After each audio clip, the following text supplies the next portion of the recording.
Okay, guys, I'm back. It is now 3:18 p.m. I have shut down the Google chat. I've started a new chat and sent out new invitations to everybody in my circles, and hopefully you'd be able to join this time.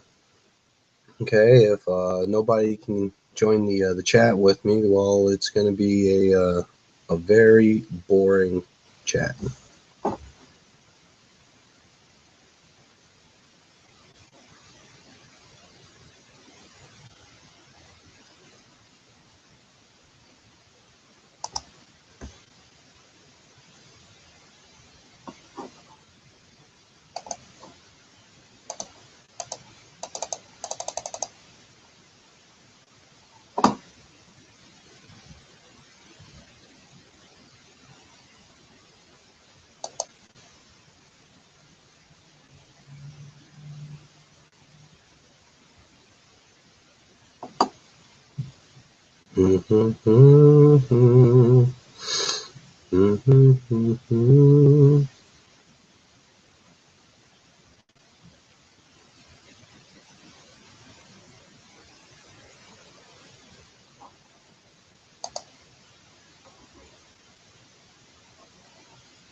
Okay.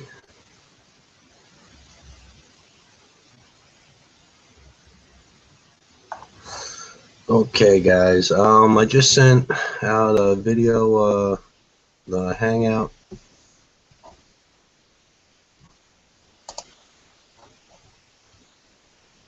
Hello? Paul. Mate, your mic's muted.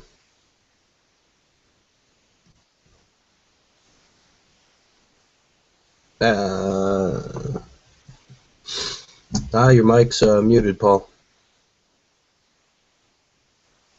Can you hear me?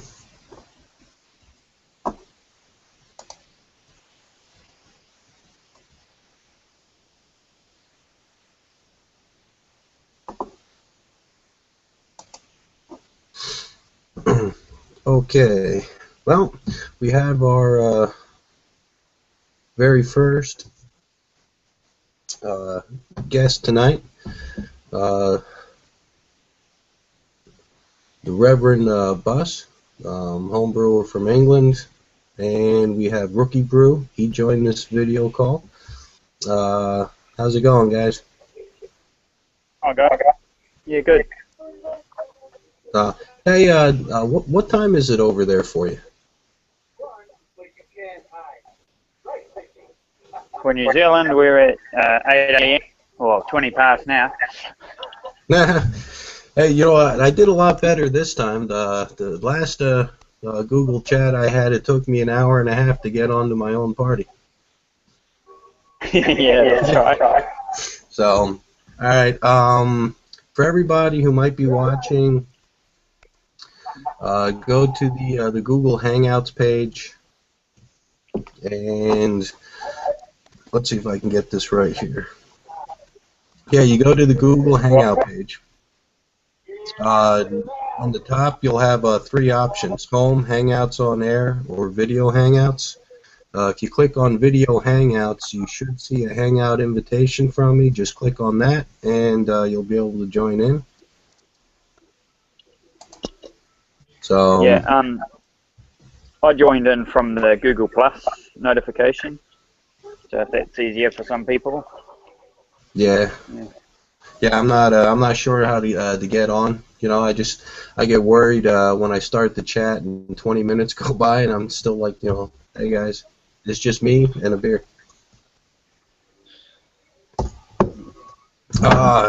Hey, so how you been, buddy? Yeah, oh yeah, not too bad. Am I coming through all right? I don't know, this budget phone mic. Oh no, I can hear you fine. Yeah, I can see you fine too. Reverend Bus, I think he's having some technical difficulties. His mic seems to be muted.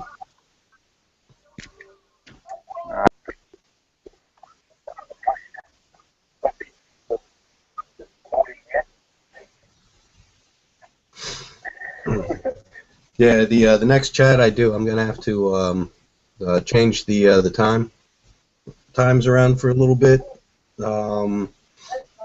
Hey, Clive got on. Hey, Clive, how you been, buddy? Oh, Jesus. This is the most user-friendly piece of shit, Google Plus.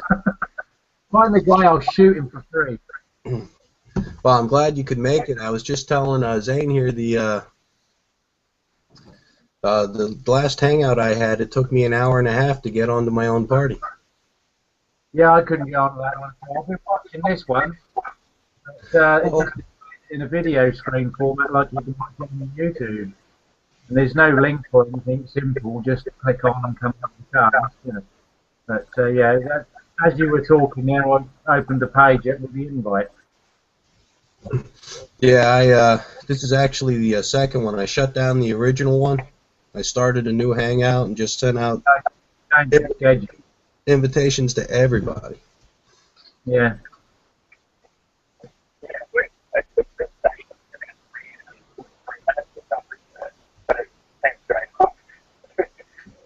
Yeah, yeah. After I shut down the chat that started at 3 p.m., I didn't put a start time on it. I just I started it quick, and I think I sent out an invitation to about 140 people or something. It was just everybody in my circle. I was like, all right, click, click, click, and so here we are. And so what have you guys been up to? Unfortunately, I haven't been brewing shit. Same here, mate.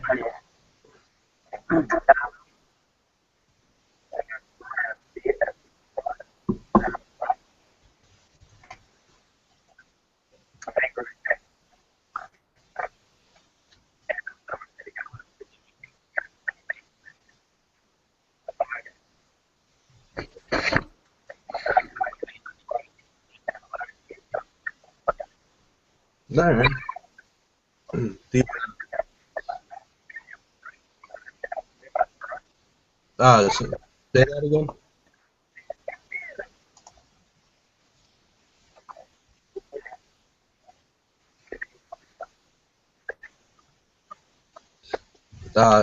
Wait, I missed We're that. in. You were breaking up. Who was recovering from surgery?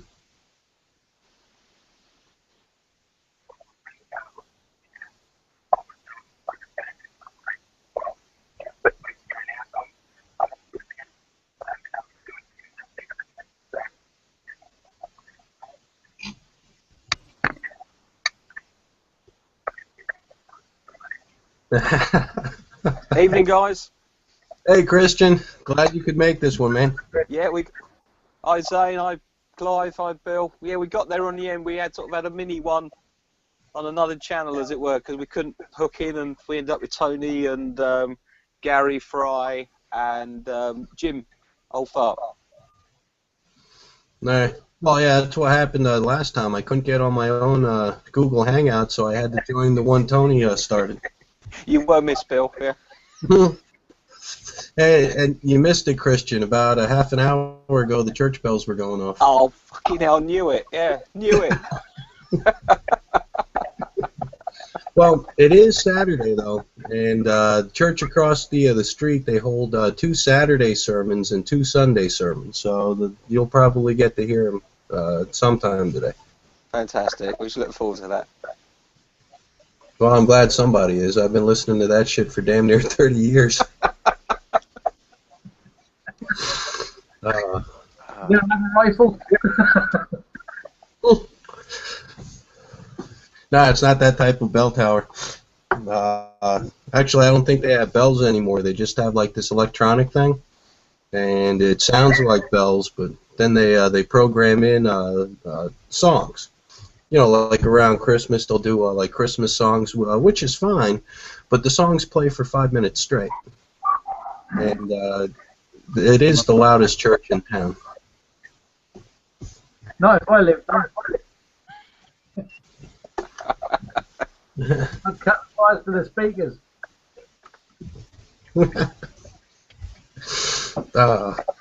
Just compare it to a Muslim and complain, they'll turn it off. Hey, It's Ian. how's it going? How's it going? Glad you could make it, dude. Hi, Ian. How you all doing? Alright, mate. Is that a can of something I heard you open? Oh. I tell you what, it's a bit emotional trying to get into the hangout. Yeah, I was just telling these guys, this is my third hangout, and the last one, it took me an hour and a half to get into it.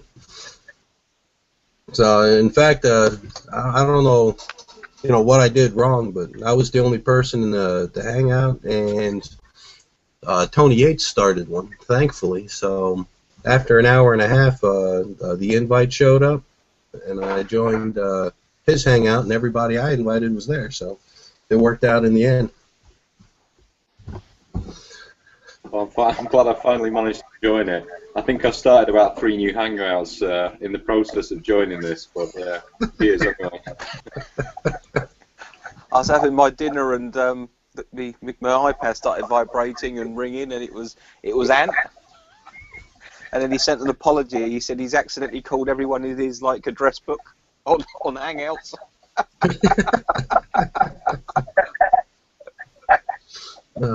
Oh dear. I must have signed up to half a dozen new apps, so I've got no idea what half of them are. But it's all good. Good experience. Straight away next time. No. Oh. Phil's got something to do. Phil. There, are you guys brewing anything these days? I've got Evil Dead Red IPA clone, which I'm going to keg tomorrow. Nice. I can't wait to try it. As the no chill beer, so I'm anxious to see how that turned out. But I haven't done all year. I've been trying to do a no chill beer. I haven't done one. This is the first one I've done this year, so rack it tomorrow. Get it into keg tomorrow and probably have a wee taste of it and then see how it is. But I'm gonna make brew tomorrow as well.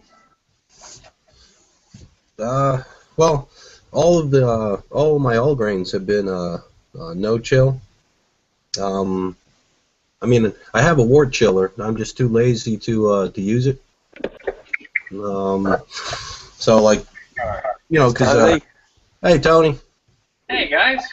Hey. Glad to see you made it, mate. Good to see you again.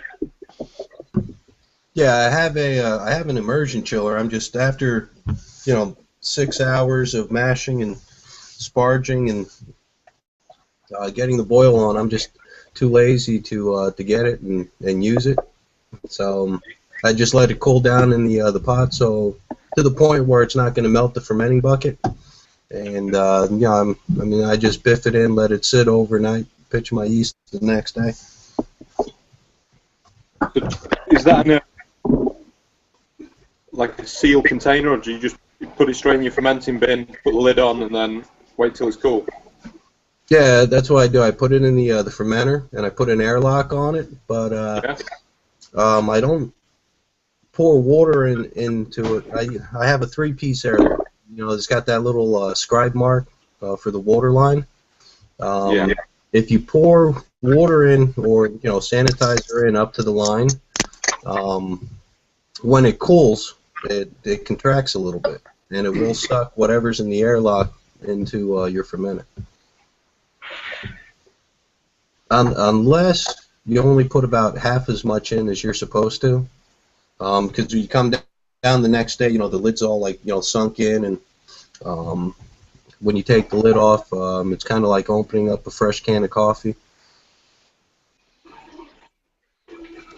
So you get that, yeah. Yeah, but yeah, I mean, lots of people are. I wouldn't say they're afraid to do the no chill. They're hesitant because they're afraid of picking up infections. But I mean, I've never had an infection doing it. What happens in the airlock? So just as long as you sanitize everything and you don't let it sit for 2 or 3 days before you fix your yeast, I don't think you would have a problem. Hi, Jim. Hello there. Hey, Jim. I think I made it, Bill. What a bloody cock up. Hey, this one's better than the last one. You're right. Hey, how's it going? Tony, is that a flask you have, or are you just happy to see us?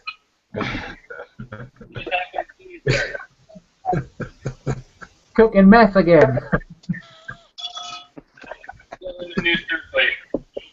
Breaking Bad Tony. Testing it out. Hey, Tiny. Hi, Tony.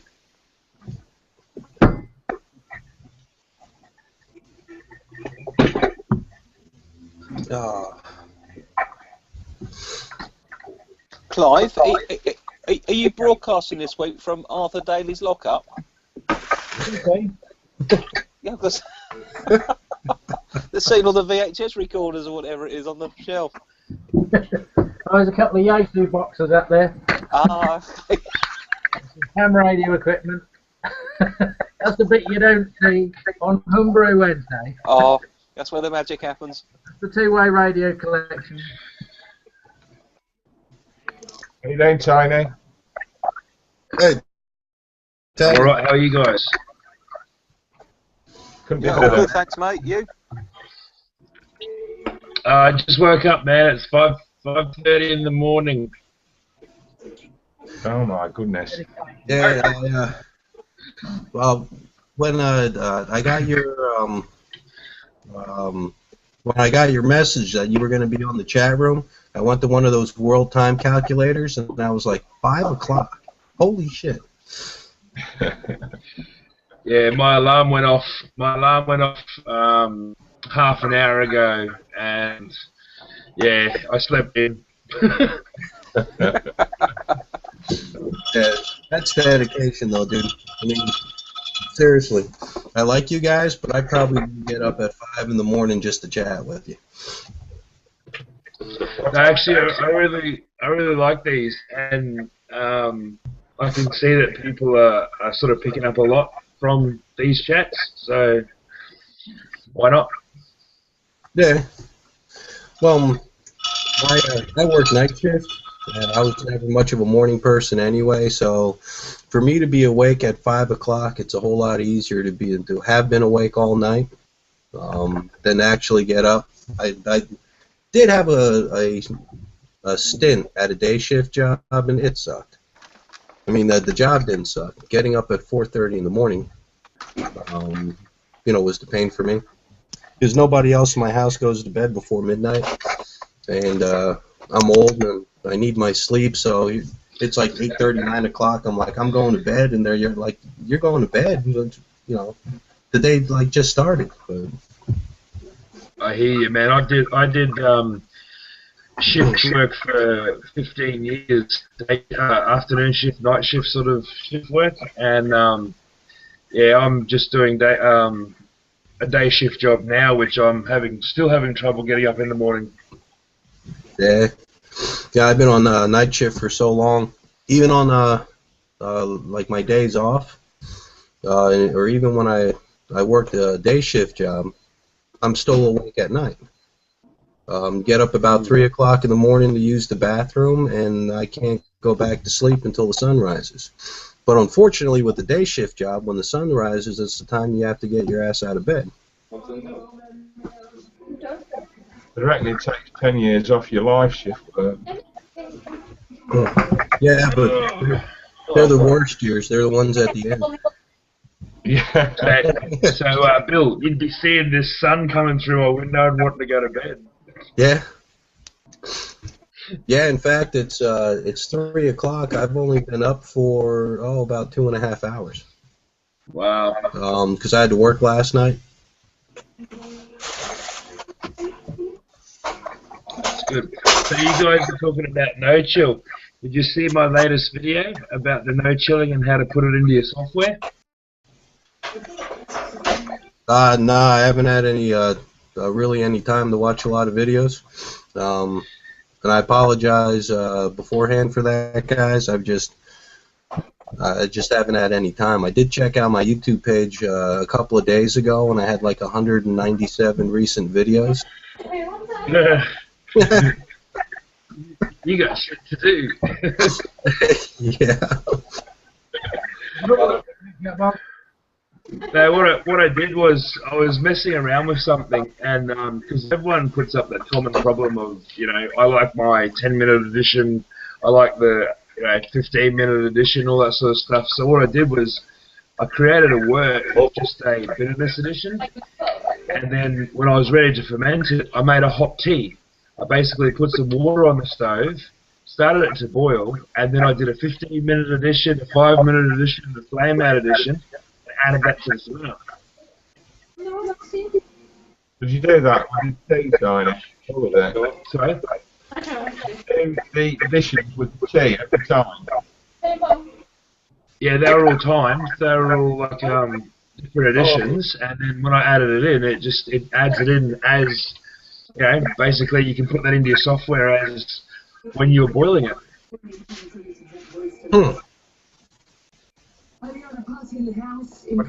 And the result was a lot cleaner flavor hop additions. Like they weren't all just blended together. They were you know, nice and crisp, and yeah, it was a good result. I've done it 3 times now.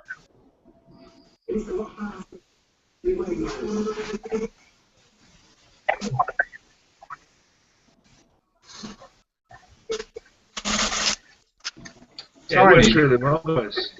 Tiny, did you put the hops in, or did you filter the hops out when you put the tea in? Nah, I just poured it all in, Jim. Just poured everything in. I don't worry about that sort of stuff. Does the trick? I mean, you can filter it out, but yeah, no, I left it in there.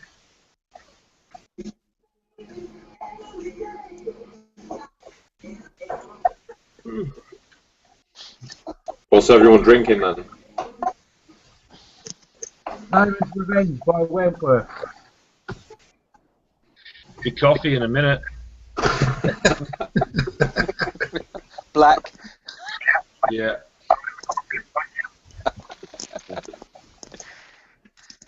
That's fair enough. 5 AM. Yeah. Yeah. Well, I'm just going downstairs and getting one, so I'll see you in a couple of minutes. Oh. No. Yeah, I'm just drinking commercial beer. Got my 60-minute IPA clone. So I'm not too much left, so I'm going to make it last. I've been told I've got to share this.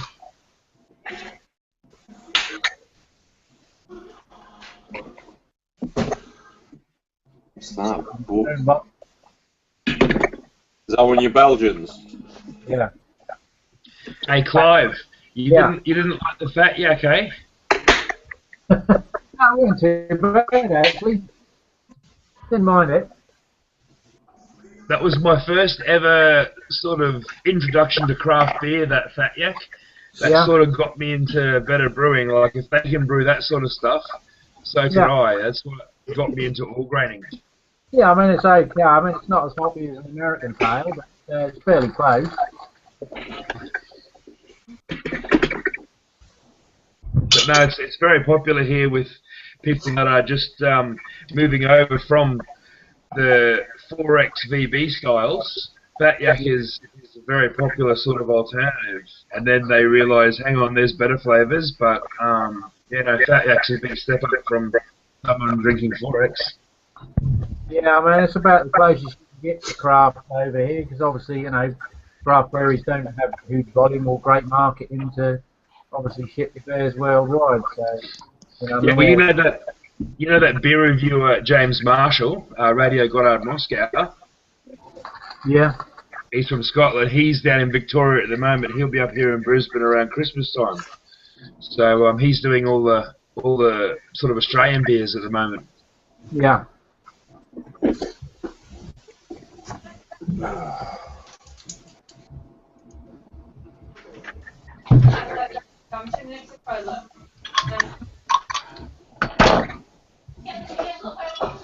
Oh.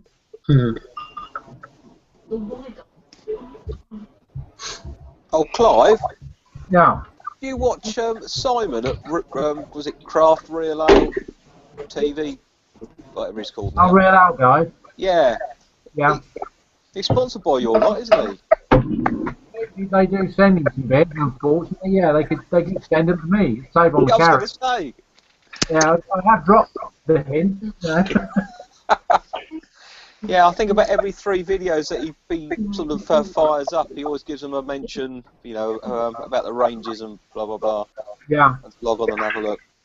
I mean, Beer Goggles, Terry K, he buys quite a bit from us as well. Oh, yeah, I like Terry's channel. It's I think when I first came across his channel, I think it was might have been a Marston's on there, but he's got them velvet dark curtains, and I thought he was broadcasting from like a funeral parlour. That was Butchie's nice dark shirt on. He's heavy metal ring. But yeah, he's a good channel.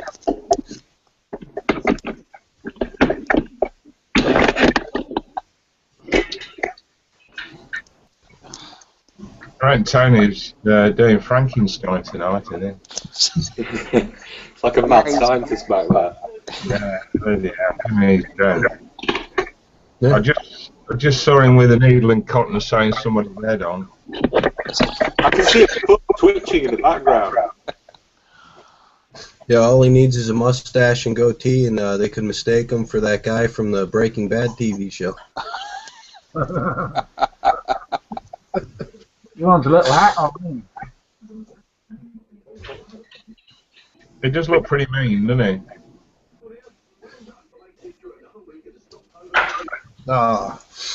Alright, so, well, I haven't been able to do anything in so long, I'm afraid I've forgotten how. Bill, you're not expecting any more bad weather, are you?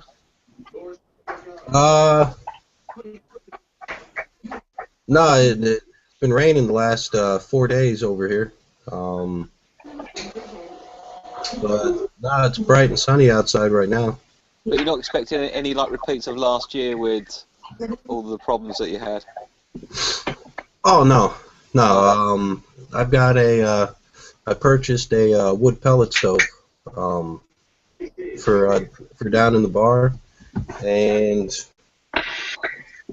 when it gets really cold out, I'm just gonna put the stove on, just let it burn pretty much 24/7. It doesn't have to be 70 degrees down there if I'm not using the bar, but just to keep it above freezing. So I won't. Yeah, I'm not gonna have a repeat of last year. So yeah, that's terrible. You go down, try to tap a beer, and nothing comes out of the tap, and you're like, well, what the hell? I mean, the keg's full, but nothing comes out of the tap, and then when you pick it up, it's a 5-gallon beer sickle. Yeah, that's a real pistol, isn't it? Yeah, that was bad. But Did that knock around any of the seals? Oh, what's that? Did it damage any of the seals on the keg? No. No, they, after everything thawed out, and I ended up dumping 2 full kegs, I brought them up into the house, put them down in the basement, and when I started brewing again, I checked all the seals on the kegs, I tore them apart, I cleaned them, and thankfully they worked fine. My first experience with kegging and frozen beer was fractional distillation. I froze a keg in a fridge because it was pressed up against the chill plate, and I had no idea that it was frozen. I was just drinking this. It was coming out black. It was a stout thing that I'd made, and it was so rich and so full of alcohol. It was blowing my mind, like 2 or 3 glasses, and I was on the floor. And then it just started to get really watery, and I couldn't understand why. And then, yeah, I ended up, after a week or so, opening the keg and seeing this big ice block inside. Yeah, quite interesting. So, last winter in the area where I live was sort of unusual. Winters around here they're usually cold. We don't get a whole lot of snow anymore, which is sad because, I mean, when I was a kid, it used to snow every Tuesday from December until March, or at least it seemed that way.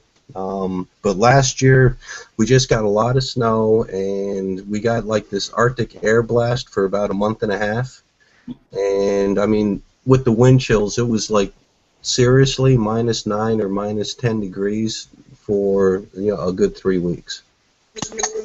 And I mean, even I didn't have any. I mean, I had heat down there, down in the bar. When I used it, I turned the heat on, but it was only a kerosene stove.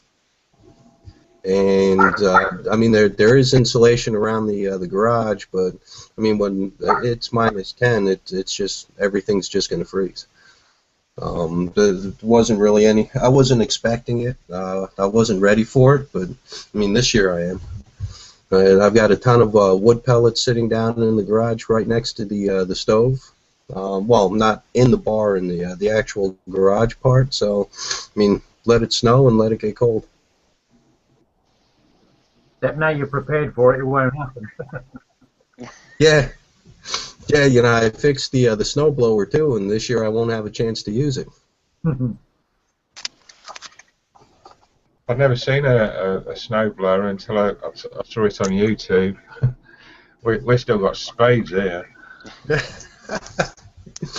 Well, my backyard is 173 feet long, and if you get 6 or 10 inches of snow, that's a very long walkway. Yeah, just about. Just about. Well, you'll be pleased to know, Bill, that when we get 1/8 of an inch of snow in the UK, the whole country comes to a grinding halt. Schools are shut, no one can go to work, roads are closed, airports closed.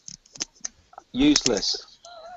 Well, we don't close around here, but we should, because I got to tell you, people cannot drive in snow anymore. No? Well, no, like 10, 20 years ago or whenever, when all cars were only, rear-wheel drive, everybody drove manual transmission, and they still had, like drum brakes on the back of cars. Well, people could drive in the snow. They got chains, they got snow tires, and they went out and they drove and they spun in circles and fishtailed, and they learned how to drive in snow. Nowadays, you got people with four-wheel drive do 70 miles an hour on the highway in 4 inches of snow, and they wonder why people get in accidents. Yeah. Well, I mean, I don't think. Hopefully, people are smart enough to realize four-wheel drive only helps you get started. But I mean, it doesn't matter if you're driving a tractor trailer; everything stops the same way in snow. That's for sure. Oh, it doesn't stop. Yeah. Yeah, in fact, four-wheel drive won't even save you. Last year, I was driving my dad's four-wheel drive pickup truck, and I wasn't paying any attention. The road went left, and I kept going straight. No, I hit a cornfield, and I was like, oh, well, I have four-wheel drive. I'll just back out. No, I sat there for 3 hours until the tow truck came. Oh, dear. Oh, dear. I suppose ABS helps a little bit. Yeah, it wasn't bad. I wasn't too far away from a 7-Eleven, so I actually walked down the road to get some coffee and walked back to the truck to wait for the tow truck. I didn't even bother locking the doors because, I mean, it wasn't going anywhere anyway.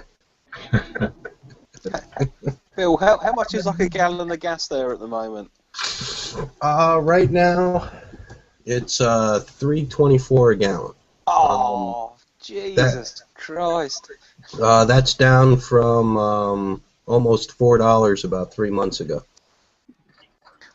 I filled my car up yesterday morning, and I put 82 English pounds in to fill it up, and I just thought, thank God I got a fuel car from work. But apart from that, it was very expensive. Well, how much is gas over there for you guys? I know that you like buy it by the liter or something. Yeah, I think it's about £1.30, I think, for a litre.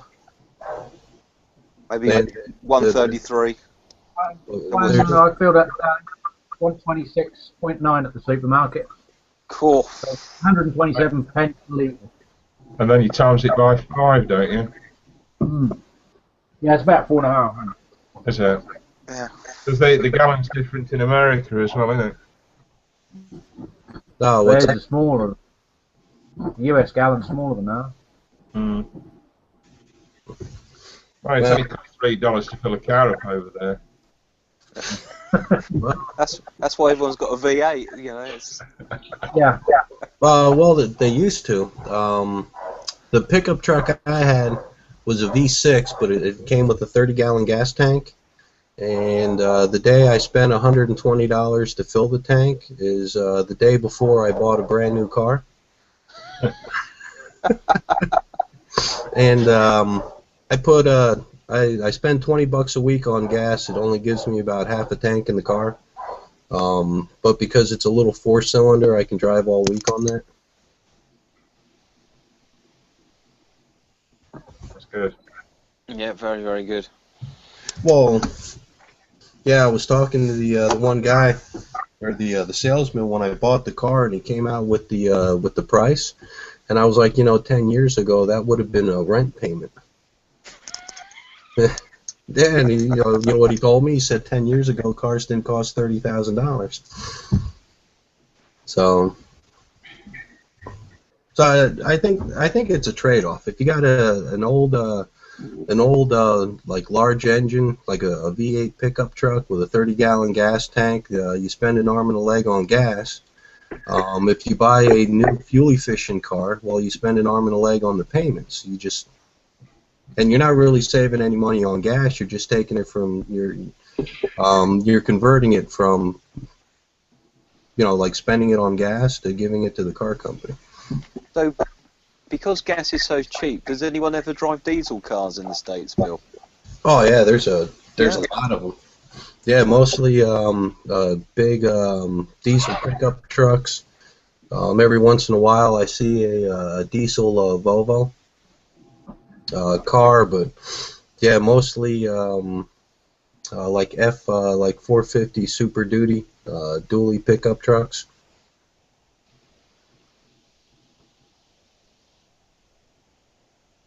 Sound's gone off. Yep. Bill, your sound is off. Can't hear you, Bill. No, still can't hear you. If everyone pretends to freeze, he'll be really worried then. Yeah, won't you just? I think you pressed your microphone off. It was showing the symbol that the microphone was off, Bill. Not displaying it here. I don't know whether you can switch it on.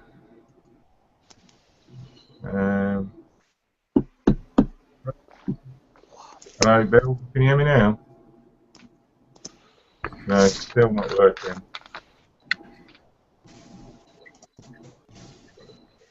All right, can you hear me now? Yeah. All right. Yeah. For some reason, I've got my webcam has a built-in microphone, and for some reason, it just shut off. The last time that happened, I was like, all right, well, I'll back out of the chat, and then when I go into the chat, the camera will turn back on. Well, I couldn't get back into the chat, but I found this nifty little thing called the settings button. And yeah, that worked fine. Good. What's everybody think about these newfangled brewmeisters and such? Well, like the Grainfather and whatnot. Yeah, the Grainfather and brewmeister. Well, the Grainfather looks like one hell of a system. Unfortunately, it's not available yet in the United States. Because I think was it Tommy who was showing a run of it, and it's certainly different. I think Tiny's got a brewmeister, haven't you, Tiny? Yeah, mate, a Brewmaster. Brewmaster, whatever, brewmaster. I forget what you call them. Oh. Hey, Gary. Welcome to the party, mate. Hi, Gary. Hi, Gary. Morning. No, I just wondered what anybody's thoughts were on. Well, Gary. Yeah. Well, Where are you first? I can get the Braummeisters in the States, but I mean they're crazy expensive. The one that Tiny has, the BM50. I researched that online, and over here it's about $3,500 US. And I'm thinking, I mean, no matter how much I like beer, I just can't bring myself to throw that amount of capital to a brewing system. It's a lot of money. Yes. It is a lot of money, but I bought mine because I was setting up a business. If I was just a normal brewer, just brewing at home for myself, I don't think I could have justified the money either. Yeah, well, I mean, if you buy it for business purposes, I mean that's a totally different concept. And I mean, it's one hell of a system, and I don't doubt that you can make fantastic beer out of it. But unless you have your goals are other than just impressing your friends when they come over on a Saturday, or you're a doctor that makes $400,000 a year. It's just way too much for the average guy. Do you use it? Sorry. Do you use it for testing small brews? Is that what you use it for? Because it looks like you've got a big system over there, and I should imagine those only do about 30 litres or so, don't they? No, out of my Brewmeister I can get 80 litres. Oh, it's a big job. He And- was asking about maximum. He was asking about minimum. Or you can. Hi, Steve. I use it. Hi, Steve. Thanks, Steve. Steve, Jim, I use it for whatever I can make whatever I can get 150 litres out of it the way I've set it up, or 20. That's a lot. Yeah. Is it a commercial business you're doing over there, Tiny? It's just a second job for me. What, sell it to your friends and local bars or that type of thing? I don't make beer as such, Jim. I make work kits, so people take the kits home and ferment them. I was saying. Nice. Yeah, If I was producing alcohol, I'd have to have little licenses. I got you.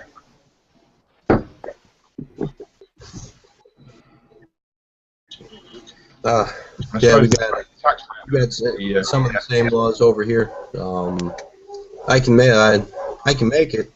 I can give it to people, but I can't charge them for it, or I'd have to get a license too.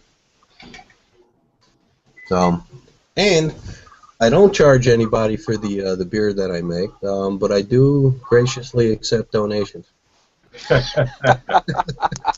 Is that checks are accepted, but cash would actually be preferred? Nah, you don't take checks from my friends. Okay. They're like, yeah, I'll give you a check, but you got to wait until Tuesday, and then you call them on Thursday, and they're like, well, your check bounced. So they try to pay you for the bounce check with another check. That sounds like some of our customers at work. I like a business plan where you sell the glass, but the beer is free. Yeah. Yeah, there you go. Yeah, over here there's a way around that as well. You can buy tickets, like you can go in and buy $50 worth of tickets, and then you swap your tickets for alcohol. But that's like if you're raising money for events and that, but you still have to have a slight license to be able to do that. Yeah, again, that requires a license. But selling the glass doesn't. Yeah. And well, then you can even make it look official and start start your own website advertising the sale of the glass just on the buy now button isn't actually clickable.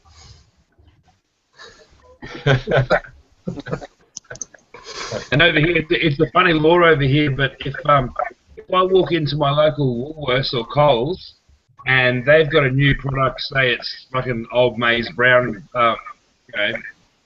cakes, someone can set up a stall, cook them in front of me, and serve them to me, and that's legal. But if I walk into my home brew shop and he says, oh, I've got a new beer on, would you like to try it? That's actually illegal. It's called sales by entrapment. That's illegal. That's illegal. Yeah, he's not allowed to give me beer.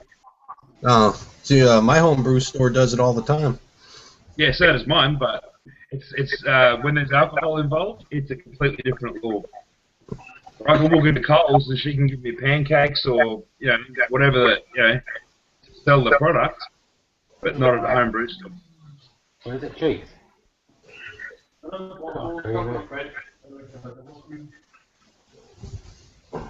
It's pretty weird.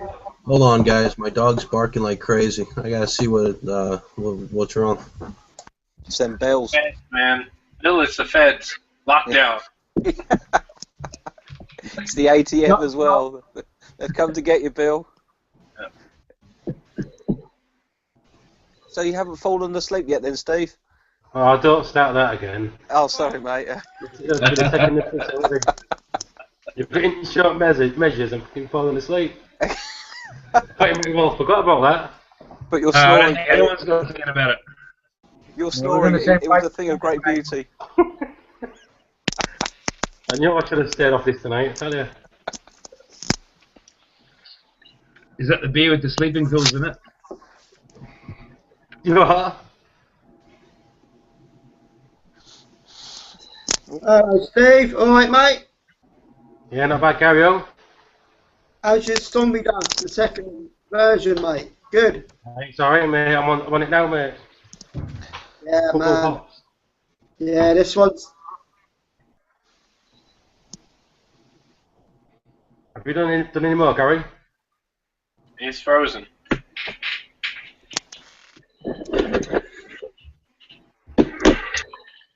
No, yeah, it looks like that.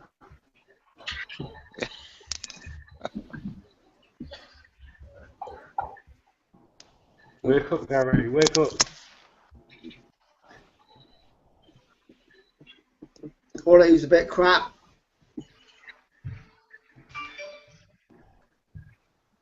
So what are we all drinking then?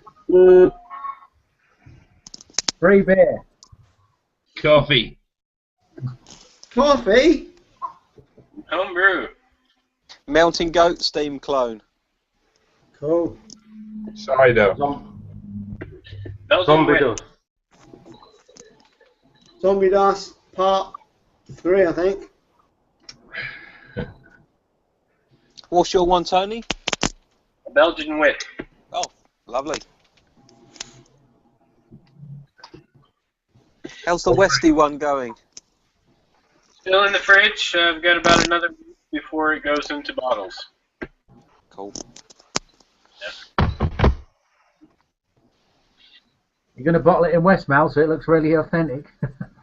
I've only got 2 of those actually, so no. It's probably all going to go into 750s. Oh, nice. Not the feds, Bill? Nah, church is in service.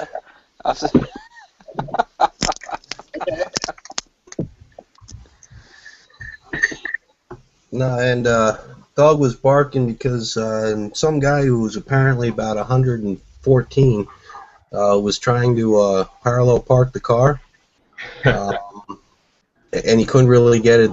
He couldn't do it, even though he had about 25 feet of curb space.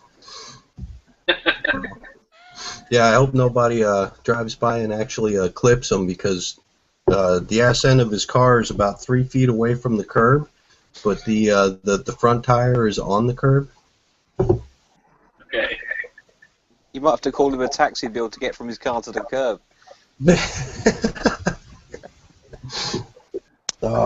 Well, my main problem with the church across the street is it's half a block. The amount of real estate they own, it goes from Main Street to alley, left to right, and then from 3rd Street all the way up to 4th Street. So, and there's an alley in the middle of it, right?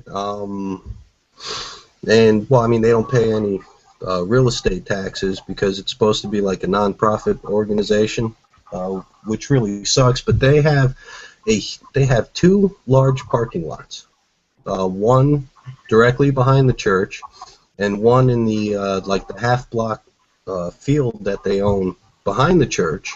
But nobody wants to walk in the church from the back of the church, or the front where the the priest does his sermon or whatever it is he does. They all want to walk through the big stained glass doors at the front of the church.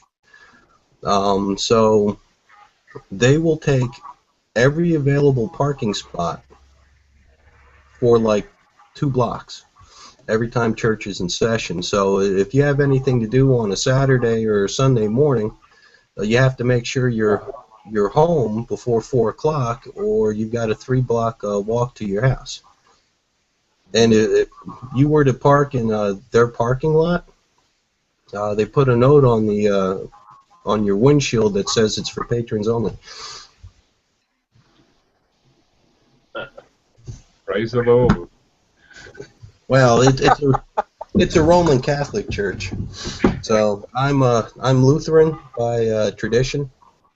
And I went to a Catholic church once, and I couldn't get it because every 10 or 15 minutes they fold that little bench down in front of them and they kneel. And I don't know about you guys, but I'm at the age where I don't bend like I used to, and all that kneeling down and getting up is it's just too much work. In a Lutheran church, we show up, we sit down, we listen to a guy for about 20 minutes, sing a couple of songs, say a couple of Hail Marys, and then we hit the free buffet they have set up in the social center of the church, and then we call it a day. Fucking dog. Sounds a good religion. Yeah. Well, I mean, there's no point to sit in the church for 4 hours. You know what I mean? So, I mean, if you've done something that bad, that you need to repent for 4 hours, going to church isn't really going to help you anyway. So, hey, while I got nice and warm in hell. Well, actually, I saw this this thing on Facebook that said you go to the heaven for the climate, but you go to hell for the company. So, hey, while I have all you guys here, I'm going to do a little free advertising. All right? I wrote a book. Ah. Yeah? Well, Cyberlink you can. Well, I found a... I'll be right back, guys. Is it dog obedience classes, Bill? That's a... Yeah. I have to go duct tape her muzzle shut. I'll be back.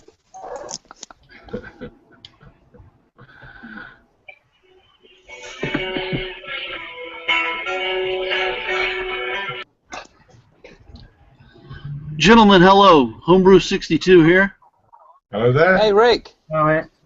Hello, Rick. How are you? All good, thanks, and you? Good, good. A little late. I was at the ocean front having a good time.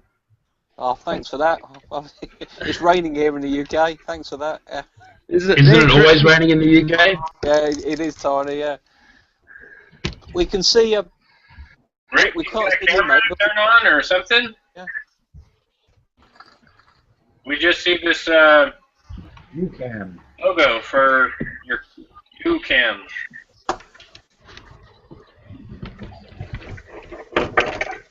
Hey, Bill, how are you? Oh, what's that? Not raining there. I gotcha. Let's see what we got. There's my face. Rick. Gorgeous. You're so modest, Rick. Yeah. Hey, man. How's it going, Rick? It's not the one you used on Chat and Dateline, is it?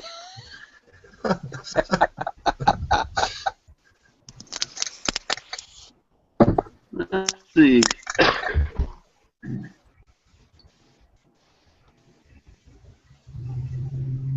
Let's see what I'm doing.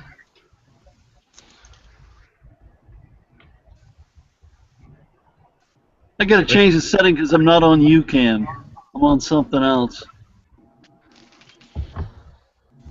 Let's see. That's it right there. Okay. Save that.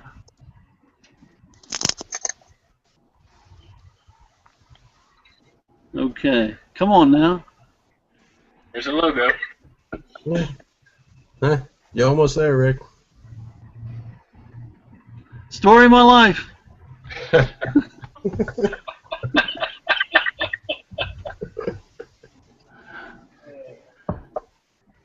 Okay, come on now. Isn't this fun? It's a good job we're all computer technicians, isn't it? I was wondering. Yeah. Yeah, I left the hammer in the car. Looking at your photo at the moment, Rick, it looks like you're in the Blue Man Group. Okay, let me try this.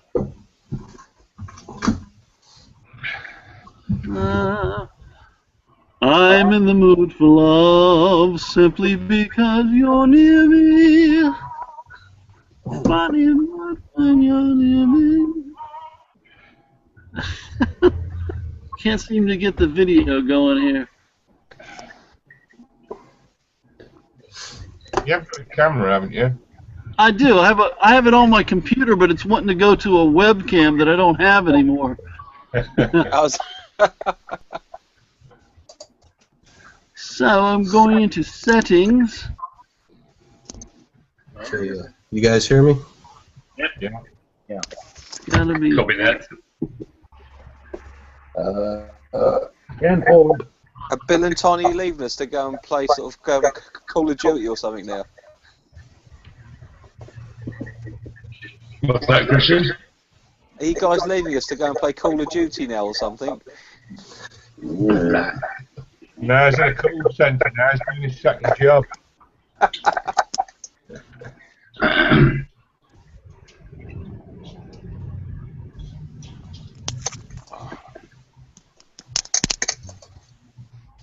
It's very quiet tonight. I mean, this morning. There we go. Oh, here it is. Boom! Hey, Rick. Hey, how you doing? Hey up. Finally. So, hey, Christian, I enjoyed your Erdinger review on the Weizenbier the other day. It was really nice. Thank you very much. I forgot to ask you. I always love your stuff, but I forgot to ask you a question on that. And that was, and I found out the answer, but it was an Urweiss, and I didn't know what that meant. What is an Urweiss? And I found out it was a traditionally brewed. Anytime you see like Urbach or Urweiss, I guess I think it's a traditionally brewed method that they use for brewing the beer. If correct me, anybody, if I'm wrong, because you guys are all smarter than I am. A pal at work who spends a lot more time in Germany than what I do, he says it means like traditional old style. So, but Right. yeah, it was a really cool beer, and There was 5 in the pack that I picked up in Berlin, but Right. they're all really, really good beers. Different styles, Crystal, Dunkel. Yeah, cool. Went down really, really well. Right. I love the. And I filmed them back to back to back to back to back in my kitchen. So Nice. I think I filmed them all in under an hour. So I did 5 bottles in under an hour. So Whoa. by the end, I was a little bit headachy. Yeah. Oh, I gotta see those. I gotta watch those. But I appreciate those because I love German beer, and I'm doing some of you know I'm brewing up a wheat right now, so that all reminds me of being out in Germany, and that's where I fell in love with beer actually for the first time was when the United States back in the 80s. The only thing that was really real good was like Michelob. I don't know if some of you know those. Tony, you might have heard that, but Michelob, stuff like that. And, you know, they had Coors with banquet beer. But I went over to Germany in '85, and I just fell in love with the Weizen beers. I just couldn't. I mean, it was so good. It's like drinking a loaf of bread, you know. But so I'm brewing up some right now. Can't wait to taste it. Well, I spend most of my time in Germany in Cologne, and all they really drink there is Kolsch. Right. You know, everything is Kolsch. A little bit of Weiss beer, a little bit of Pilsner, but Kolsch all the way. Right. Yeah. Right. Yep. So it's but yeah, it's good fun. A lot of fun. Yeah, I was in the I came across back in the mid '80s there was an airlines called People's Express back then. I don't know if any of you remember those, but I think I flew out to Germany for like $188 from. I actually flew into Belgium, and then I took a train across into Germany, and one of the places I hooked up was Köln. I guess some call it Cologne, but I guess over there they call it Köln. Cologne, yeah. Yeah. But well, that's where my company has an office, so that's where I go every month for a few days. Very nice. It's a beautiful city, lovely dome, the Brauhauses, yeah, it's nice, right. Really nice city, yeah. Right. I spent most of my time outside of Grafenwehr, kind of the southern part of Germany, Bavaria, and it was all Weizen, all Weiss beers there. But just absolutely fell in love. Then when I came back to the United States, I'm like, okay, I've got to get this going somehow, and that's in a long story, but that's how I got into brewing my own beer. And I said, hey, if I can make something as good as Budweiser, I'll be happy. And I made something that was much better than Budweiser, so I kind of fell in love with it, and that was it for me. I was hooked. Yeah, even a bad homebrew is better than Budweiser. Yeah. Yeah, you drink one of those now and you think, oh, I think they messed up. The king of beers, they call it. Yeah, homebrewing does ruin us for all other beers. It does. Yeah, before you start homebrewing, you pick up a Coors or Labatt's or Budweiser, and you're like, all right, well, this is what beer's supposed to taste like. And then you have a couple of home brews or craft beer, and the next time you pick up something like Jenny Cream Ale, you're like, what's wrong with this? Oh my gosh, that was I had a Jenny Cream Ale about a year ago. I had to go brush my teeth. It was that bad. I literally had to go brush my teeth. It was terrible. And I made a cream ale after that. I said, let me try this. I made a cream ale. It was like much better. But anyway, so. Well, yeah, I was at the beer distributor a little earlier, and then I see this case sitting there, and I remembered the old beer commercials in the '80s, where it says the party doesn't start till Jenny gets here, and then the doorbell rings, and there's some like really hot woman in a one-piece black miniskirt. Right. And she's not holding Michelob, so. Yeah. Yep. But anyway, so. Good. Well, it's good to see all you guys. I'm trying to see who is all here. I see Tony. I see the old fart. Jim, how are you doing? Very well, are you? these are small pictures, so I'm having a hard time seeing folks. Yeah, you're in the sun as well. They'll go large. This is my little one, Kate. This is Kate. Who sees us? How do they see us? Well, it's a video. It's through the camera. Everyone sees. These are my two, Kate and Savannah. Hello. Hello. Started a little late, but All those people see us? yes, they do. They're all over the world too. That's cute. Okay. But anyway, so that's a big part of my world right there. Cool. So, yeah, but anyway, so who all is on here? Is there any way I can get a list? Do I click on something for that? Let's see. We got Christian Brubear, G. Fryer, Norfolk Hillbilly, Off Tap Brewing, Steve Molson, Jim Payne, Tony Yates, and Rookie Brew. Awesome. Awesome. Great to see you guys. Sorry I was late. No, man. Glad that you made the time.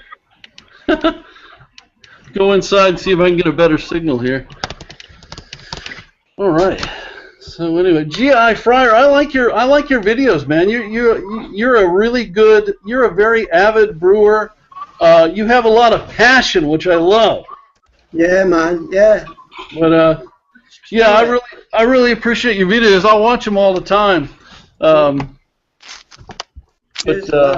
Yep. Yeah, I like to show the passion. You know, when you brew a nice beer, and you like it, you got to share it, man, haven't you?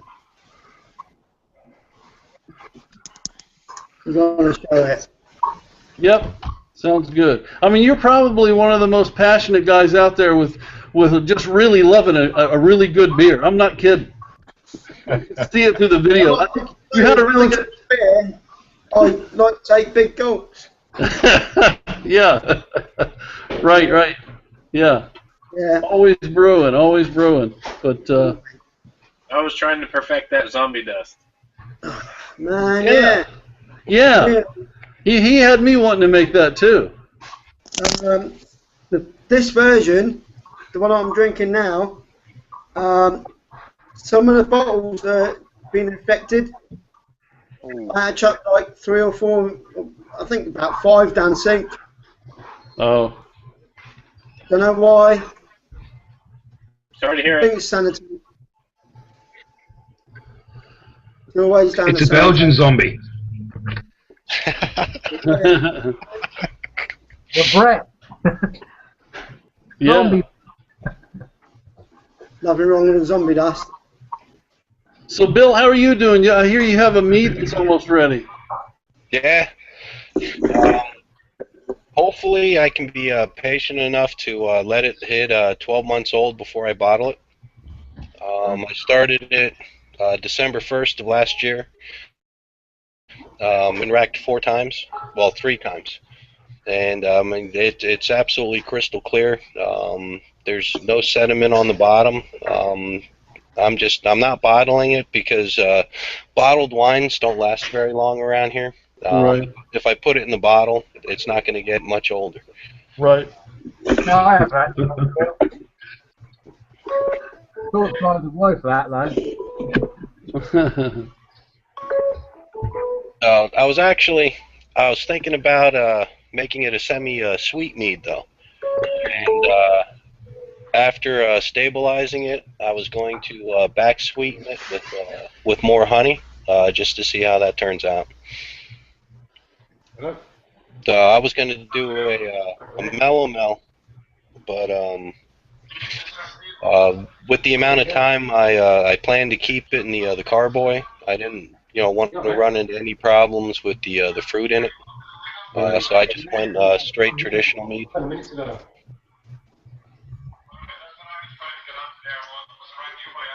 Oh, yeah, you have, yeah. Oh. I ain't got quite. I just got to Google on the laptop. Just taking a phone call.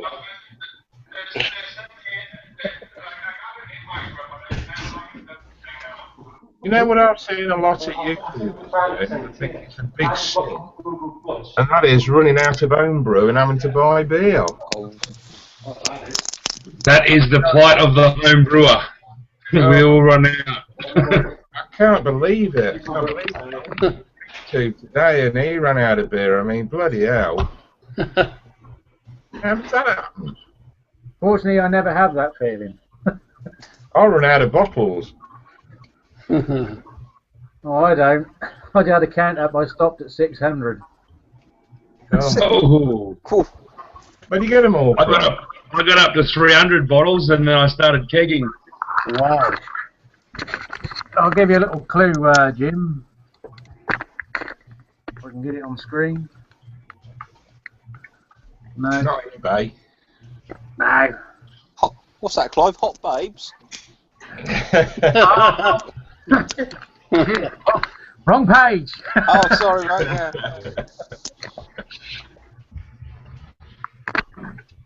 I'll try it another way. On the screen, I can see it. There you go. I don't know whether you can see that, because I can't. B Bears Europe. I happen to work there, so. Oh, right. Oh, nice. It helps. Now back to another website, Clive, that Penn Island one, PennIsland.com. Yeah. Jump on that for a look.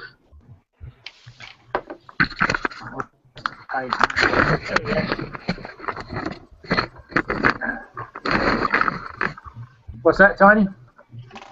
Jump on to PennIsland.com and have a look. Penn Island. P-E-N.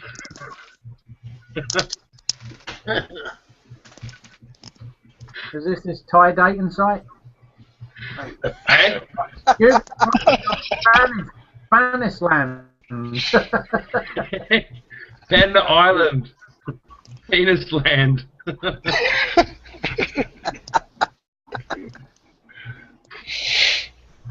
You guys aren't right. That's always a good one. Jeez. Penis Island. I'm a 21-year-old Thai girl. Just It's too early in the morning for this. Alright, Frances, is it? At risk. What time do you have there, Tiny? What time is it? 6:30 in the morning. Oh, man. Yeah, that's what I said. Sunday. Saturday morning. Wow, you're dedicated. You're probably just up home brewing anyway, right? No, I've got probably about 20 cubes here. Wow. To play with, so I don't have to brew for a while.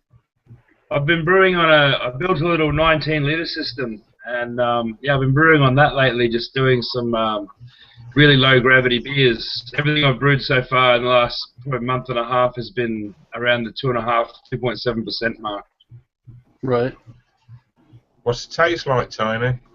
Fantastic. Is that? It's not like you know, we call it Birrell over here, like low gravity beers, like, and yeah, they're terrible. You stay away from them. But I'm getting some really good results with Mosaic and Amarillo together. The last one I'm just finishing a keg off now tastes like peach iced tea. Nice. Mm. It's really refreshing and all that, and it's not going to kill me. Yay! So what is it you're doing? Less grain and more hops? No, just balancing them all down. Like, yeah, if you just go hop forward, then you're just going to create a hoppy mess. But just bringing it all down and just not trying to make something that's watery and low in flavour. Easier said than done. Mm-hmm. Yeah, Tony, what are you drinking there? That looked like it might have been a Weizen. Got your microphone off. Your mic's off, Tony. I think your mic's off.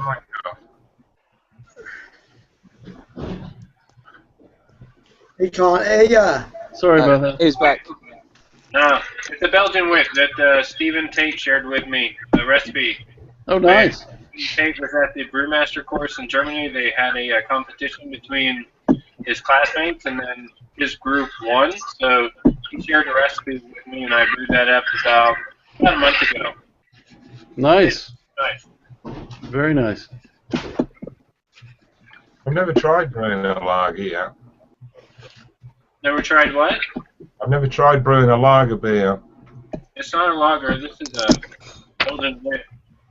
It's a what? Belgian wit. A Belgian wheat. And what did they make that out of then?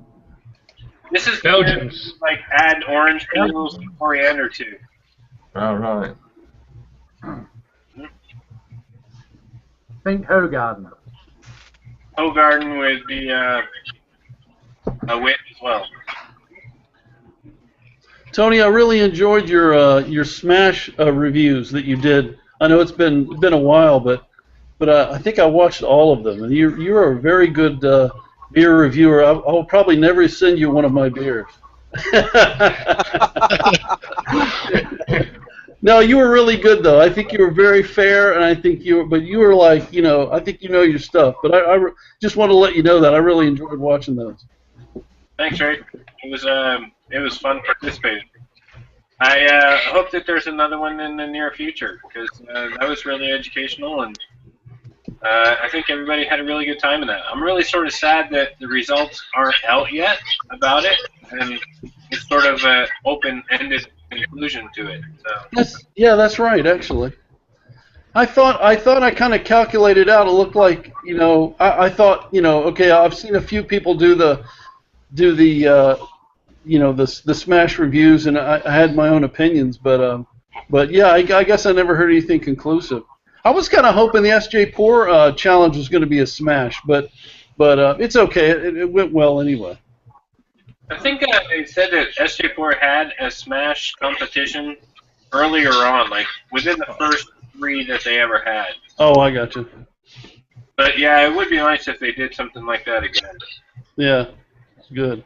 It was great. I was fortunate to be able to meet SJ and Paul Wicksteed too. Actually, those guys are awesome. Paul is really he's a very tall person. He's probably excuse the measurements, because I mean we're the only ones who use these in the United States, but he's probably 6'5", I guess, 6'4".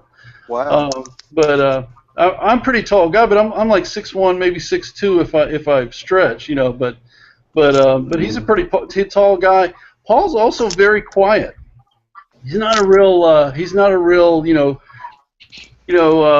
animated person, loud or anything like that. He's a very quiet guy, but you could tell he's always he's very thoughtful. He's always thinking, and he's always he's quite the scientist when it comes to brewing. You get him to talk about beer, as you can probably tell from his videos, and he's very analytical about brews and everything else. And I was a little apprehensive because I brought my SJ Pour, one of my beers that I hadn't drunk by then, and I had Paul and I had SJ, main brew guy Gary, and Lermo 22 kind of analyze to see what I could do to kind of help myself maybe next time. It was a milk stout that I made.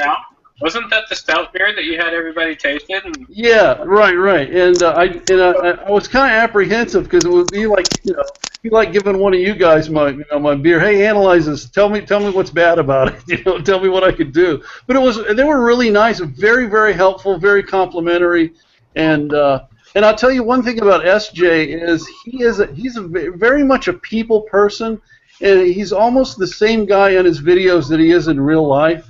But I'll tell you, I went to when our weekend was over there. They had a huge cookout for us, and when the weekend was over, I was getting ready to leave, and I went to shake his hand and give me a big old bear hug. He said, "Ah," but that's the way he is. Just a really, really nice guy, real people-loving type person. Always joking, always keeping things light. But Gary told me that you guys sat around the fire after the barbecue. Did you stick around that night? Yes, I did. I'm usually I'm kind of the wimp, you know. I'm not a real huge, you know, I can't drink as much as those guys. But I did stay around for a while. I stayed around till I think it was about midnight or so. But I mean, they could go on. Like the first night we got there, we went up to Dogfish Head, and then we went over to SJ's house, and it was about when we got to SJ's, it was about 10 o'clock, and then those guys started sampling beers and stuff, and I was there for that. And then they got out some meads, and I was there, you know. And after a while, it was about midnight that night too. And I think I just said, man, I've got to go back. Fortunately, my wife was with me, and she hadn't been drinking, so she drove us to the hotel. And those guys, I think they stayed up till, I think Paul might have been up till 3:30. And but they got out the meads, they got out the what was it, the moonshine. That's what it was. Yeah, they got out the moonshine, and I'm glad I wasn't there, man. Whew, I'd have been in a coma. But they were all up before lunch the next day. I was really surprised. So, but we had a really good time. It was a nice brew time. We had, the weather was perfect. And just a really great group of guys there. I got to meet Pat's fan 1284. I don't know if you guys have seen his videos, but he's hilarious. He's a real nice guy, but he keeps everything really light. He's like SJ a lot in that he jokes around constantly, and we just had a really nice weekend. There was no you would think with all those personalities there'd be some friction, but there wasn't anything like that. It was just a really nice, relaxing, a productive weekend, because we ended up brewing 10 gallons of beer. So yeah, it looks like a great weekend. yeah, it was really nice. Wish everybody could have been there. But anyway, so very nice. The thing with this sort of community around the world, it's not possible to get everybody together to meet up, and these are the only opportunities that you get really on Hangouts and watching other people's videos. And it's a shame really, because like-minded people around the world, it'd be lovely to get together, but expense and goodness knows what. Oh yeah. Somebody said that 2016 we're all going to meet up at the old fart's house, and yes, I heard that. I've already blagged the top bunk. Yeah, you got that one. Right. Yeah, no, I thought it would be lovely, but seriously, I think 2015 is going to be the first meetup for Homebrew Wednesdays in York, Pennsylvania. So I know that a lot of the BrewTubers or YouTube brewing communities are going to sort of meet up in Pennsylvania, hang out at SJ's, sort of the vicinity. And then 2016, we're going to try and meet up, I think, in London, somewhere around London. Anyway, that'd be lovely. I think Trent was suggested. So we might be going on Trent to sort of kudos to the origins of the IPA. But, yeah, something like that. I think we've got our National Brewing Museum in person on Trent as well. Mm-hmm. Yeah, they're lovely. Yeah. They're lovely. It's the home of the Burton Snatch. Now, who would attend? You guys from the UK, who would attend? Is that too? Definitely go. Yeah, I'd go. It's only about an hour and 20 from me, so yeah, I'd go. I'd imagine sort of like Ben and Darren and Co would go. Grant, yeah. Yeah, guys from the southern areas, kids, anyway. Very nice. Well, unfortunately, I'm going to have to leave. I've got kind of a busy day today. Of course, it's early here. It's not quite 5 o'clock in the afternoon, but I'm going to be moving on. But it was awesome to talk to you guys, really. Great for you. You too, Rick. You too. Thanks for stopping by, Rick. Okay, thank you guys. I'll be watching for your videos. Thank you, Christian. Thanks, Talk to you Rick. later. Okay. See you soon, mate. Bye-bye. Bye-bye. Bye, Rick. Talk to you later. Bye.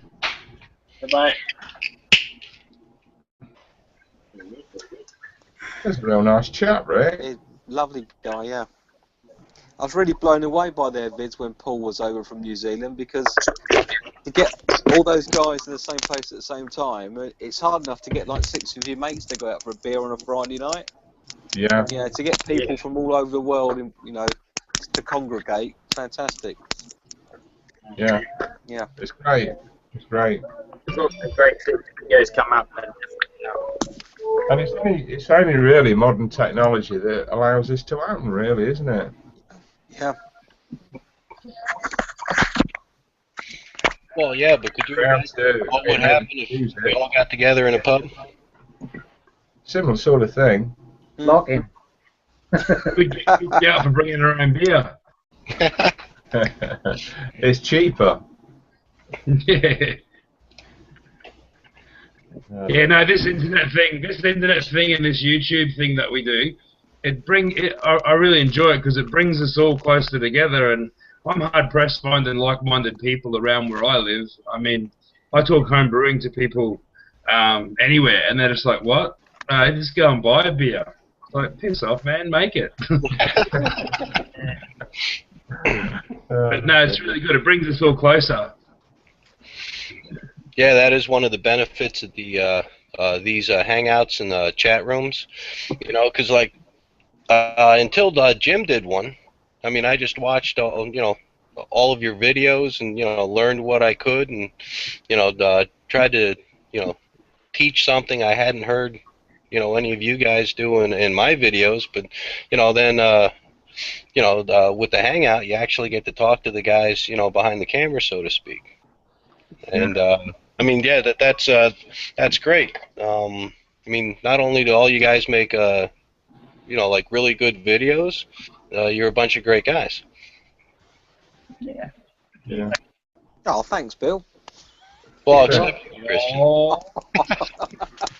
What I like about it best is learning. You can learn so much, can't you? I mean, these books are great, but I learn so much more from YouTube than I do from any book. Well, the other thing is, books aren't interactive, are they? You can ask us questions, we can ask other people questions. I've researched answers and helped people out before, and you don't get that from a book as good as they are. Questions that aren't answered. And most people writing books have this whole, set out brewing area, and they've got all the fancy equipment, and they've done all this and they've done all that, and us guys are sort of setting up on our front yards trying to brew a beer, and we're trying to adapt and overcome problems, and there's no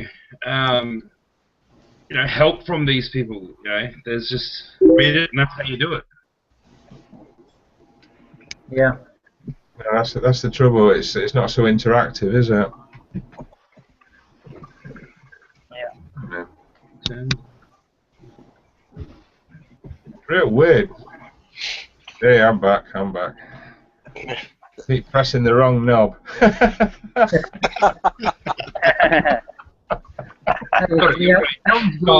TMI.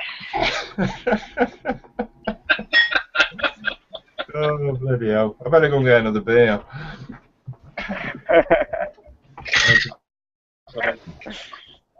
Oh shit. Easy there, Clive. Relax. What are they? Someone's opening up a capture or something. Yeah, I've got a message keep playing right there. We got that Dullham trying to join the conversation. How do we send him an invite? Who's that? Dullham? Greg. Greg.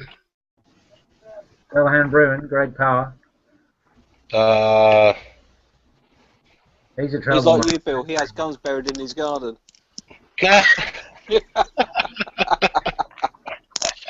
Everyone's taking photographs.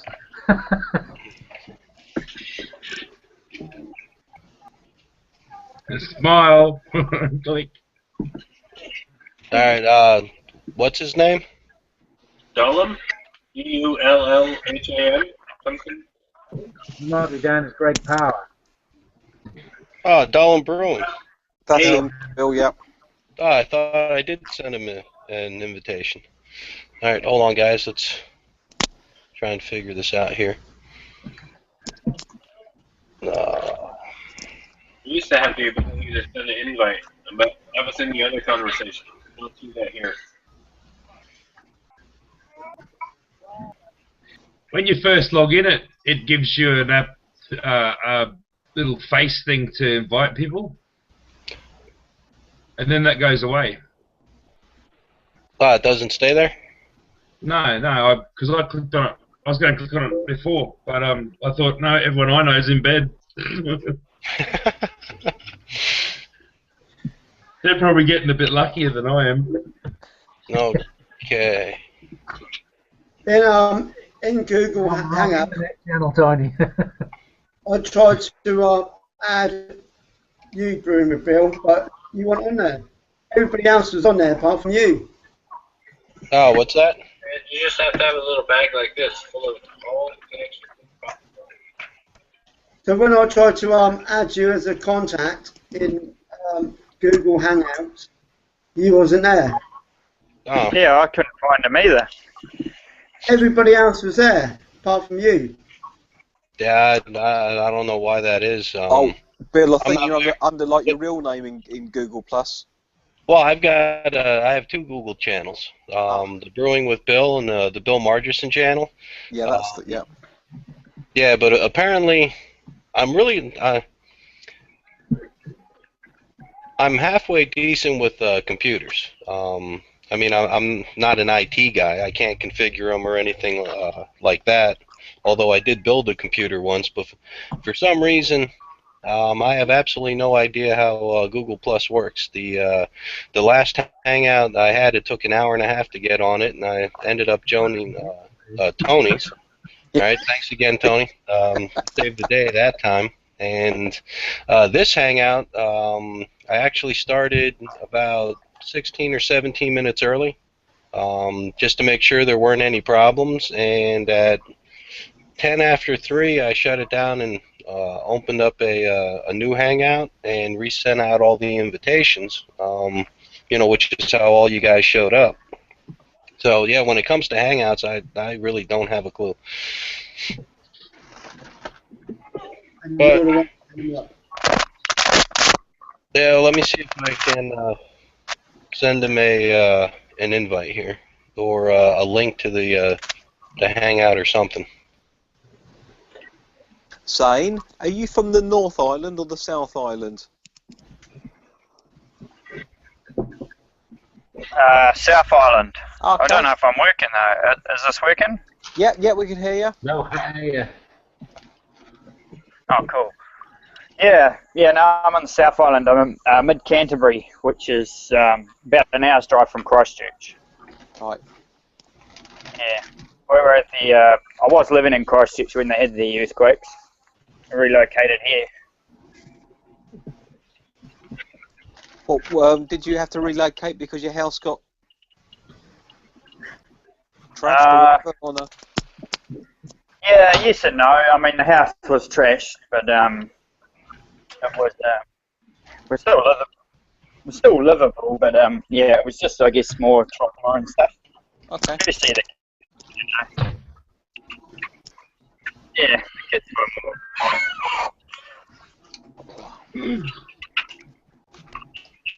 on the edge. What's gonna happen?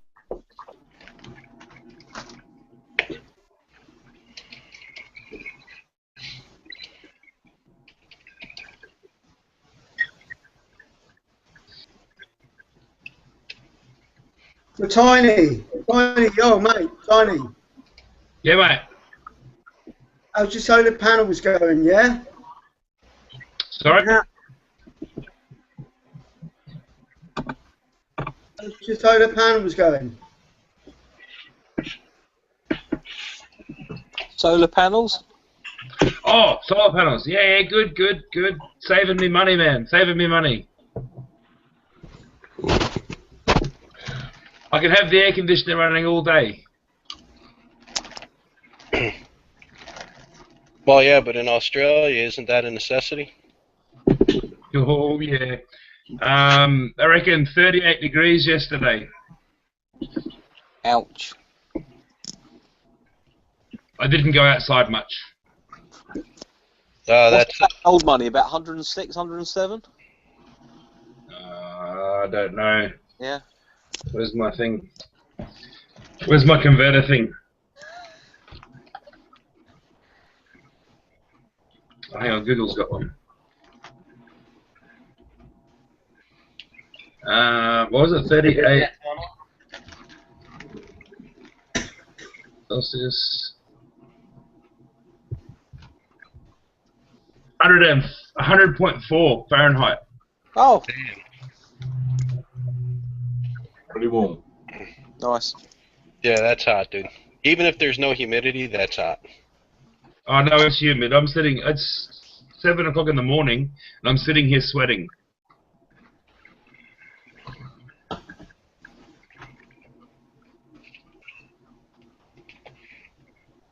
What's that beer now, Tony? The new one? Yeah? Brown ale. Oh, cool.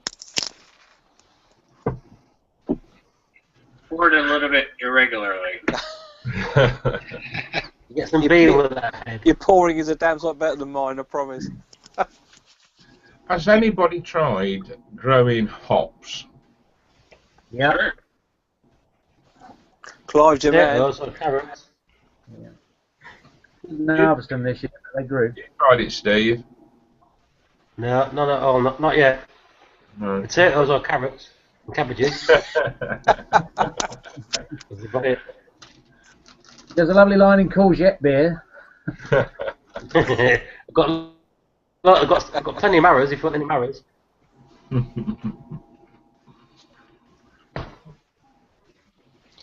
Yeah, I've always wondered about them, Steve. Growing some, Jim?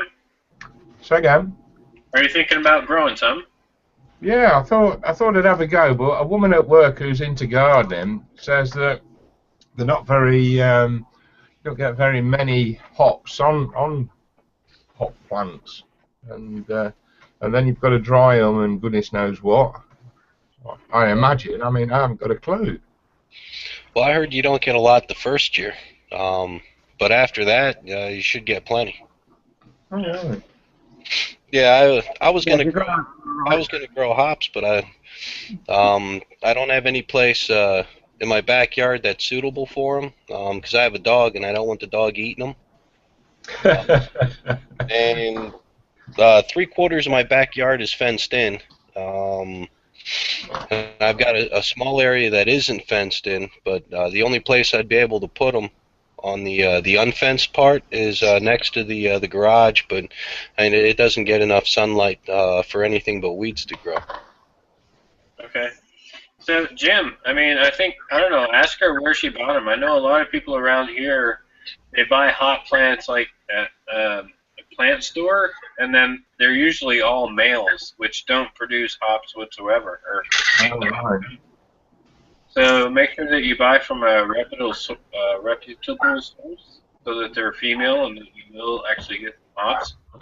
The hops that I had this year were actually first-year hops from a transplant from a cottage from a colleague of mine. So, and I got probably, I think probably close to 5 liters worth, wet. After they were dry, it probably came out to about 120 grams worth. That was the first year, and of course, I have yet to see what next year will produce. But yeah, first year was fantastic. I was surprised. Yeah, I think I'll have a go at doing them. It's choosing the right one, though, isn't it? Well, the right one or the right 3, I guess. How much you have? And Yeah, you get a few plants, really, don't you? what are the hops that you like? I mean, I know that I'm a really big fan of Centennial, so as soon as they become available in the spring, I'll be buying up some Centennial rhizomes and planting those. Maybe some Cascade, which are really resilient to a lot of different climates. But Yeah, right. depends on if you want like East Kent Goldens because that's what you really like. Then look into buying some of those. Yeah, good idea. Yeah, if you wanna only start with one plant, I mean, I would go something more along the lines of flavor and aroma type hop. I mean, because you can always buy a bittering hop, and for most brews, and I mean, unless it's an IPA, you're not going to use that many bittering hops to begin with. So yeah, like Tony said, just pick your favorite flavor and aroma hop. Is Greg in now? I've just seen him pop up. Yep. Yep. Yep. He's a dog? Yes. Evening, folks. Yes, that's my dog. He's barking mad as well. Are you going to show some video, or? Well, I am Irish, so, I mean, you know what they say. No, I don't know what they say. What do they say? Mad dogs and Irishmen. Isn't that the saying? They shag Stay the away same from... way. Stay away. What are you saying, dastardly? Stop the pigeon. I'm telling you. Earthy and Clunk on the same channel.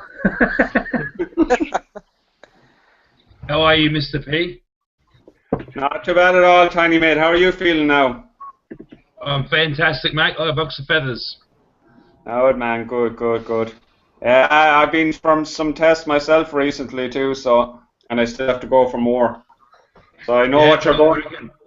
You've got Irish disease? No, I had to go for a camera test the other day, and now they're going to send me for a CT scan. Oh, which camera test? The backwards one or the frontwards one? Luckily enough, astroscopy, down the throat. Oh, okay, yeah. Yeah. Because at your age, shouldn't you be going for a colonoscopy? Well, that'll probably be next. I dread the day. Look, mate, I've seen them done, and I've done them myself, but not pleasant. Yeah, but that you weren't working at the time, where you were just doing that on the side. Take off. I was working at the time as part of my placement. I had an endoscopy a couple of years back, and woke up halfway through it, but I was still paralysed. I could see the screen, and they said people my size, it's very common to, like, they give you two drugs, one to paralyse you and one to put you to sleep. That's right. They said Yeah. it's very common for the one that puts you to sleep to wear off quite quickly. And yeah, I couldn't move, but I could see the screen that the doctors were looking at as shoving the thing down my throat. That's fucking. That would freak me out. Yeah, I hear stories about that. All right, that actually does happen more than people realise. Yeah, you can't do anything about it. You're just looking at this screen and you don't feel anything. Like, there's no feeling there, but you're very aware of what's going on. It is freaky. I'd hate to have that when I get my endoscopy, my colonoscopy. That'd be yucky. So how are you all, gents? Yeah, good, Greg. You? Great. Good, mate. Good. Why is Dullahan a dog picture? That's my dog, Tiny, because my camera should be on the laptop, so I have it turned off.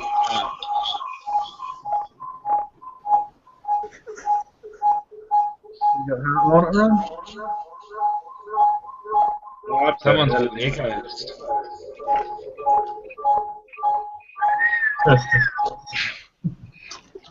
Must be right underneath that submarine. Hey, mate. Broadcasting live from Sweden. Yep, Chargers 300. So, Tiny, you might be. Is it there? You might be familiar with this. I used a Mangrove Jack's yeast the other night for the first time. A Belgian ale. A Belgian ale? Yeah, I've never used that particular one before. Belgian ale? Belgian ale, yes, M27, I believe it is. I've never used that. I've never used any Belgian ale yeast before, actually, to be honest. Yeah, I've not used that one, but the Mangrove Jacks range for powdered yeast is absolutely fantastic. I would put their M44, the West Coast Ale yeast. I have that as well. I'd put that leaves. I got 4 of them. I actually had to get them in from the UK, would you believe, from a homebrew shop in the UK. I got the M44, I got the Burton Union, I got the Workhorse, and I got the Belgian Ale.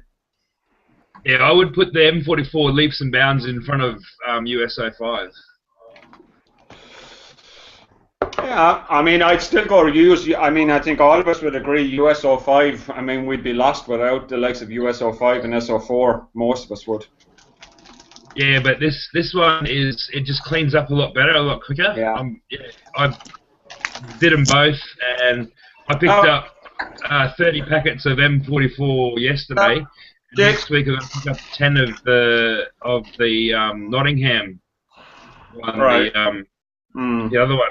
The only thing I wanted to ask about, and this would even go out to, where's the Norseman? Is Tony gone? He's just away at the moment.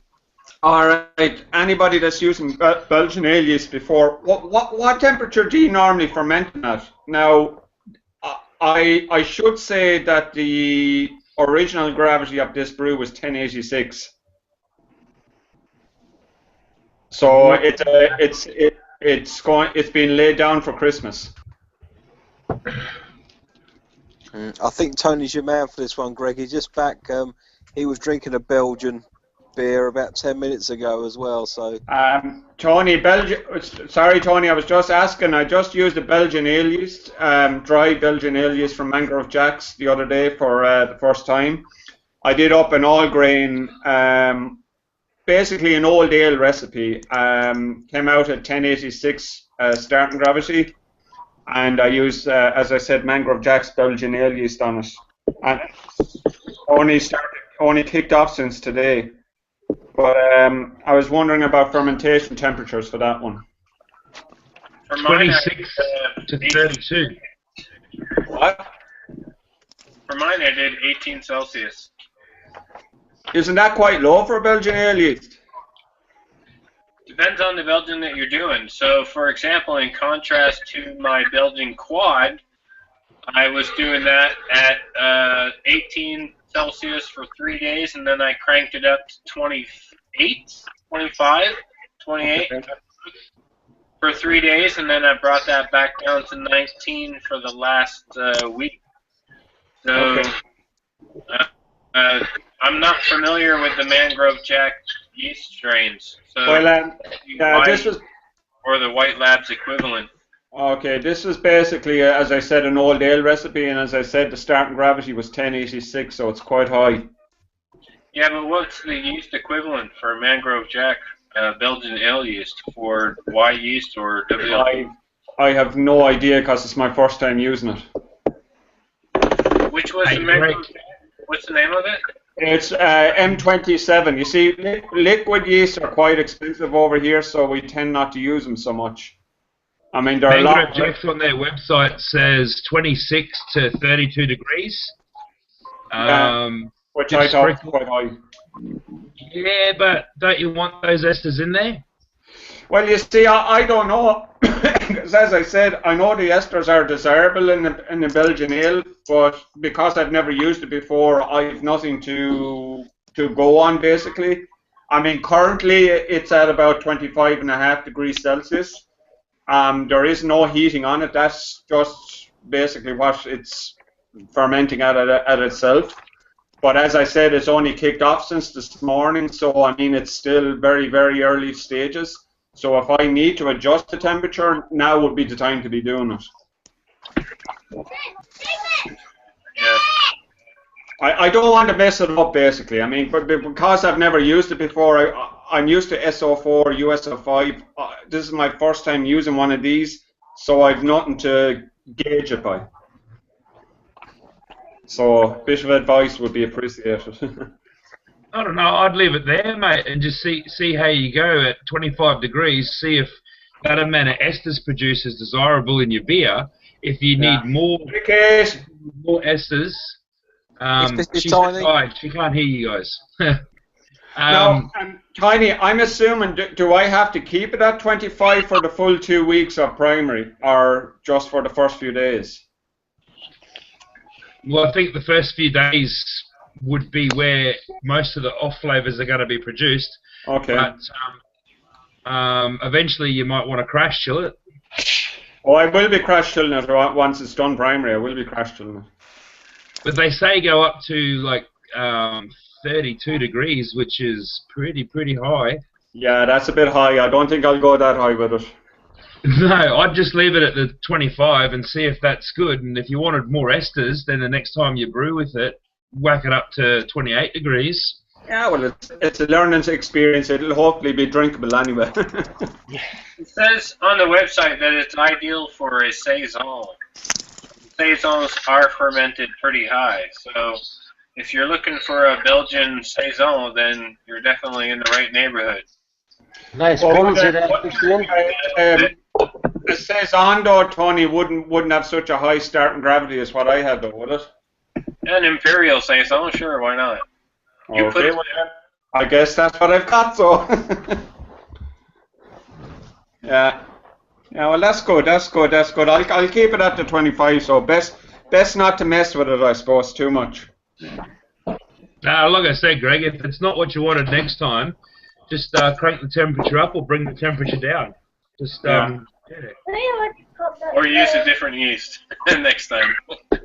Well, I was actually going to use pitch 2 packs of SO4 in it. Like I said, I'm not inclined to use liquid yeast because they're just too damn expensive. Right. Over here they are. I mean, something like WLP001, which would be the equivalent of, I think it's USO5, is it, Tony? That's like nearly 10 euros. Yeah, that's a USO5. Same as that's like 10 euros for a vial of it over here. How much? About 10 euros. Yeah, it's about the same here. Yeah, I'll flip it. I couldn't, you know. Looking quite sexy there, Christian. In your onesie. DJ's on or something. He's got a onesie. It was kind of. Here. Come on, Christian, put your headphones back on. Looking quite sexy there, Christian. Oh, thank you, Mal. I've got my onesie on tonight because it's a bit chilly. I was right. Hey, is that the type that have the feet attached to them? No, I didn't quite go that far, Bill, but it's very warm and very cosy, so it serves its purpose. It might not do it in like the fashion stakes, but it is nice and warm. Can I just ask, I'm just wondering, what's with the plastic sheet hanging up behind you? You're planning on murdering somebody? It's my Dexter kill room. Yeah. It's, Yeah. Hey, Jim. Great answer. Yeah, so 25 should be okay, so Tony, to leave it at then. If that's what you're going for, I agree with Tiny. You know, if you're going to stick with that yeast and you don't like what you get this time, then you're going to want to adjust next time. It's a learning experience, isn't it? Yeah. Well, if it's the first time you've used that yeast, then yeah, I mean, all yeasts are fickle. Yeah. Oh, it is. It's the very first time I've used any Belgian ale yeast, to be honest. So, yeah. But there's many different types of Belgian ale yeast, and so this one is tailored for that. Okay. Okay, no worries. Right, I'm going to have to go, lads. all the best, Jim. All the best, Jim. Take care. Nice. See you. Nice to see you. Good night, all. Oh, good morning, all. Bye-bye. Bye. So I did 3 all grain brews recently. I did a Yorkshire bitter, and I did, what was the other bloody one I did? A red IPA, and I used SO4 on both of those. I really like the English ale yeast, so USO4, WLP002. Yeah. I mean, I really love the esters that come out of that, and it really does round out like any of the hoppy bitterness. I'm a really big fan. What's that? The SO4, Tony? Is it? Yeah, SO4 and WLP 002 is the same. All right. Yep. Now, just as a matter of interest, if you use SO4, which is obviously the dry use, and you use the WLP, whichever one you said, 002. 002, what difference do you notice between using both of those, given that they're supposed to, one is liquid and one is dry, but they're supposed to be the same yeast strain?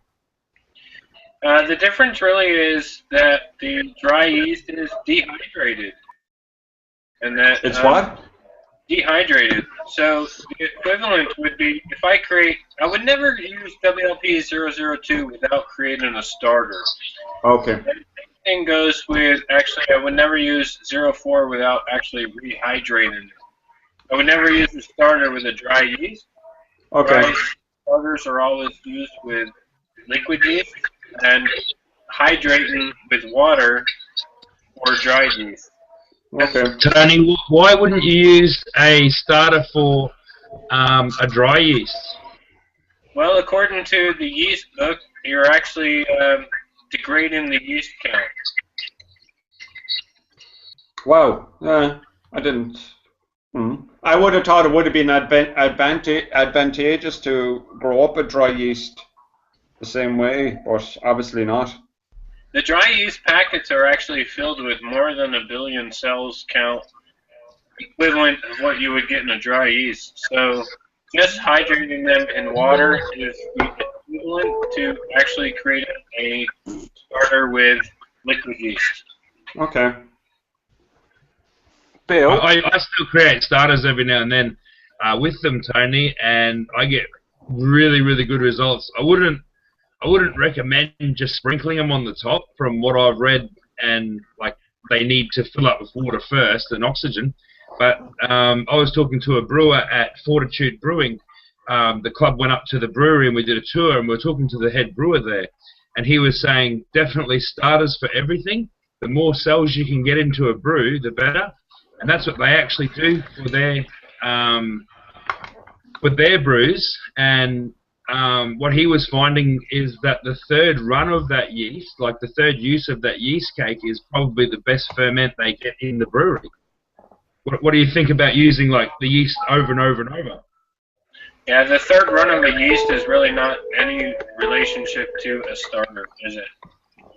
It's not the same. No, I understand that. I'm not saying it is. I'm asking your opinion on reusing the same yeast for multiple brews. Have you done that, or do you just go fresh every time? I don't do that. I've done that. Hey, Bill, can you add Ant to the conversation? He's trying to join. Thanks, Tony. Yep. Ant Rogerson? Sure, no problem. Do we want a Yorkshire man in here? Oh, wait, we have one. Tiny, I've done, I've reused yeast for multiple batches. You know, just pitching the wort on top of the yeast cake. That's what I was going to say, yeah. And I mean, it works. It works very well. But if you're gonna like reuse it like a second time, you know, like you ferment out your wort. You rack that into your keg or into your bottling bucket. Pour a fresh batch of wort on top of the yeast cake. If you're going to repeat that process, I would take a little bit of the trube in the bottom of the bucket out of the bucket, because it's just a whole lot more than you need. I've done it 3, 4, 5 times. And I've had fantastic results. Oh yeah. Going like it's fermented in a few days, and straight away you just get massive big kreuzen on it. It starts fermenting almost instantaneously. And I've done it multiple times, and I've never had a bad flavour. I did one with a dry hop edition, and I just poured 3 other beers over the top of that, one after the other. So there was 4 on one, and left all the hops in there and everything, and that hop aroma and flavour carried through all of them. was fantastic. And I'm talking, you'd be talking 4.5, 5 weeks of using the same yeast over multiple batches, and that aroma did not falter at all through all of them. It was there. Do you not find that by doing that, I mean, depending on what hops you're using in each subsequent brew, obviously there's a certain amount of crap, for want of a better word, left behind in the trube. Do you not find that gives you undesirable off flavors when you pitch another wort on top of it? No, I've never had hops. People say if you leave hops in there more than 4 days, they start to turn grassy. Well, I've done 5 weeks, 4.5, 5 weeks, and never encountered those problems at all.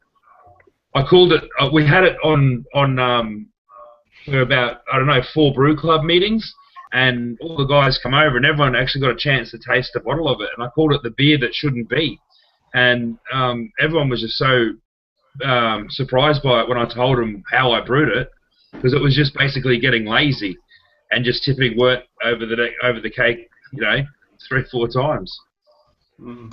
Yeah, they call that slopping back. It's a phenomenal way to reuse the yeast. I mean, because let's face it, after your wort's fermented, the yeast that's in the bucket, it's live, it's viable, and it's already in the fermenting mode.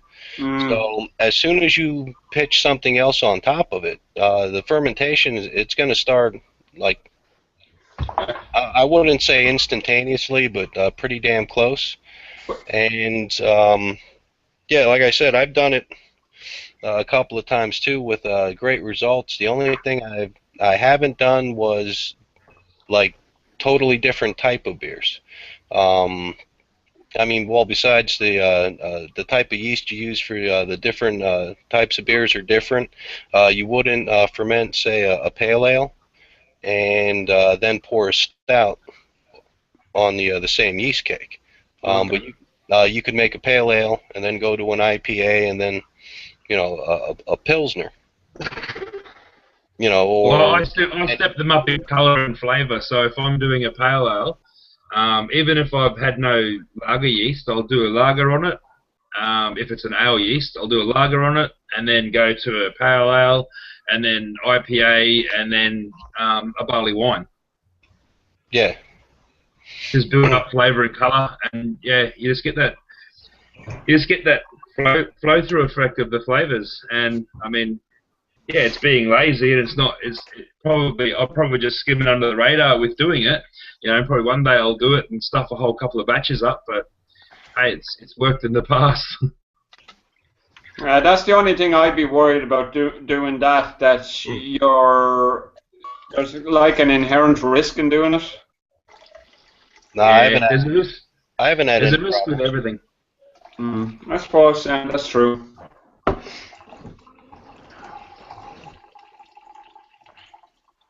So, sanitation, is that okay then to do that? Sanitation-wise?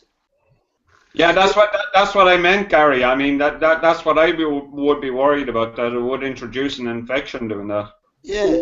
Well, if you time it right, there's very little chance of infection. I mean, you're not gonna rack your wort off of the yeast cake into your bottling bucket, and then set the bucket someplace and let it sit for a day before you put a new batch of beer on top of it. So if you do it straight away, it's cool, yeah?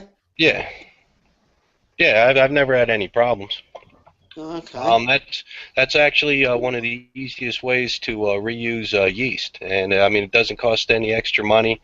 You don't have to build a stir plate or buy the little stir bars and that. You don't have to wash yeast. Yeah, I suppose so. Yeah, I mean, I tried washing yeast too, and it works, guys, but it is a major pain in the ass, and if you don't do it right, it's not going to work.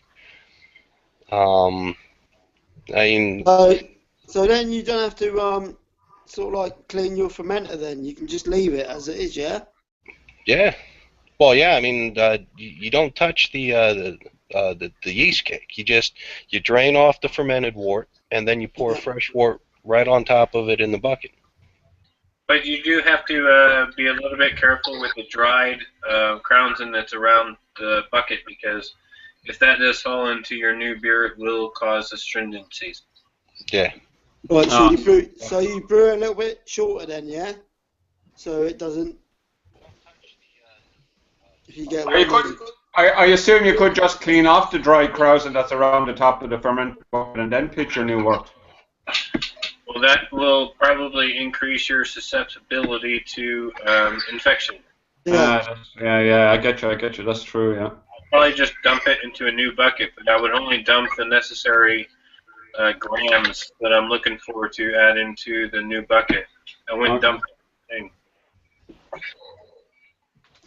So in other words, if you just scoop up the yeast cake with a spoon and put it into another bucket, is that okay? Yeah?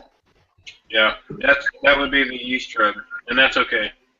Oh, that's cool. Do you have to do all of it, or just a bit of it, yeah? Yeah, yep. You basically want the same amount that, it's hard to tell. There's a process actually for you to determine how many cells there are, and then you get the right pitching rate. If you over-pitch, you're likely to get some off flavors. If you under-pitch, you're likely to get some off flavors, and that's why you know, there are those pitching calculators.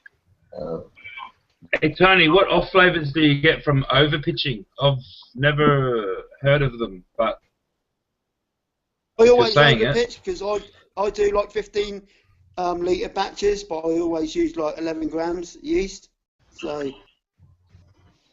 Which is the recommended amount for a 5-gallon batch, yeah? Right, yeah. Wow. Well, a 5-gallon batch is 23 litres, isn't it? That's 5 gallons is like 19 liters.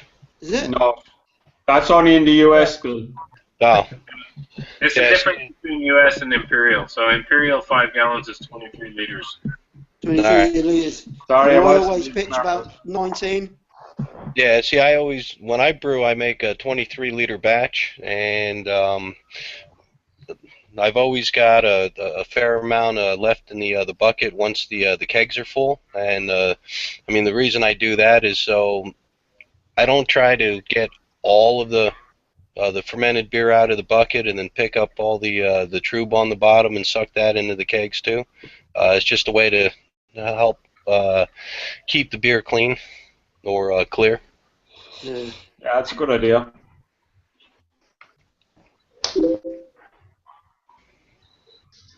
Okay. Tiny, to answer your question, it would be acetaldehyde. I forget how you pronounce that, but it's pretty much flavor because the yeast will go ahead and burn through all of the sugars as much as possible, and then the off taste that you get from that would be the apple flavor from the acetaldehyde. And then if you leave it, but then again, there's the time delta, of course. If you leave the yeast in there and they remain active and you give them enough time in order to clean up after themselves, it will take it out. But you will be prolonging the required amount of time necessary in order for the fermentation to occur. You're going to actually basically making it longer. You're going to... Hey guys, did Ant get in at all? I know Ant I've just never encountered it. Like you were away from the computer. I don't know if you could hear, but I've done tipping wort kits over yeast cakes, and I've done that 4 times in a row with massive big yeast cakes in the bottom, like huge. And I've never encountered any off flavors with it, so I didn't think there was actually off flavors created by overpitching. I've never tasted one of your beers, I can't say. Yeah, I've never tasted any off flavors either. Maybe when you come to Australia, I'll show you one. Just remember, there's no skiing. It's hot. Bill, is it possible to try and get Ant in? He said he's trying, but he's not having any luck. Send him a link or something. Yeah, I sent him a link on his Google page. Oh, thanks. Yeah, if you tell him to go to his Google homepage. There'll be a link on the top of it. You should be able just to click on that. Thanks, mate. Thank you.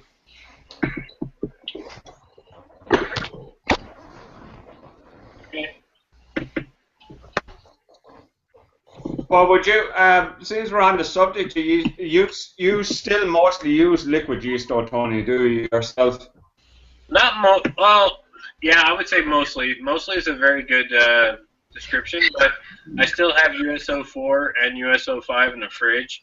For example, in the experimental hop brew that I did use USO5. Yeah. And I have some O4 set aside for some other experimental brews that I've got coming up in the future. But when I know that I'm going for a very specific taste and I know that the brewery uses liquid yeast, then I'm going to use liquid yeast. The one question that always stopped me, I mean, aside from the price, I mean, is do you get enough of an advantage using liquid yeast over the dry yeast to warrant paying as much as what it costs? I think the only advantage really is to be able to get yeast that are not available in dehydrated form. Yeah, because there's a bigger range in liquid yeast. Yes. Yeah, okay.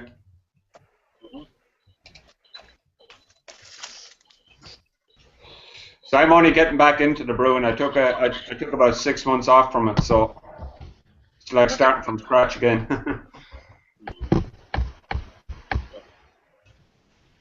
That's I think the only difference I've ever really seen is the variety. Yeah. Oh, there's a bit of a yeast collection going on over there with Gary. Yeah, man. I got fucking loads of yeast.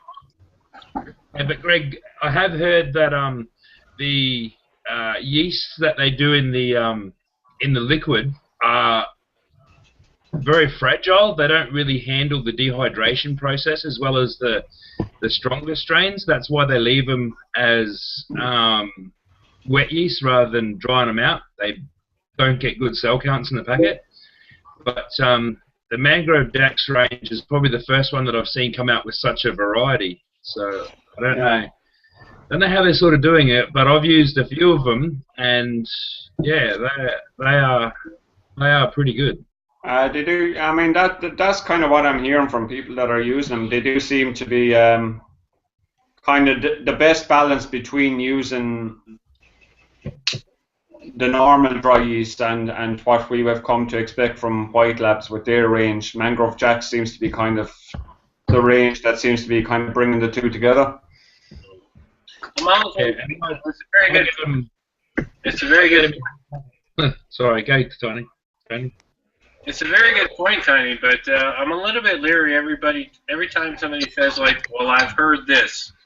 Because, okay, yeast are yeast. I mean, they're just microorganisms, and it's not like one is going to be susceptible to certain conditions and the other isn't. I mean, they are biological entities which are all subject to the same conditions and subject to the same reality. So they can be persisted, whether hydrated or not, in both forms.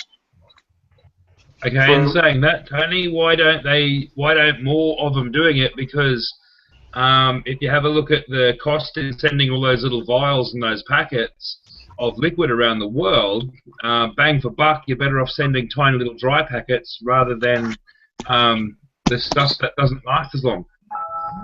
Again, I would be only guessing, but I would say cost is probably the issue. Yeah, but I mean, like, say, White Labs, why don't they make a packet range rather than sending, if they wanted to send them over here to Australia, it obviously costs them a lot more for freight. Yep, but I would say that White Labs is really sold on providing the freshest, most capable yeast in the freshest form. That's a business model. That's a business model decision. Them. Has nothing to do with whether what's better or not. It's a business model. It's a company trying to make money.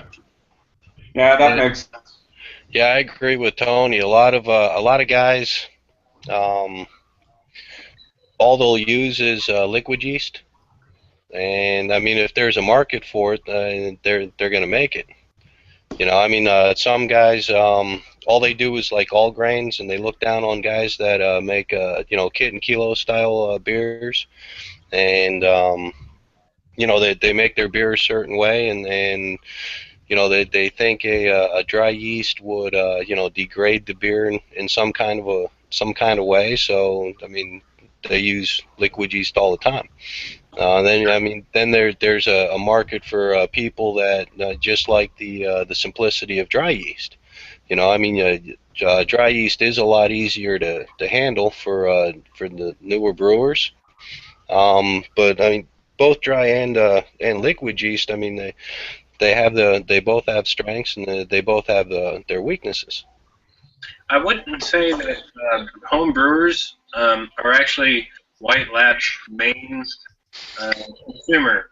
For example, all of the brewers, you know, they get delivered fresh, you know, viable yeast in buckets to be used inside their wort in these, you know, 1,000 liters to 25,000 liters sort of fermenters.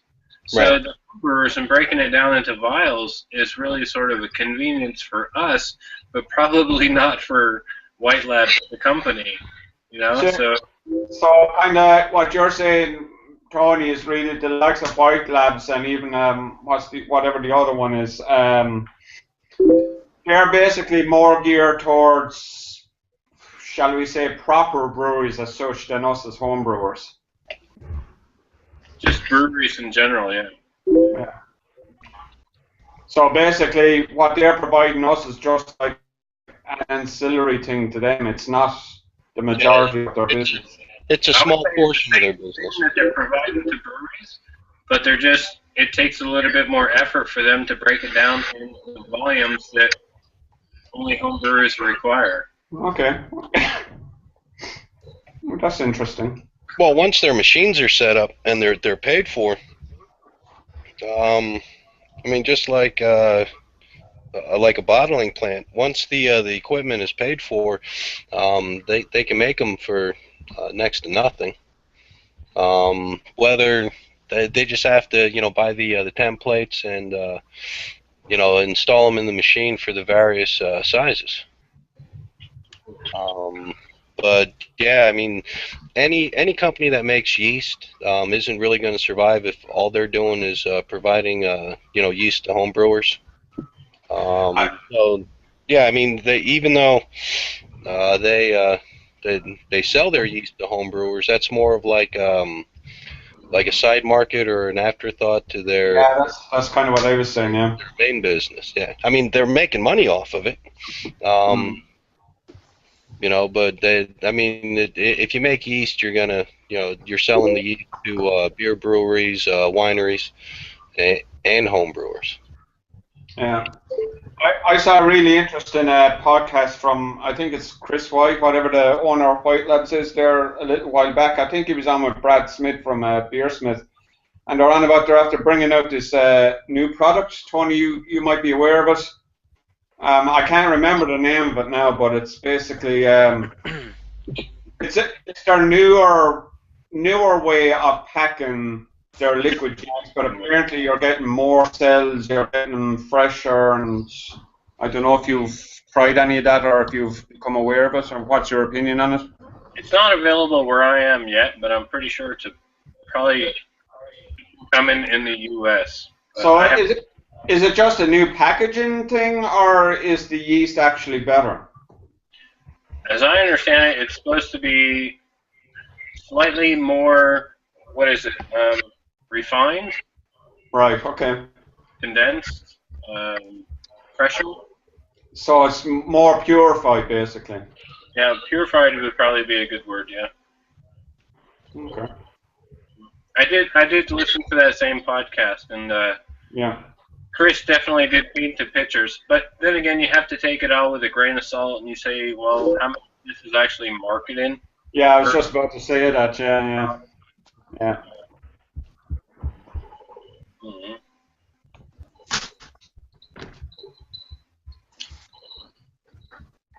Yeah.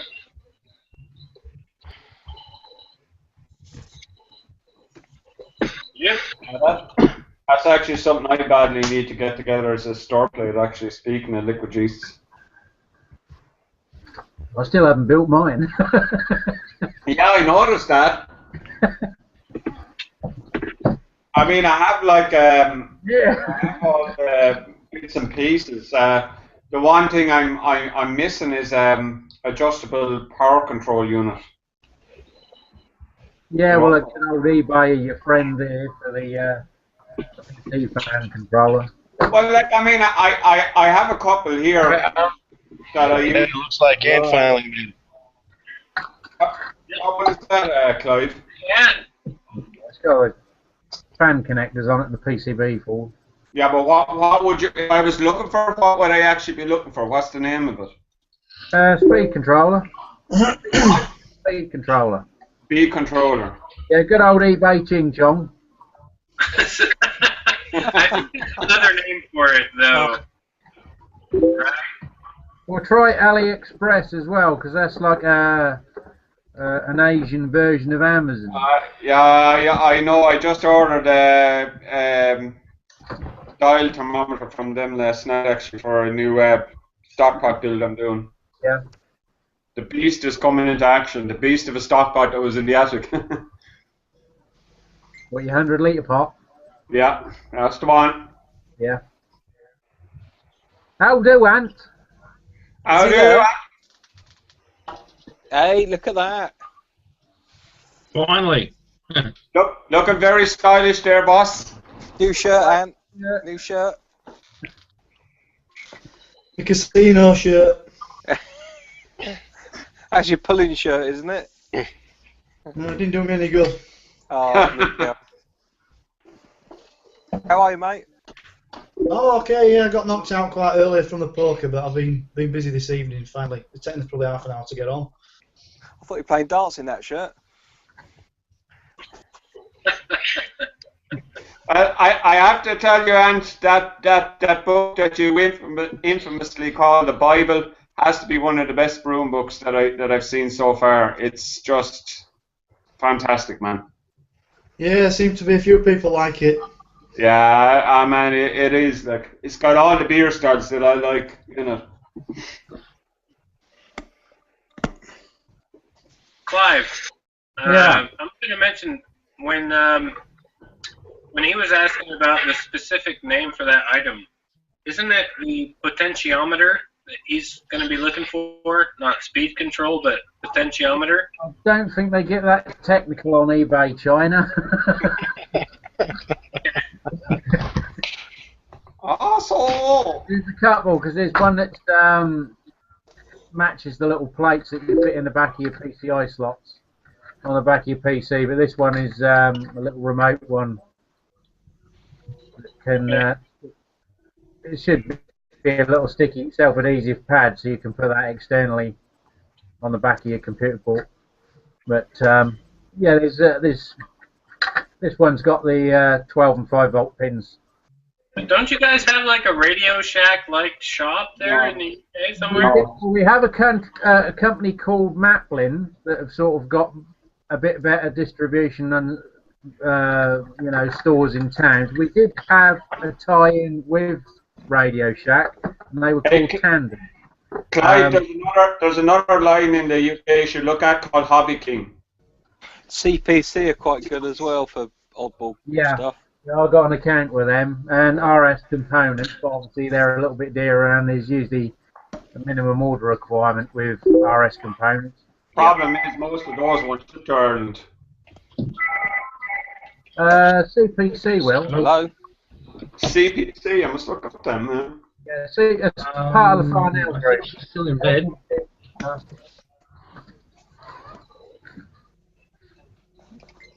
Okay. I think it might be, Greg, I think they might be called Radio Spares in Ireland. They are components, yeah.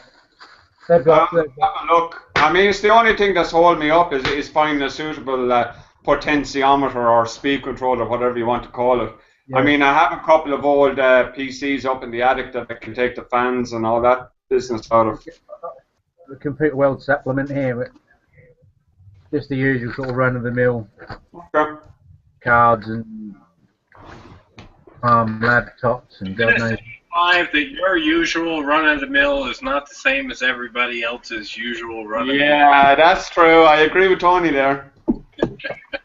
Mister, I've got 15 sheds out the back and I don't know what's in any of them. I turned another one away. Clive will go into one of his sheds one of these days and find a Morris Minor inside or gathering dust or something. No, that's in shed 11. Or a V2 rocket. Oh, a little step. I don't need shed. You know what, Ant? That wouldn't surprise me. Funny you should mention Only that. beer review I've ever had where the guy's got a Sten gun on the wall behind him.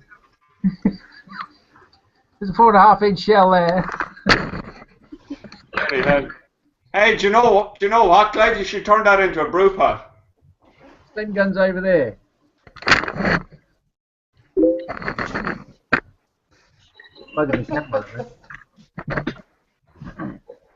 We're equipped for all occasions. I feel a Bert Gummer moment coming on. Well, as the good man said himself, better to have it and not need it than need it and not have it. That's what we call the condom factor. You better Yes. have it and not need it, and need it and not have it, yeah. Let's just hope the zombies invade Norfolk first. Well, they'll never get to Yorkshire then, will they? No, not past you. Anyway, it's grim up north. So, Ant, you playing poker tonight? This afternoon, yeah, we're home quite early. Texas Hold'em, Omaha? No, Texas Hold'em. I got it in with Ace King against the guy with Ace Queen and he hit a Queen, so see you later. Thanks for coming. River Killer? No, turn, but it's all Oh. the same, isn't it? Oh, Yeah. okay. I think it might have been because I didn't wish him luck. He wished me best of luck, and I thought, fuck off, I'm wishing you luck.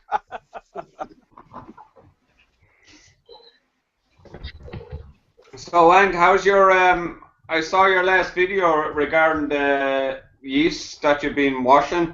How's that been going for you? Yeah, it's fallen a bit. It's fallen down. I mean, is it just one particular strain of yeast that you're having trouble with, or is it just all of them in general? No, the 1056 has been fantastic. I think I got. I knew I was going to.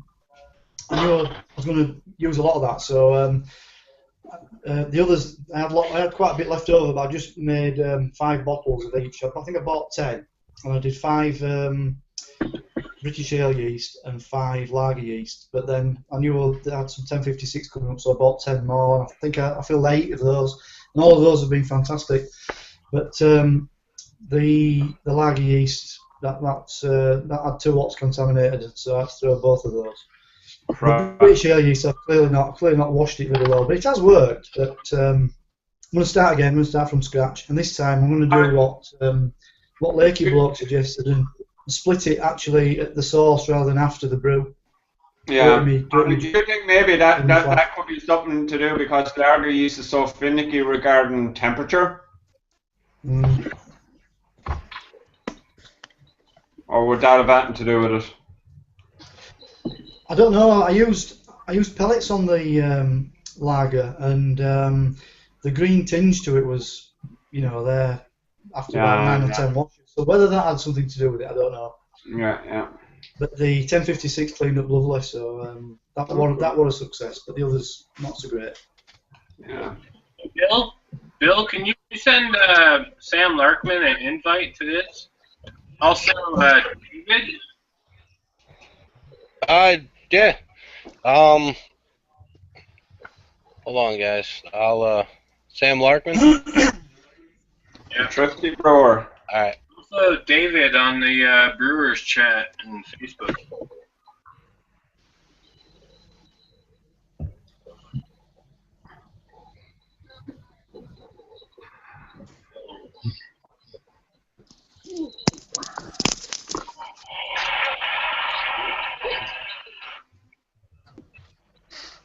Hey, I can't see anybody. Can Can anybody see anybody else? I can see you, Gary. You I can see me, Deathly. Yeah. I see you, baby. I can't see you. Shaking that ass, shaking that ass. I can't see Ant.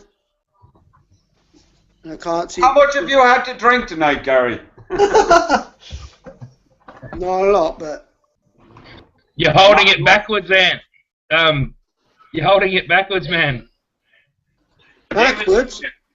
Bill, you got David Lucas? Welsh No, brewer. I'm holding that right, mate. Not I that. can't see anybody. All I can see is circles and a dog. I can see I a can dog. see what is that behind you? That's Greg's dogging page. You're on the wrong website. Hey, boy. Leave my dog alone. That's a peacock behind you there, Gary. Peacock clock. All right, I just sent Sam the link for the chat. Right, What cool. about that, Dave, the Welch brewer? All right, I've got everybody else. Well, that I can do. I've got the sound from everybody. How But many people can join one of these hangouts, guys? I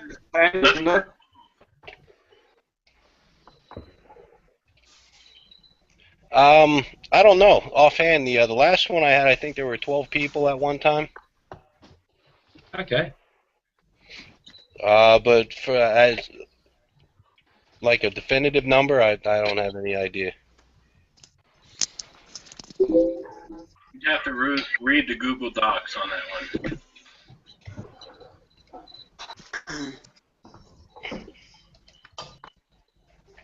turn the bloody PC on again.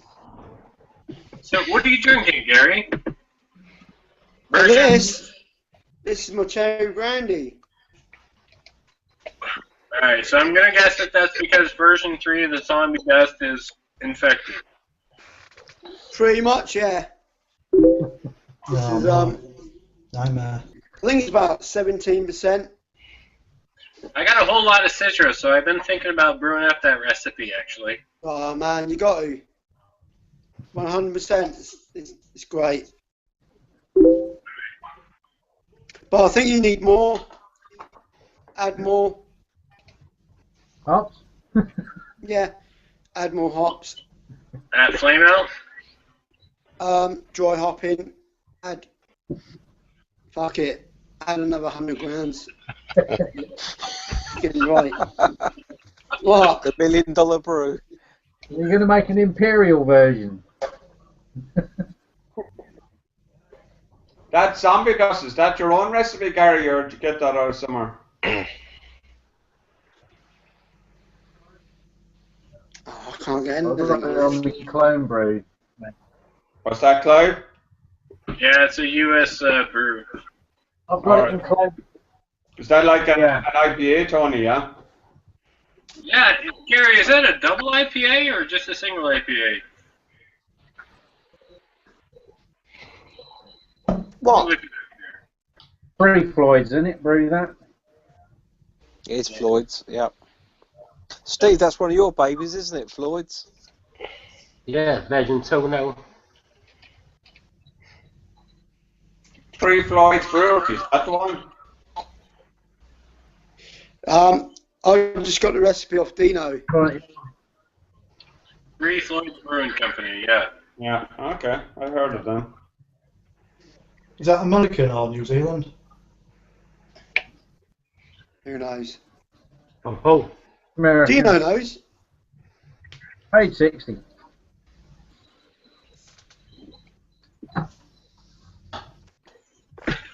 Website still loading. Bum, bum, bum, bum, bum. Oh man, this is crap. That is a pale ale, actually. IBUs is only 50. ABV is 6.2. So it's just a pale ale. What are you drinking there, Tony? That looks rather interesting stout, is it? I got their Alpha King recipe. Just a brown. What? Just a Oh, brown. brown ale, okay, okay.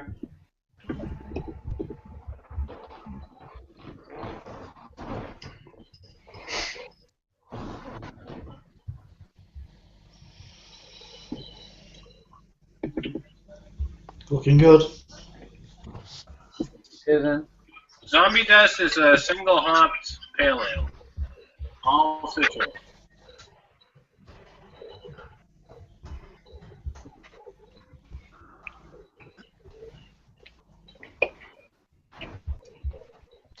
And where's Arsu tonight? No, she's just giggling in the room. Oh, yeah. Got another hangout. Boys, what's it say? Big boys hangout. Which is more like little kids.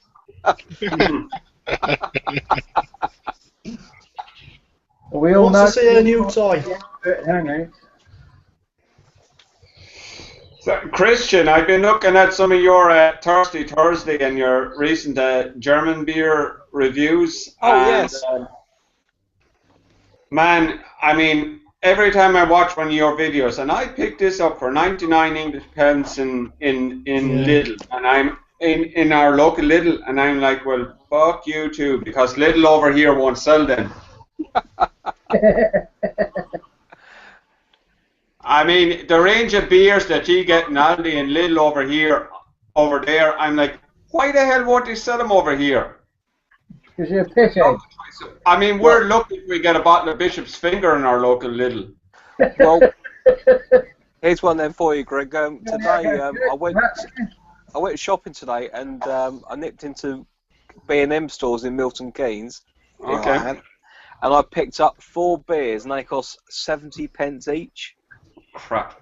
Go I on. know. There was a Nuremberger Pilsner, a Black Sheep, All Creatures, and what's it all called? great and small. Just Great and Small. Yeah. I'd like to try that Black Sheep actually. Quite nice that. And then 2 Oakle Ales from the Isle of Man, and I've been to the Isle of Man for TT week in the past, so absolute ridiculous. I mean, Christ, you couldn't even make it for 70 pence, you know? No. You know, what with the glass, your shipping, your marketing, your labelling, blah blah blah. You know, ridiculous. So. Do you remember that stout I did from there that was cheap, and I got that funny fit, well, I got the taste, and it didn't have the licorice. It said licorice on the label. Yes. And an old kit that I had. I thought that licorice faded in time, and I was trying to find the sell-by date on the bottle, and I couldn't see it. Anyway, just after I finished my video, I looked, and I could just catch it in the light, and it was December 2012, whatever it was. Like 3 months out of date. The crafty bastards. Yeah. But you know, the other stuff's not too bad. No, it was okay. It's I often wonder, you know, why so many of those types of beers that you get in the UK, why they don't make their way over here? Like, I mean, we're not a million miles away. Or do they just not trust the Irish? They might get wet.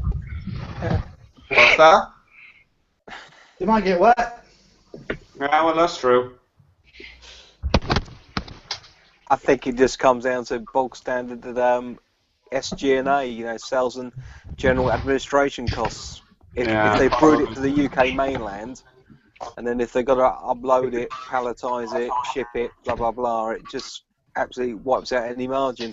I think it just comes down to that. It varies from one B&M to another. The stuff that David gets over in Stockport, in Cheshire, there, I've never seen many of those over here. There's very few that he gets that I get over here. It says on this thing, Greg, this is 39 English pounds, this quality proof. That's nice can, Clive. It says, do not ship to Ballygo backwards. Hold my own, Clive. I thought he lived on Craggy Island. With the little cows. Yeah. No, mate, I live in an Irish Quail tuft area. This cow is. Alright, this cow is close. Yeah. It's really close. That's Close right. and far away. And the milk one is called Pat Mustard. There you go. Yeah.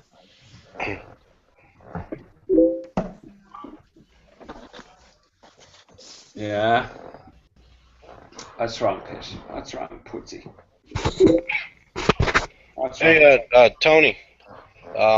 Have Sam check out his Google Plus page. I sent him a link to the chat. If you can't get it that way on my Google page, the Hangout is like the top thing. It says Hangouts on air and has a join now button to click. Okay. And have you got like a Home Bargains up in your part of the world? Yeah, we have. It's next to B&M, funny enough. Yeah, is it all right in there for beers? There's not much beer. It's mostly wine they sell. They're just a very limited sort of Blackthorn cider, Yuki Brown, this sort of real limited. Yeah, well, like Desperados crap and stuff. To be honest, I don't go in there very often. I don't look at the beer because I've looked probably 2 or 3 times in the past, and there's never anything there that's any interest really. So. No, they don't have a great in our Home Bargains. It's all sort of Desperados and that sort of rubbish. Right. I had 2 beer mails actually land today. Nice. Two in one, which was fantastic. I got 2 beers from John Owens, who's Aussie Brew over here in the UK. Got an amber ale and I think a stout. And also I think it's a world premiere of outside of Austria, the Wacky Schnapps brothers have sent me a dozen schnapps to try. Nice. Oh, fantastic. So bloody amazing. Absolutely fantastic, yeah. Yeah, because Martin's in the UK at the minute, isn't he? Yeah. We were going to meet up, but he's helping his 2 twin lads move. Oh, he said he said he's just got a bit emotional and a bit sort of stressful, so unfortunately we'll leave it to another time. But he was only sort of about an hour up the road from me at the moment, yeah. All right, yeah, I know he said he was in, I think in Essex somewhere, wasn't it? Yeah, Colchester, yeah. Oh, hang on a sec. Yeah. You all right, love? Oh, yeah, hang on. I'll put it on the top of the screen. Sorry.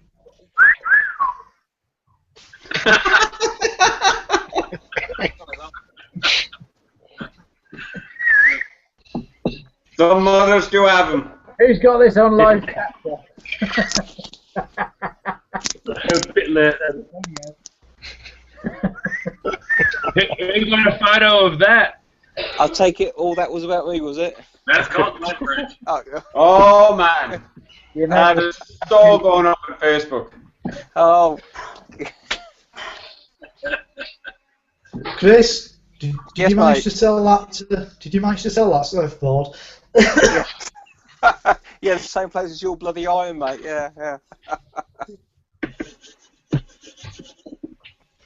Oh, that can't be about me.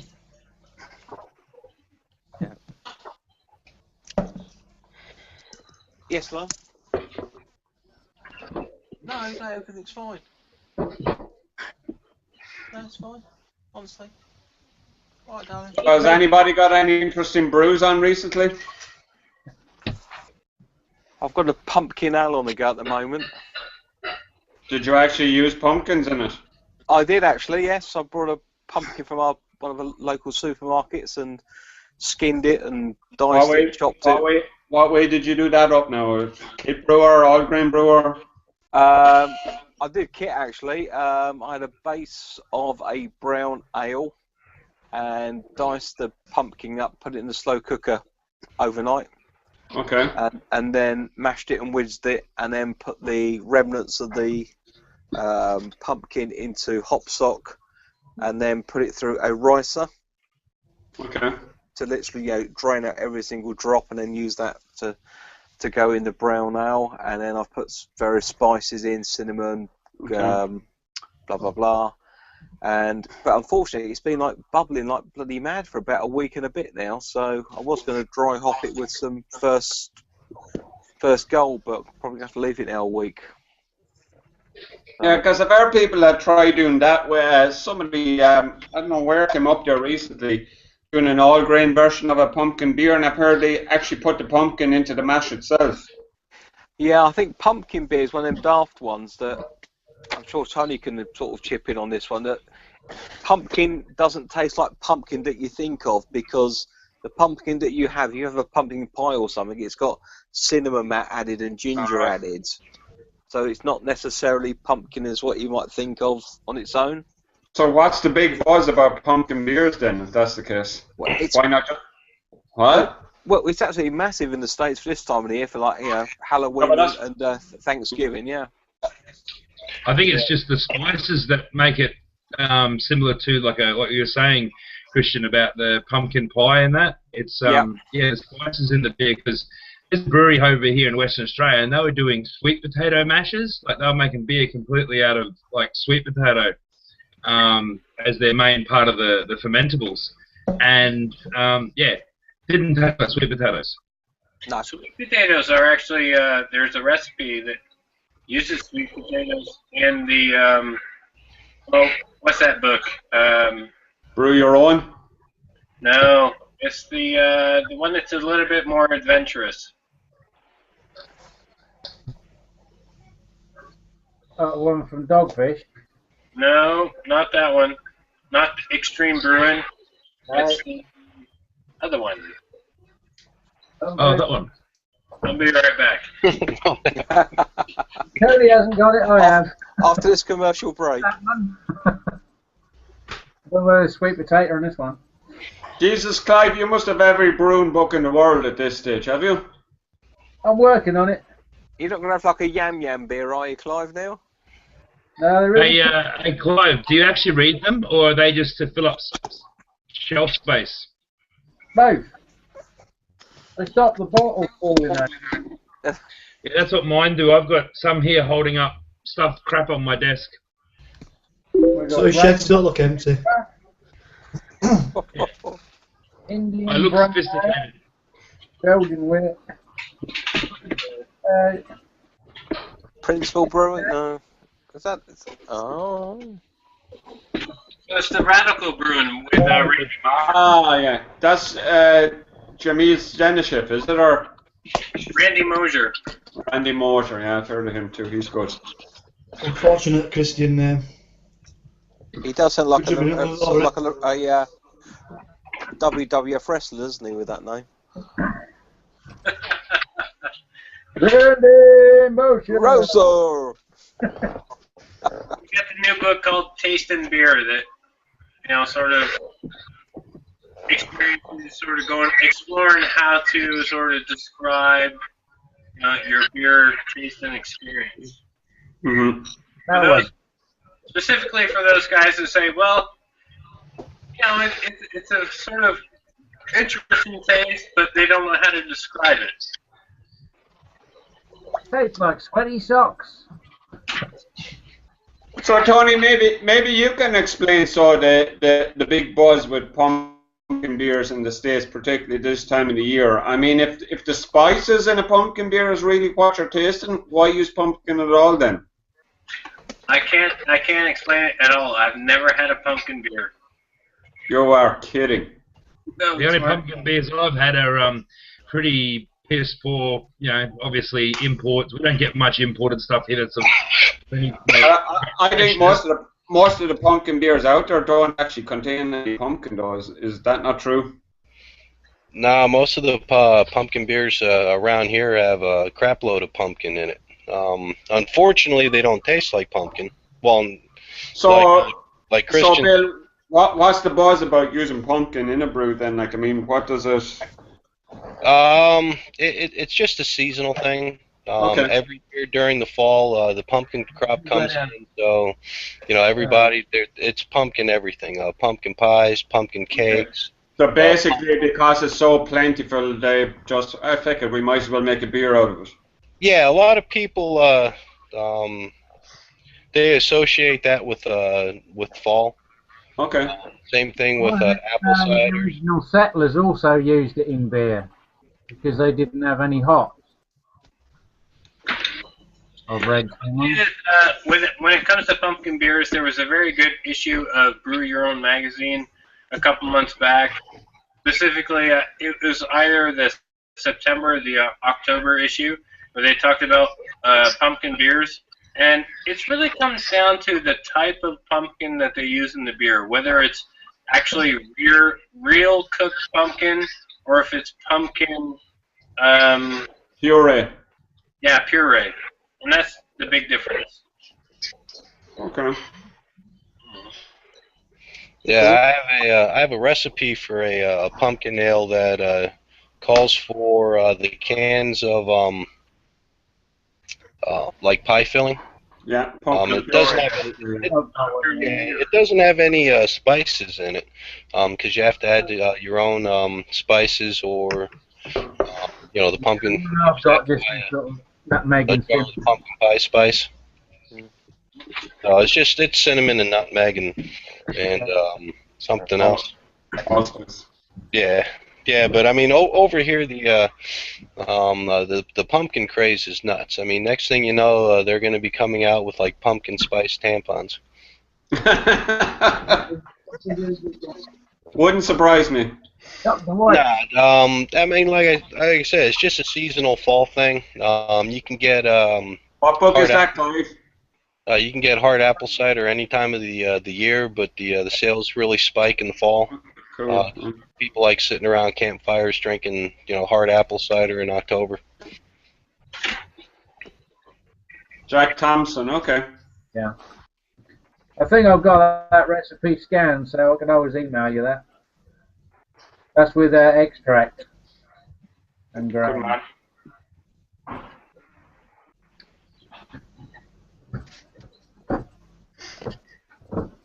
Yeah, I'd like to try doing one just once, just to see what it's like. I've never actually had a pumpkin myself. Well, you should do two small batches instead of like one 5-gallon batch. Yeah. Do two batches and use just pumpkin in one, and use just like pumpkin pie spices in the other one, and see which one tastes more like pumpkin. Okay. Maybe you could, if you're kegging, Greg, pull one off early. I am. I mean, I only keg now anyway. Yeah, pull one off early so it's still got the sugars from the pumpkin, which is equal flavour. It just won't be as fermented out, obviously. But yeah, you'd be able to taste the pumpkin in through that. But yeah, you have to be able to keg to be able to do that. Oh no, I do. Yeah, it's all keg now. Yeah, if you bottle it, it'll be a bottle bomb. Yep, I've my kegerator set up and all, bear a couple of taps. Yeah. Which I can't seem to bloody get over here for some reason. Okay, Greg. Tiny, I think you'll find that if you say pull one off early, you've got to say "ooh matron" after it. Yeah. Yeah, I've missed that on your videos. But I must admit, I think one of the things in the UK is we don't actually know what pumpkin tastes like, because you're so used to having it as part of something else with like nutmeg, cinnamon, blah blah This is blah. the candle wax one I had. Was it? We throw the inside away and shove a candle in it. That's it. Yeah. But yeah, I got one in Morrison's last week, which was about like that for 99p. So I'm sure they'll, in about 2 weeks' time, they'll be selling them off for about 20p to get rid of them. So it's like a challenge for everyone, sort of do like a really good pumpkin ale. Yeah, and here's the thing: when you do it, though, you have to find you have to buy a pumpkin big enough and actually ferment the beer inside the hollowed-out pumpkin. Yeah. Oh. Yeah, I saw that on a video on Facebook. They, some brewing company, I don't know where it was. I just watched the video quickly. They cut this massive big pumpkin, cleaned it out, got a blowtorch, caramelized the inside of the pumpkin, threw in some brown sugar, and tipped the beer in it. Put the bung back on the top of the pumpkin, put skewers through it, and then poured wax over it. There you go. Like that would be awesome. That would have to pick up the flavour from the pumpkin. It would have to. I like the idea that they clean the inside of it too. Yeah, caramelizing the inside with a blowtorch. Well, that's just an excuse for me to use a blowtorch. I was just going to say, big boys' toys.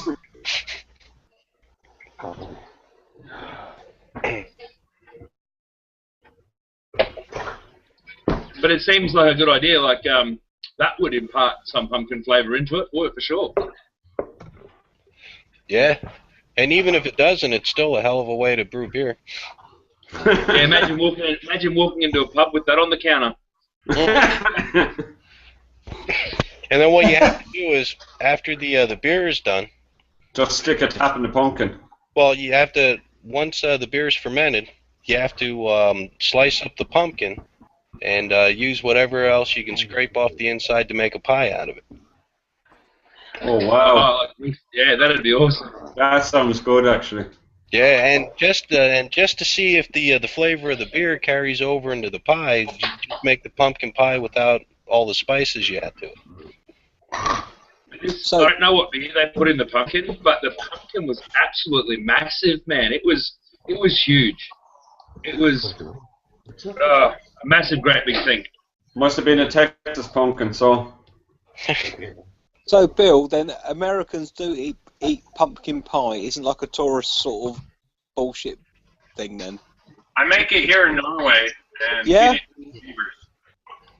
Cool. Yeah, pumpkin pie is nice, but Americans are weird. If it's not like you can make pumpkin pie in July, but if it's July and you say I'm gonna have pumpkin pie, people look at you like you got a third arm growing out of your side, because they're like, well, what are you talking about? It's not October.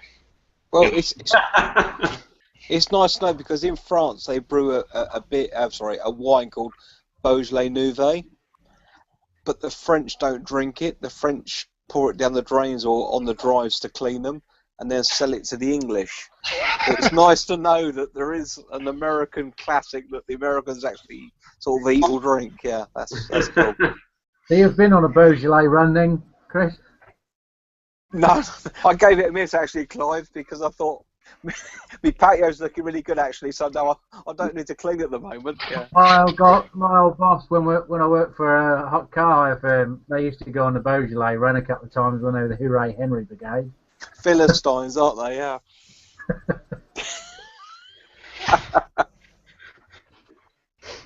Hey, Clive, what other beers from Australia can you get in your shop? We've started getting the 4X Gold in, but we only buy about 4 cases of that. Wash your mouth out. Yeah.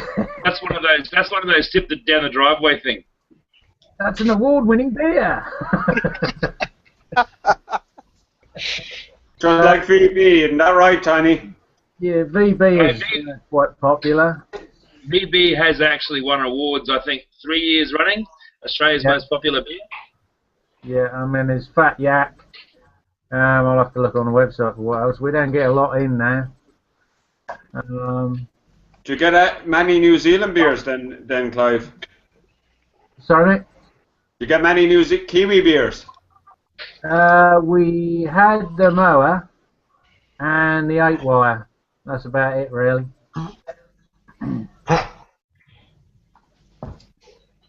So is it true though that Foster's is not drunk by Australians, only by tourists?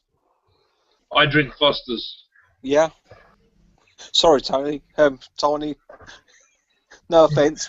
It's one of those sort of jokes over here that sort of only tourists get. Yeah, no, it's true, man. It's true. Foster's is export and brewed all over the world.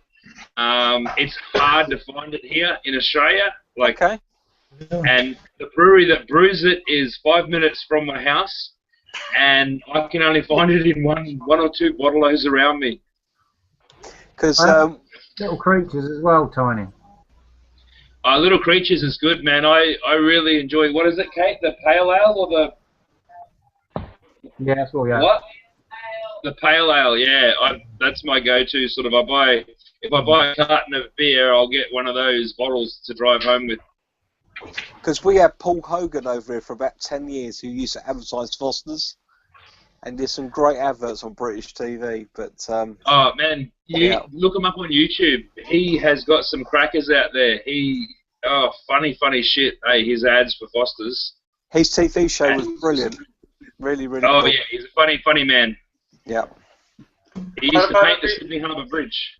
He'd start at one end and start painting the Sydney Harbour Bridge, and by the time he got to the other side of it, he'd have to turn around and start painting, start again.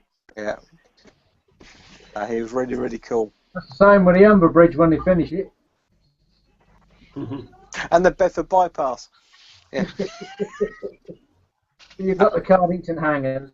Oh, we have actually, yeah. I think it's the most famous thing in Bedfordshire, actually. We've had I think the last famous people there were They Mick make Jagger. my wife's bra. Sorry, Clive, come again? I said they made my wife's bras. Yeah. Clive, if you get a chance to taste that Little Creatures, and it's relatively fresh, I really like Little Creatures. They're doing a great job down there. Yeah, we get the pale ale in, that's all. And we get Tiny, you know that brew is called Fat Yak? Where's that from? It's actually brewed in Tasmania, but they say it's brewed in Victoria. Okay. And what's that like? Have you ever had it? Because I've been hearing a lot about it. Yeah, it's a good brew. If you can get your hands on it, it is a really good brew. Was it like a pale ale or IPA or? It's a pale ale, yeah. We got Bridge Road. What? You tried Bridge Road, Tiny? Sorry? Bridge Road, Chevalier. Oh, Bridge Roads, yeah. That's 17 quid a bottle over here. Holy moly. It's How like much? $4.50 a bottle here. That's fucking expensive. Yeah. That's the problem with the import beers. You might pay a couple of bucks for it, but we'll pay, $10, $15 for it as well. What's Swan like? Is that still about? Swan Lager? No, I haven't seen it for years. Swan Lager was like the beer I'm drinking now, 2.5%. Oh, that's right. Yeah, we had that here. Yeah. It's like a low alcohol, isn't it? Yeah. Mm. Yeah, I haven't seen it in years and years. Probably 20 years, 25 years. I haven't seen it before. Because over here, Clive, same here. In the supermarkets, we always had Foster's, of course, and then Castlemaine Forex was like the main one as well. And then after that, it was like Spits and Certs that you might have Swan for 1 month and then some Victoria like the next. But it was always like Foster's or Castlemaine, and that was about it, to be honest. Yeah, well, I think, obviously Foster's is brewed in the UK under license anyway, innit? But I think Castlemaine used to be, but that seemed to have died a death in the 90s. Yeah. The stuff we got is imported from Australia. That's not brewed under license. I would be interested in I buy the Fosters here, but I'd be interested in seeing how close brewing under contract is. What your Fosters. I done a taste test with the Sam Adams Boston Lager, the US version versus and there was fuck all. There's no similarity. And they claim on the website that the yeast is brought over from Sam Adams, and there's obviously kept in Shepherd Neame. If it is, it's changed. They say they use the same hops, but I don't know whether it's American-grown hops or they just use the same hop variety. But the beers were similar but distinctly different as well. But I think from the US Boston Lager, I think they're going to stop importing it and just brew under contract. Because since we had the last pallet of Sam Adams Boston Lager in, we've only had the Shepherd Neame stuff. The only stuff we've got now is the Oktoberfest, Sam Adams Oktoberfest from the States. Yeah, my boss drinks Heineken, I think it is, and it's brewed here, and it's he reckons the imported stuff is leaps and bounds better quality, better tasting than Australian brewed stuff. So brewed on a contract to me, if that's the case, if it's not coming out, why bother? I mean, in Holland, all you get is a lot of Amstel and Heineken. That's about it, isn't it? Yeah. I've got a lager story for you. Oh. A guy at work, he knows that I do brewing, and he says they're going on a Lost End, and on the ferry over, he's saying to his friend, you go in the bars there, and every drink is in its own glass. Every brewery has its own glass, and you can go along the bar, and no two beers are served the same, and it's absolutely fantastic. The different varieties of lagers you can get, he says, it'll just blow you away. And he went, oh, I'm not so sure. Does anyone do Carling? I had a guy come in, a couple of young lads in the shop yesterday. I was putting some beers back in the shop, and I see a couple of young kiddies with them as well, whether they was the younger brothers or whether they was just, you know, early starters to being dads. They were wandering around the shop. He comes up to me and says, he says, do you work here? I said, yeah. He said, where's the Stella section? I said, this is a beer shop, mate. He said, don't you sell Stella? And his mate goes, well, I can't tell you. He said, this is proper beer here in the shop. He said, I said, we don't sell Stella, mate. I said, if you mention the word Stella in Belgium, I said, they'll lynch mob you. So I said, if you want to get shit-faced, get a can of Bezel Booth. That's 11.8%. If not, you know, try something decent like a Heinrich Straffe at 11.2, you know. Break him in gentle. Clive, pull the string yeah, a they bit. just sort of... Clive, pull your string a bit tight. You're breaking up. Hammer sound a lot of dialect again. Change the cars, tighten the knot. I can't, mate. I can't. It only improves if it gets wet. Yeah, but the most impressive thing is actually Clive recorded this on Tuesday because of his broadband, so it's fantastic tonight. There's fuck all wrong with dialect. Doesn't look like Sam's managed to get in yet. I sent him the link. It looks like Gary's in bed. Hey, Yeah, Tony, man. how's the SJ4 competition going at the moment? I meant to ask you. Yeah, good shout. Who? The SJ, I've just meant to, I know there's probably a few people here interested to know how the SJ4 competition is going. So far, all of the clubs are currently in the middle of shipping beers to each other. I know that I have personally sent all of the beers to New Zealand, Canada, the U.S., and United Kingdom. Australia is not able to actually provide any beers whatsoever for their winners, so it's actually shipping to Australia. So what's that? Australia Australia isn't able to ship out any beers to other winners. Is that what you're saying?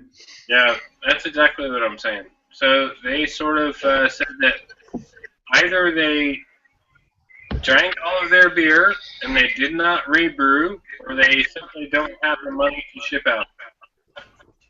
Okay. Gary's in twice. Yeah, hold on. All right. Who won in Australia? There were 3 winners in Australia. Let's see. No, they kind of dropped out of the competition, so Tony, basically.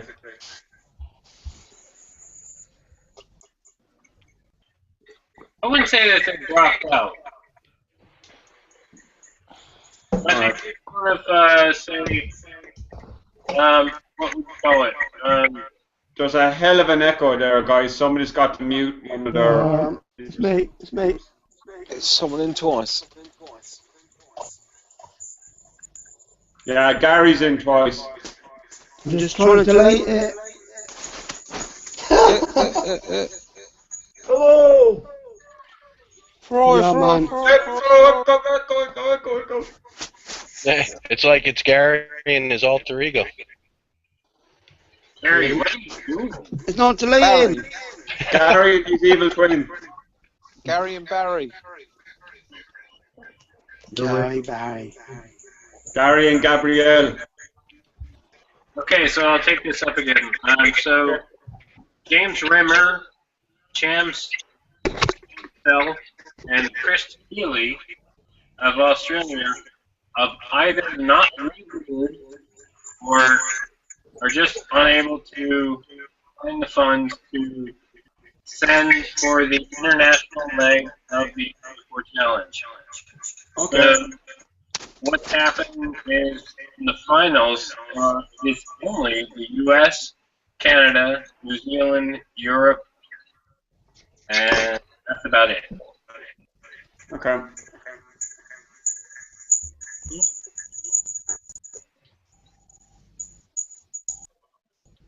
Australia is full of cheap bastards. Sorry, Tony. And I do know shipping stuff from Australia to here is bloody expensive because I had somebody try sending me some brew-related stuff recently, and it was probably worth about $20, and the shipping was something crazy like 3 times that price. Are you having a dig, Tony? No, but it's kind of like that. I mean, it's not cheap. I mean, if you were going to participate in a competition like this, it's not cheap. You got to be willing to participate as a community member rather than looking at what you're going to get in return. Yeah, I think people just didn't think it through when they decided to do it. It's hard to rally Australians to do anything. We're all lazy bastards. No comment. Yeah, like I mean, on top of that, I thought it was the sponsorship of the world. So I mean, it's probably more expensive for ye than anybody else to ship out those brews. Well, I know it's expensive to ship from the States to England, and I checked into shipping a bottle to the Reverend Rogerson there, and one 355 ml bottle was going to set me back about $97. Holy cow! Yeah, and the beer wasn't that good. Hi, Sam. How you doing? Are you with us now or what? Hey, Sam. Hey, Sam. Yeah, I'll tell you what would be funny if you got The Canadian. That's what's happening. Has he got his Barry White voice? What's happening? Everything is No, I still got the voice. We're not waiting for you, brother. We're moving on. Uptight, out of sight. It's Mr. Barry White. Yeah. Yeah, the man with a sexy voice. Oh, baby. Hey, so when it comes to shipping charges, I do want to sort of address that because it seems to be sort of this white whale. But it's not really, because shipping from Norway to England was the cheapest. Shipping to New Zealand was exactly the same price as shipping to the U.S. It was the same as shipping to Canada. Really? It didn't cost me any more to ship to New Zealand than it did cost me to ship to Canada. Well, I get Norwegian Postal Service.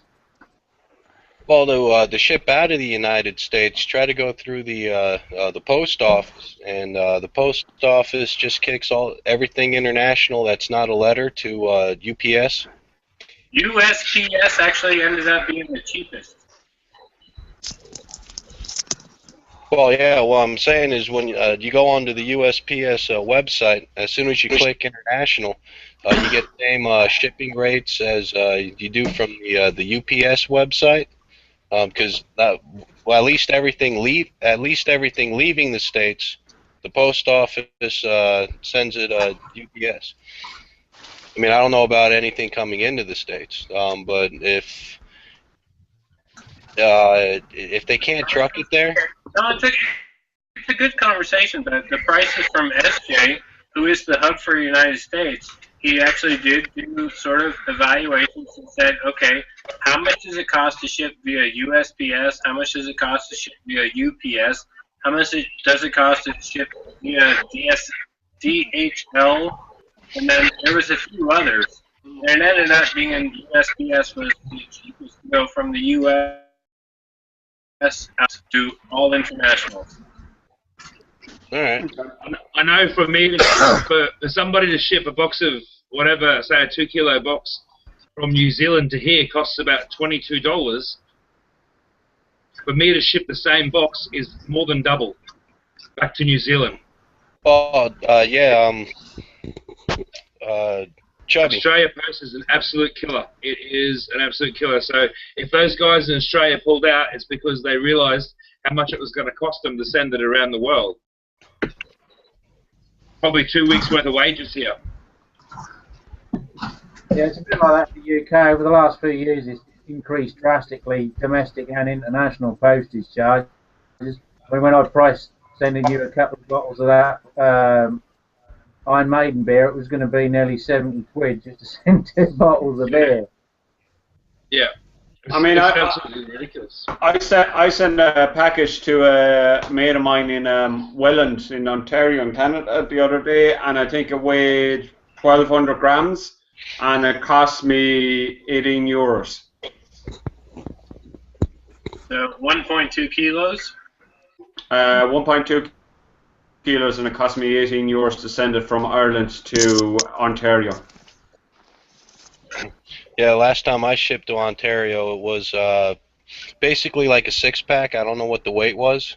Yeah. It was 2 home brews and 4 craft beers. Yeah. It ran $35. Well, the flip side of that was he had it 5 days later. It's the fastest shipping I've ever seen between here and Canada. It's actually pretty cheap. Yeah, it is, Tony, but once I go over about 1.2, 1.3, once I go over 1.3 kilos, the price doubles automatically. So if I was shipping a 2 kilo package, it would cost me 35 euros.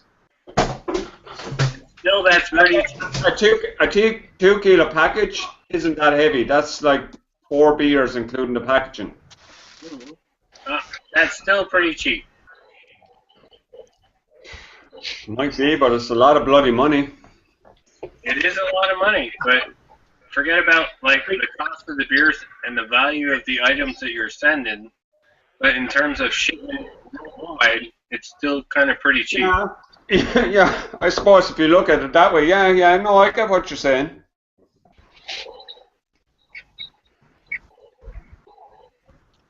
I get what But you're I saying. think cheap is relative to people's incomes. Like I don't think that sending The 2 post bottles of office beer does not charge you based on your New Zealand for $45, $46, I don't think that's cheap.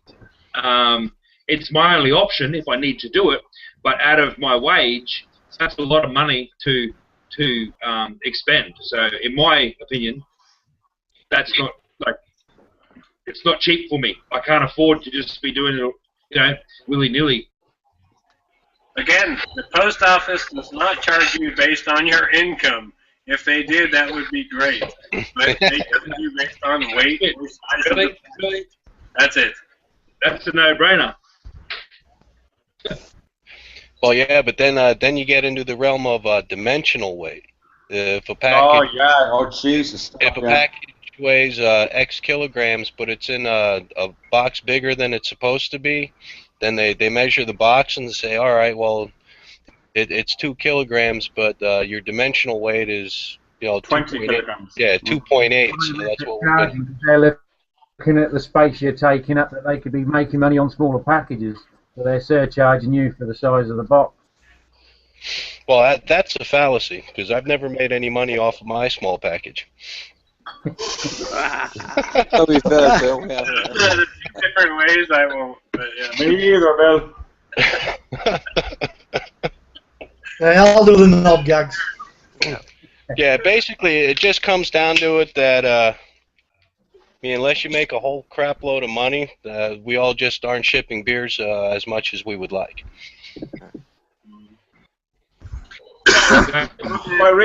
What really got me though was like the UK is only a couple of 100 miles across the sea, and what it costs for me to ship even 2 bottles of beer to somebody over in the UK is just lunatic price. Yeah, over here they call that retarded. Yeah, basically.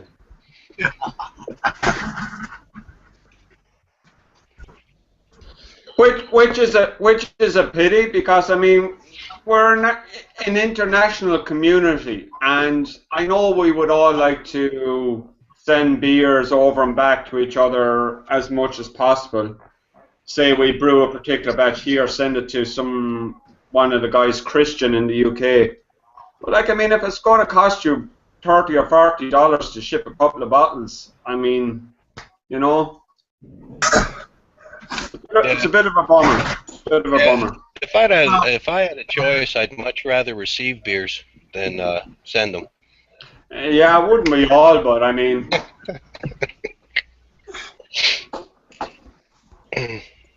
I sent two really small. Well, basically, you know the small wine bottles. I think they're like 350 ml. Yeah. Of purified products to a guy in Alabama there about a month back, and it cost me €18. But there again, it was the dimensional weight. It was because the box I had to put them in and pack them up and do all that. So, you know, it's a pity. Yeah, and then you get into different like shipping zones. It's actually cheaper for me to send a 5-pound package to Ontario than to send the same package to Justin for Morum Wines out in Idaho, because of the zone is different. I would have thought it would have been more expensive sending it across the border, to be honest. Well, yeah, I would too, but see, I'm in like shipping zone 3, and I think Ontario is 3 as well. But Idaho, let's just say, is like shipping zone 8. I'm not really sure, but because it's a different zone and it's different transit times.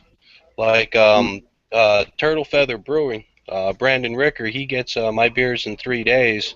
I know the guy. Yeah. It takes 5 days for you to get the same thing. Yeah, I mean, I was on Sammy. You might know this website, OBK. Yep, I use them all the time. Yeah, I tried ordering some bits and pieces from them there about 2 weeks back.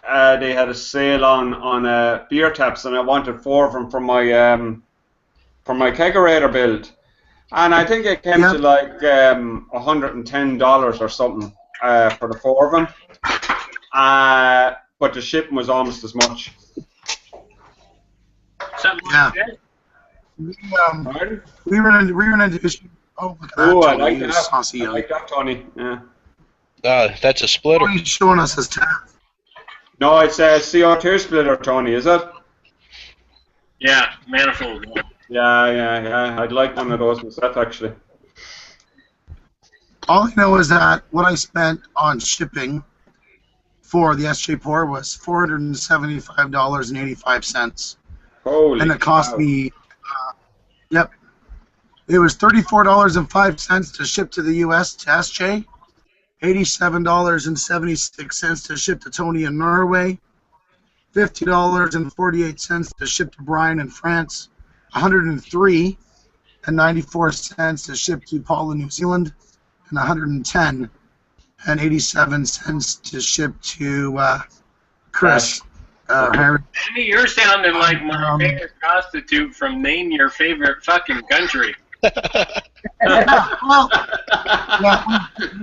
Oh man, I'm telling you, this cold is kicking my ass. But it's amazing how well a homebrew sort of takes the edge off. I know. Sammy, don't take this as a but have you got a frog in your throat? Oh yeah, yes. Her name is Justine, and she didn't shave.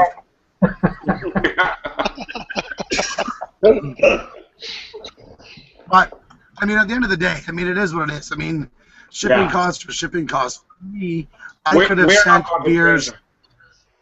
Yeah, I could have sent beers through my work, but my boss wasn't too keen on that because we've got preferred shipping with UPS. So I actually found it a little bit more cost-effective and less headaches for me to go through Canada Post. But I mean, the problem is that I know for a fact that the packages that I send internationally sat either in Montreal or, for example, Paul's is still in Richmond, BC, just clearing customs. And then after that, it's a quick hop and a skip, you know, across the pond type of thing. But it's frustrating. But I mean, the fact that it cost me less money to send Paul's beer than Harry Brew's beer is interesting. We're talking $7. But I mean, At that point, it came with two-dimensional weight as well. But when I crunched the numbers, UPS in some instances through Canada, through my work, was more expensive. So I found it. When it comes to the hubs, Go ahead, Tony.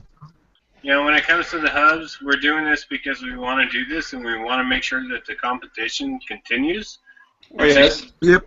It's not about the sponsors. Sponsors are not covering the costs that we are paying out of pocket in order to make sure that this thing happens, and we enjoy it. So we do the volunteer sort of thing.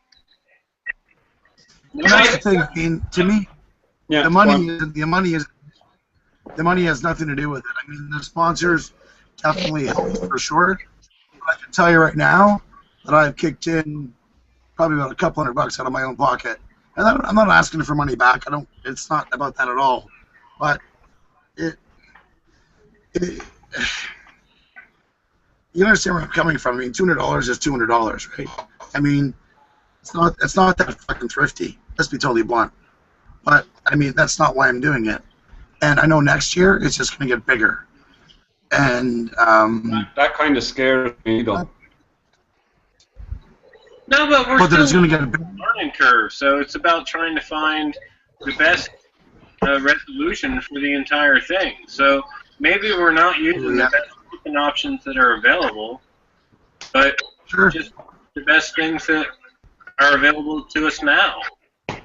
Yeah, well, like I mean, referring back to something, it's a learning curve. I know. I think we all realize that. Like, I mean, there's nobody knocking it. I mean, we're all, I know I'm not participating in it this year. I would like to participate in it next year, but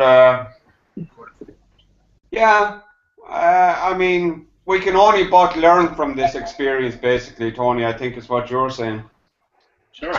Yeah, very true. Very true. And I mean, it's because it was never really, it wasn't international last year. It was very localized, and which isn't a bad thing. But the cool thing about taking these baby steps and treating it as a learning curve and treating it as a learning opportunity just makes the competition that much better. Because I can tell you right now, I'm already working on sponsors for next year. I already have a sponsor lined up for next year. And the sponsorship, I said, you know what? They happen to be friends of mine. I said, the money you gave us was great. And her first words to me were, do you need more? I said, yep. And I mean, ideally, I don't know if this would even be possible, but I mean, ideally, it would be great if you could get enough sponsors in to actually cover the shipping costs. Well, that's definitely the goal. So I can appreciate what Sammy was saying. $200 is $200. I mean, nobody wants to be paying that out of their own pocket. So I mean, like Tony said, that ultimately would be the best goal. Oh, for sure. And I mean, are we shipping things the most economical way right now?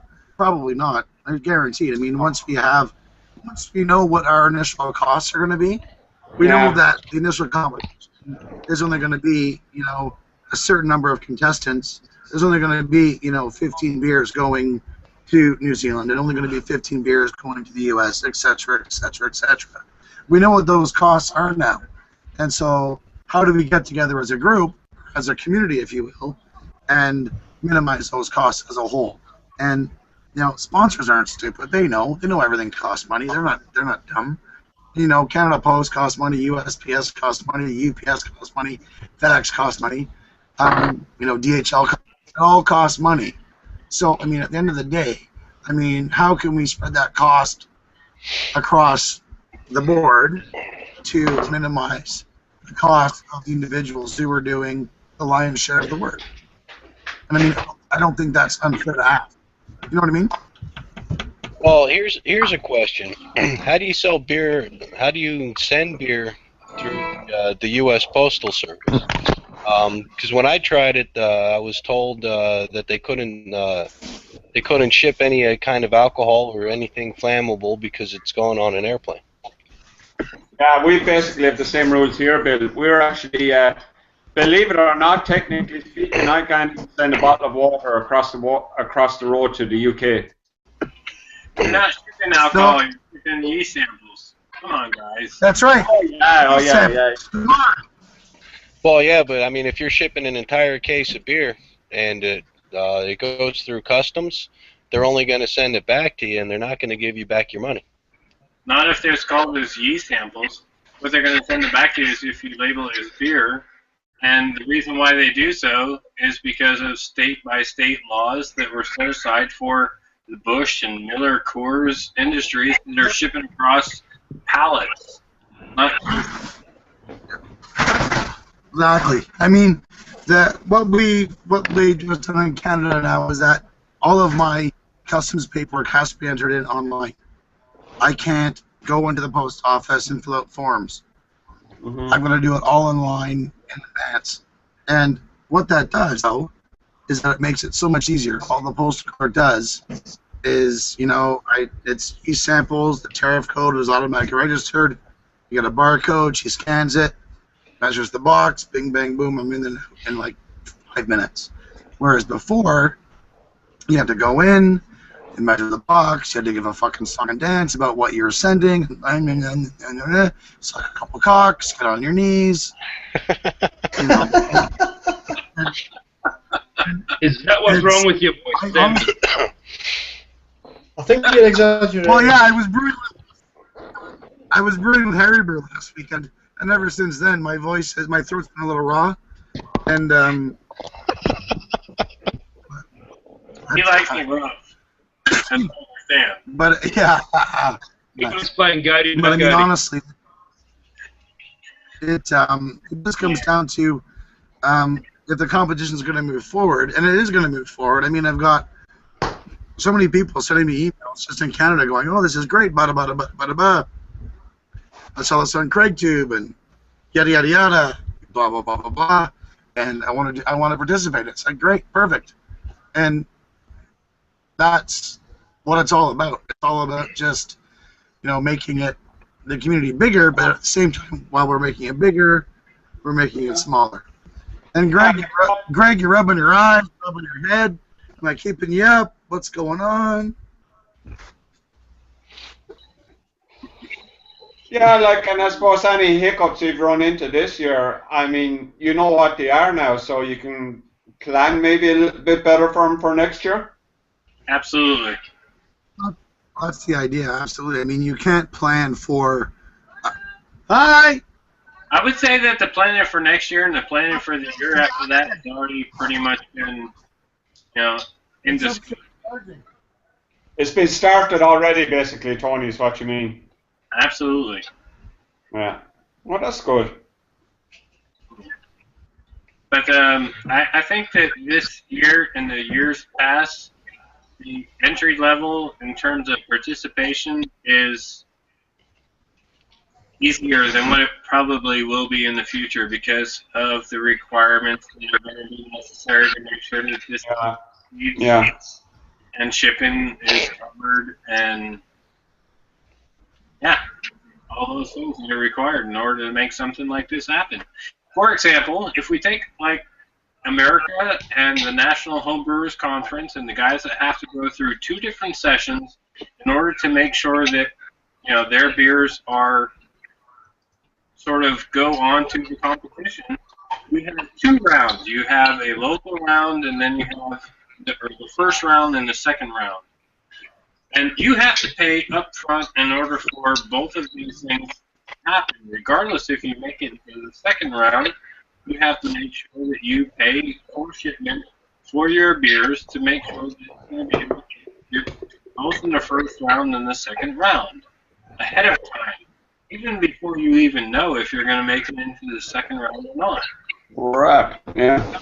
If you do something like the SJ4 Challenge, you can probably see that something similar is actually going to happen, so that you don't have participants like now that in Australia, for example, are not able to create a second round or are able to afford shipment for a second round, that stuff would have already been taken care of ahead of time.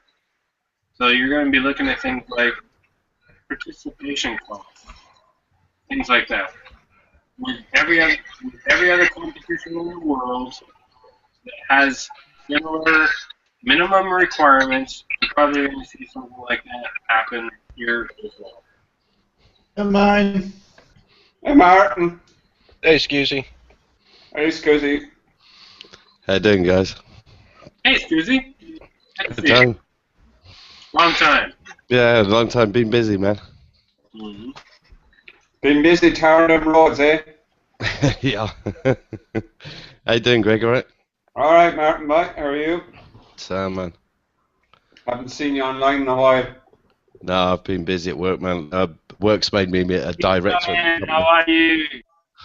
Hi, Tiny. Looks like you work at Mission Control in Houston with them on. All right, Ant. All right. How you doing, man? He's been growing out that bush there, that mustache and that goatee. Yeah. Starting to look like Zippy now, Martin.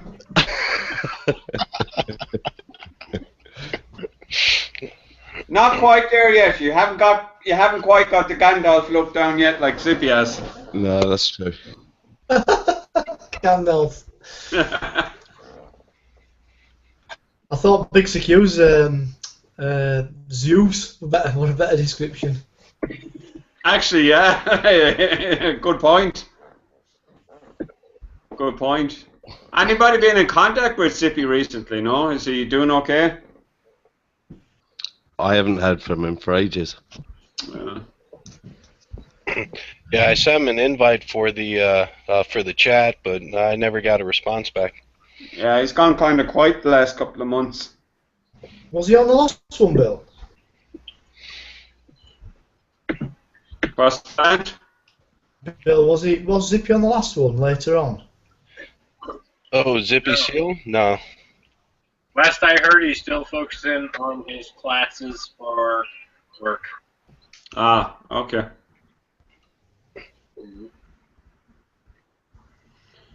Good for him. I mean, good for him. If he's focusing on that, then that's his priority, and cool. But Tony, just get back before Martin came in there, what we were discussing. I mean, given next year, given what you have learned this year, do you see? Is it going to come to a point where you're going to have to say you're only going to allow so many people to participate because so many are going to want to join? It's going to become uncontrollable, basically. I think you're probably on the right track, but at the same time, no. The answer is really clearly no. The answer is really going to be, if you're going to participate, you're going to need to show your seriousness ahead of time by actually paying like a participant fee, which will cover shipping costs. So that's basically what you're going, kind of the way it's looking going forward. So. Yeah. Okay. Well, yeah. Yep, I would. If there more people join up, they're just going to create more hubs to handle the volume. Yep, and I think that the participation fee is actually going to limit those numbers probably less than what they were this year. Yeah. Yeah, because I know there were so many in the U.S. We have more than one hub. You know, if more people in the UK joined up next year, well, you know, they'll just probably add a second hub, have like a northern hub, southern hub. I doubt that. Oh, steady on. I agree with Ant. I think that people are not actually going to be willing to pay the upfront fee to pay for their shipping for the beers. Yeah. A lot of people that say, you know what, it costs money, I'm not actually going to participate. Yeah, I do think that's going to be a bit of a brick wall, all right. And the brick wall is good because the numbers were actually beyond probably the desired numbers. Okay. Well, yeah, because I started off with 16 in Canada, but then by the end of the day, we ended up with 10. But I know I've gotten a lot of people sending me notes going, from the West Coast going, I want to participate, blah, blah, blah, blah, blah, blah, blah. But as soon as I mentioned money in terms of guys are going to need some money to ship beers back, for example, in terms of with the guys this year, it's amazing how many people dropped out. So I think you're right, Tony. I think what's going to happen is that it's going to not there's going to be a level of seriousness, if you will, or commitment on individuals, because I can tell you right now, any competition you go into, you have to pay a fee. When my wife runs marathons, she pays a fee. If I want to do something, I pay a fee. It's inherent. You can't get away from it. And to assume that it's all going to be taken care of by sponsors and everything else, I think is a little bit blind in some instances. You know what I mean? It's not going to happen. And the only reason why it's happening right now is because we're doing what we're doing. And everybody. I mean, I'm not just saying me or Tony, and I'm just saying everybody. So I think that in the end of the day, the hubs are doing moving forward. Tony, you drove to Sweden to ship the beers. Yeah, it was a nice 6-hour drive to go to my destination in order to do a beer swap. And that was totally for the love of the competition. No way to Sweden. It's about an inch, isn't it? Well, the border is actually only an hour and a half away, but where I had to drive to meet up with Frederick, which was a participant in the competition who acted as a hub by proxy, was actually 5 hours away one way. So I drove there early one morning, got there about lunchtime, beer swap, and then I drove back that night after we were done with the Norwegian beers, and then he finished shipping off the beers to the rest of the European contestants, and he ended up being a gold sponsor. Yeah. Good. So it's not a trivial sort of thing. No. No, it's lots of, but you know what? It's so much fun, and I've actually been having some really in-depth conversations with my wife about being a hub next year, and she's not entirely sure that it's a good idea for me. She has no idea that I've kicked in money on my own. If she did, she'd be shutting the door. But I mean, it's fun. If you did, we wouldn't be talking to you right now, Sam, because you'd be dead. Very true. You've met my wife, eh? Freezer in bits.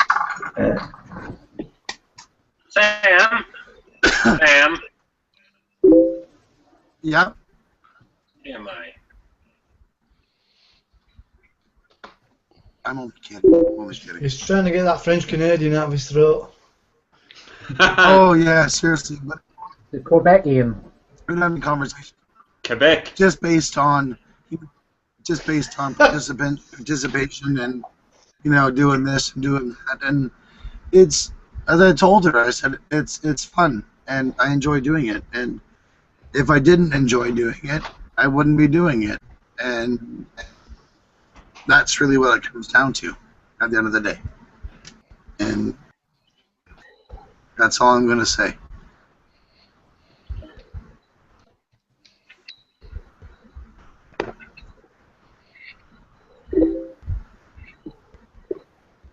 Well, that killed that one. I got quiet. No, but I mean, it's sort of, yeah, I mean, we all make our sacrifices, and in order to make sure that this thing happens, because it's a really cool thing. We're international freaking homebrewers. We're connecting on many different levels, and here we are on this level, just connecting and communicating and pouring our hearts out in order to share information and communicate and collaborate. And the hubs is something of a different sort of level where there's a lot of other things that are going on behind the scenes that people.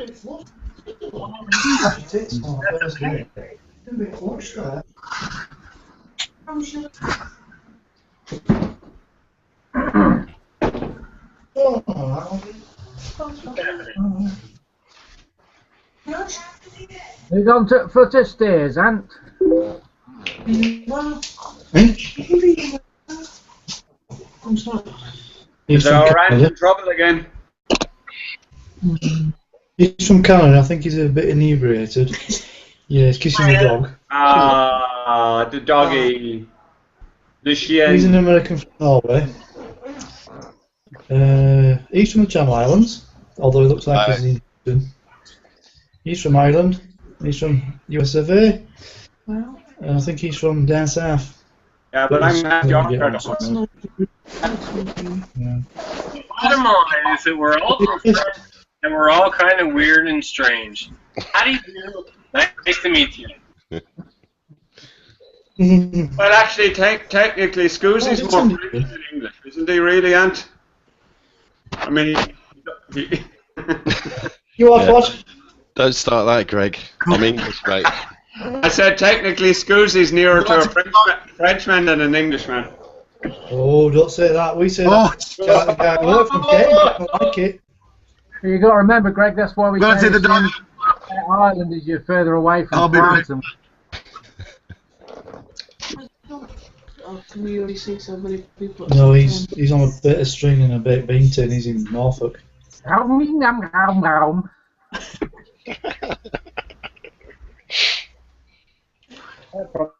Live, how long does it take you to upload a 12-minute video? A day.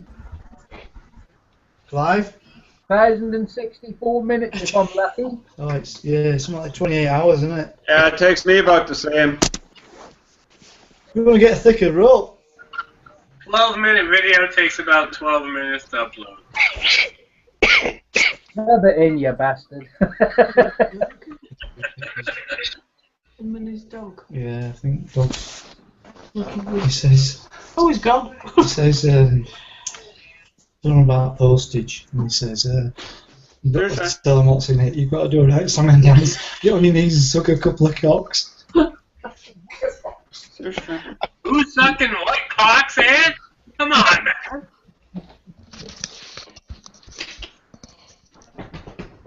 So, excuse me, what have you been up to, mate? What's happening? I've just been busy at work, Tiny. In a second.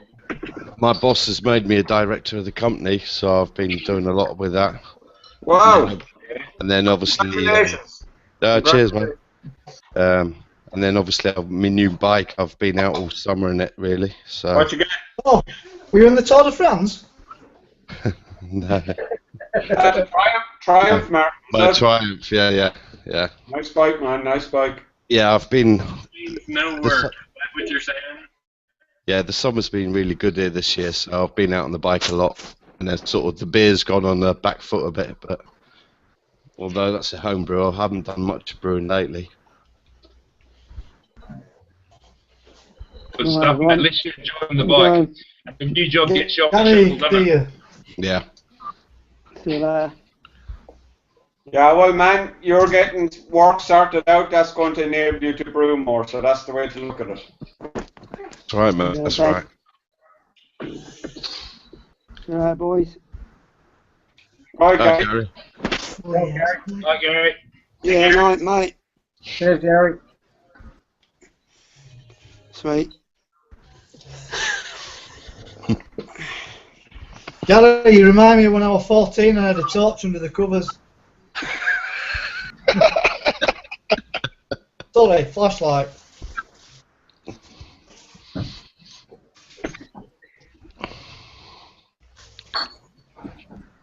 Oh, look, a tent.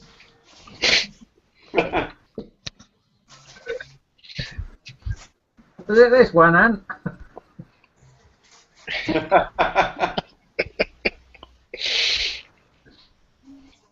Jeez, I just had a look at that Tiny at that mangrove at that Belgian yeast, and it's going like a clapper.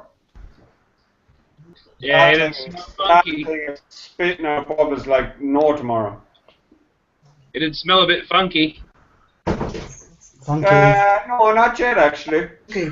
I don't go for the esters much. I go as far as As strong IPAs, that's about it for me. I'll buy a latte or something from the brew store, from the bottle-o, but every now and then. But yeah, the esters sort of pushed me away real quick. Yeah, I don't mind them. It's very highly hop beers that I'm not really into. I'm more of a what you might call a malt maniac, really. Just a potato maniac, did you say?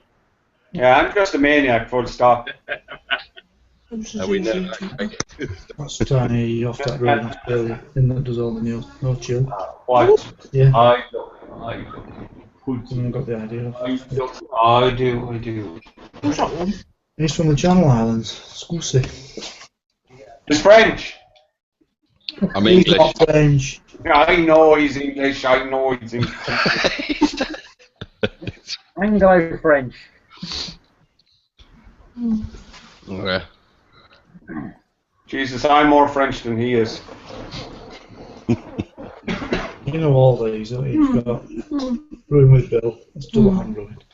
Hello. On his Hello. baked bean tin. Sorry, what's your name? Ant. No, not you, you plonker. You Wally. You're Mrs. I'm Sue. Sue, how are you doing, Sue? I'm very well, thank you. I am chuckling my knickers off in the living room, listening to all you lot and your tales. Honestly, it's hilarious. Aye. What specifically is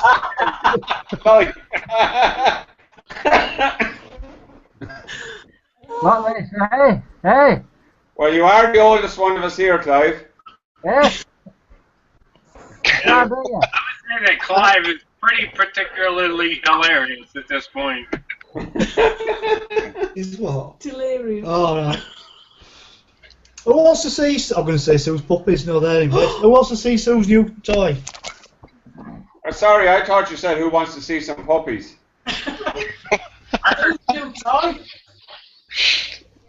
Now that's not. T500. T500. I know that. D500. Yeah. Yeah, she'll be blowing the kitchen roof off tomorrow. What is it you're making, darling? Is it essential oils? Yes. I think it's something. Yeah, like that's it. That's it. That's the one. That's it. So, Greg, we swapped from the air still to this. We've only done one wash so far, and it came out for the first attempt at 92%. So I'm really pleased with that. Oh, that's nice. Yeah. Good going, man. Mm-hmm. Yeah, I gained a few more grey hairs waiting for it to explode. I've got a T500 as well. Just make sure that on the bottom of yours where your spigot is, just make sure there's a stainless steel nut on it, not a brass one. They had to send out a few stainless steel nuts and washers to the people that had bought them because they're breaking and the taps are pulling out. Pressurizing and spitting the taps out, spending boiling crap in there. Have you seen the new one, Tiny? Got a New one?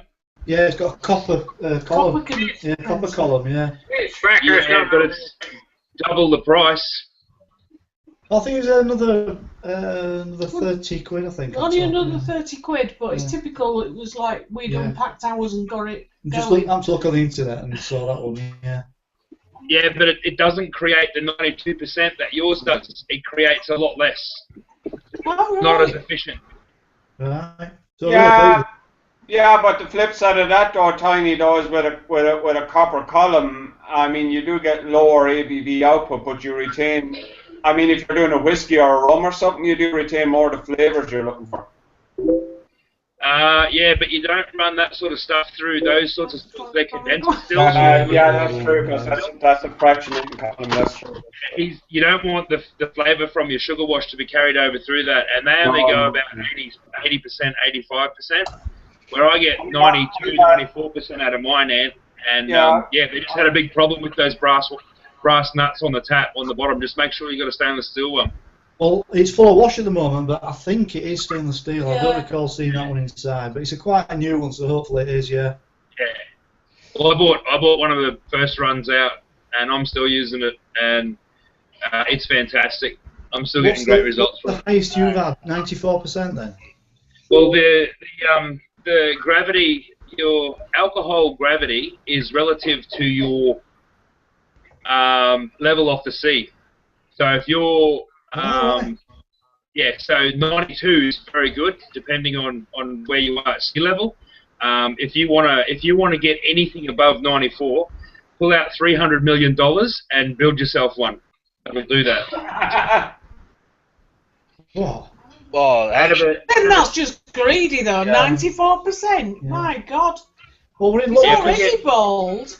Yeah, well, I get 94% at 20 degrees. Are you measuring that at 20 degrees like your hydrometer says, or are you measuring that at hot? Yeah. Yeah. Might have been a bit warmer in here because I was about to. Oh, Yeah. it's quite a nerve-wracking thing when you first do it, I think. We say sea level. Sue's from Hull. She's from next to the sea, so we should be all right. Yeah, but I can't remember which ways it goes with the pressure, the barometric pressure, and all that sort of stuff. But I know, I think the higher you are, the lower it goes. So if you're really high, it goes really low or something, or the other way around. I'm not sure. I'll tell you what you can't do. You can't stick your nose over the edge. No, that you can't do. all right. Hey, I'm assuming that that still you have is a reflux still. Yeah, it's fractionating reflux. It's for essential oils. So yeah, lavender flavoured with a hint of gin. Yeah, I have a. I bought mine from Brewhouse. It's a PS. You've seen these, haven't you? It's a right beast. Remember me showing you? Yes. Yeah. Is it 60 litre one, yours? High capacity reflux, and the reason I got that one is it's a two-piece column. I put both pieces together. I have a reflux, or I run just the top piece for a pot still configuration, and it all depends on the equilibrium in the reflux process. But I can pull about 95%. So I just hope that Well, I can't do that in the summertime because it's too hard to keep the cold water cold. But if I run in the wintertime, or a policeman. the content. I run a 1,000-litre water tank with a pond pump in it for mine, and it sits in summer. It sits around 20 because it's in the shed. It sits around 22, 23 degrees, and every time I run a still through it, it goes up 1 degree. So if I run 2 off for the day, it's about 24 degrees, which still is adequate cooling for that model because it doesn't use much. Doesn't go through much water.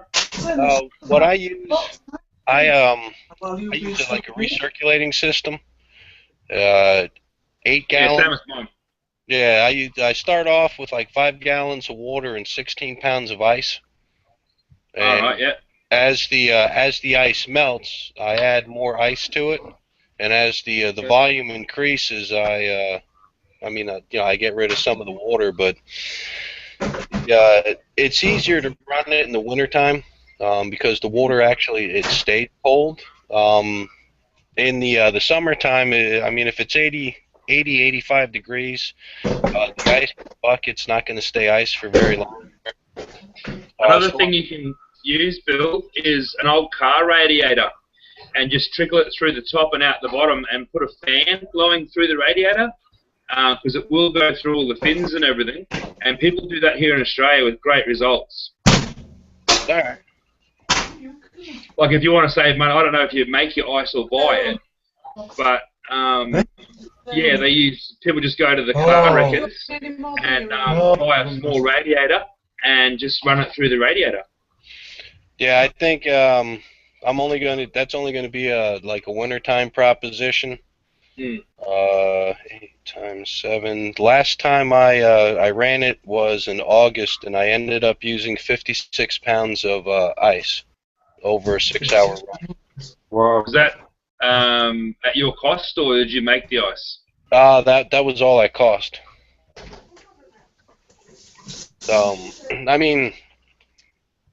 I did recoup the money I spent on it. It's just the more money you have to spend on ice, the lower your margins go. Yeah, exactly. So, but in the wintertime, especially if we have a winter like we did last year, I don't even have to buy the ice, because I can just use buckets full of snow. Yeah, true. As long as it's not yellow snow, Bill. No. No, it's a good tip. Hey, but Ant, after you finish your wash on your condenser, just run a teaspoon of citric acid in about 600 ml of water, warm water, and run that through your condenser. Keep those that copper and that porcelain clean. Otherwise, you will eventually develop smells and bad flavors coming through that column. I would completely agree with that. Yeah, we've got some citric acid. Yeah. Yeah, just a teaspoon of citric acid and about 600-700 ml of water, warm water, and then just leave it in there for about 20 minutes, and then rinse it out. Or just tip it upside, pour it in and tip it upside down, yeah? Yep. And just leave it sit in there for about 20 minutes. Right. Just to keep it clean. I've got somebody that works with my wife. He does it, and he does it flat out. And he developed really bad smells in his, and ended up just having to change it because he never cleaned it, and these bad smells and flavors carried through his washes and all that, through to the final product. Right. Yeah. Hello. I've got to say hello to Jonah. He's watching us, but he's not involved in the chat. Hello, Hey, Jonah. Jonah. Shimon, brother. Hey, Jonah.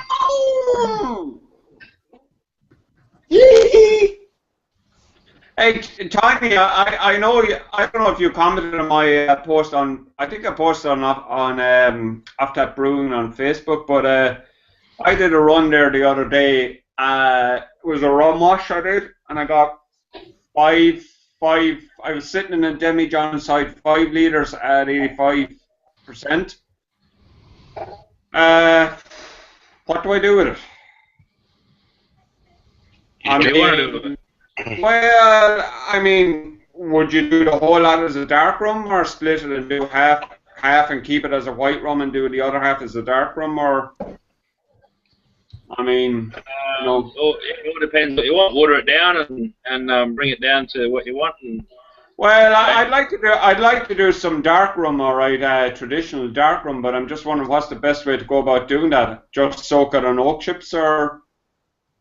French oak chips. If you've used like a molasses base or something to bring your flavour out before you run. I actually couldn't get it, any molasses. I used, I believe, Demerara sugar and honey, I believe. Okay, well, if that's a nice flavour, yeah, a lot of people soak them on French oak chips or staves. Okay. I use rum barrel chips for mine. Yeah. I use the. We can't get those here though. That's the only thing. I can get the French oak chips though. Yeah, I'll go with that, mate. Like I've tasted some nice rums done with them. Just break them up if you can get the staves. You got to break them up. Don't just throw them in whole, because the more surface area that can come in contact with the liquid, the more flavour can come out. So bust them all up. But do you back sweeten your rum with molasses or dark sugar or anything like that? No. No way. Mine, I use flavours. I can just go down the road and just buy flavours. Okay. And I just create, like what Ant's going to create, a very neutral vodka, a very neutral base with no flavour. Yeah. I just buy the cordials and chuck in and just like, mix them up how I want, and then I throw rum chips in some. I make bourbons, stuff like that. Okay. Yeah. But if you're using a pot still, you don't want to be adding the cordial sort of flavours to it, because they're really sweet and really overpower the flavour. Pot still is what I have. I presume you're using the. Do you use the still spirits sachets? Sometimes, yeah. For some recipes, I do. Yeah. I find if it says this bottle can make 2.5 litres, I'll make 3.5 litres out of it. It really thins the flavour out for me. Right. So I won't make it up to the specific amount. And do you find that better, Tiny?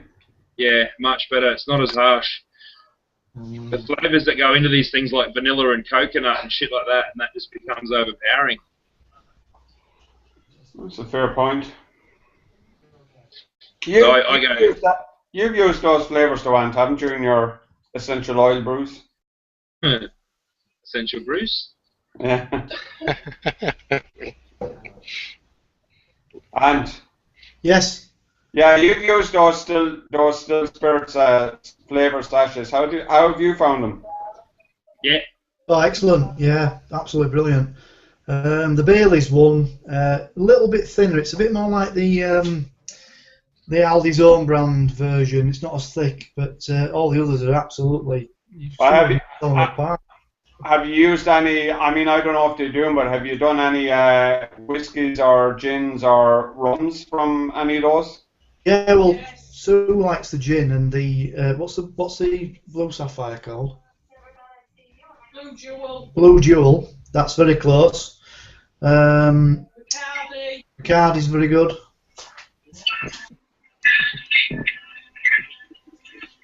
I love making the gins, and I don't use the flavors. I use juniper berries, orange peel, lemon rind, what do you call it? I'm gonna ask these guys. Heaps of different stuff I add into mine with juniper berries, coriander seeds. Well, gin. Use that just your base. So you're basically doing yours from scratch, so Tiny. Oh yeah. It's much nicer. It comes out a lot sweeter. Not a dry gin. Hey guys, can somebody send Jonah Jewett a invitation to the chat? Yeah. Bill, is that you? Yeah. Hold on, guys. I'm gonna jump screens here, so you'll probably still be able to see me. I just won't be able to see you. Okay. Yeah, if you can get your hands on some juniper berries, for 5 litres I put about 30 berries in, and it goes a really nice yellow colour if you leave it for a long time. And I'll chop up some orange and some lemon, and just put that in there. You can make it however you want. It's amazing. Cool.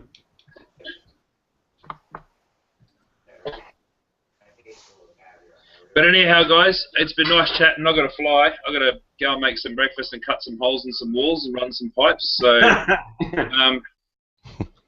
you have a lovely day. Or evening, as it were. You too, mate. Hey. Midnight, whatever it is. Yeah. Cheers, Tiny. See ya, ya. man. Cheers, Tiny. Bye. Yeah.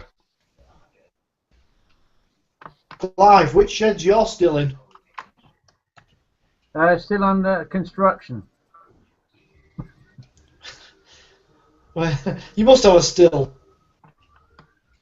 Not yet. All right. T500 when I was at Good Life Homebrew the other week. It was about 409. You've had a T500 where? No, it was one at Good Life Homebrew when I went in there 3 weeks ago. It was about 479. Right.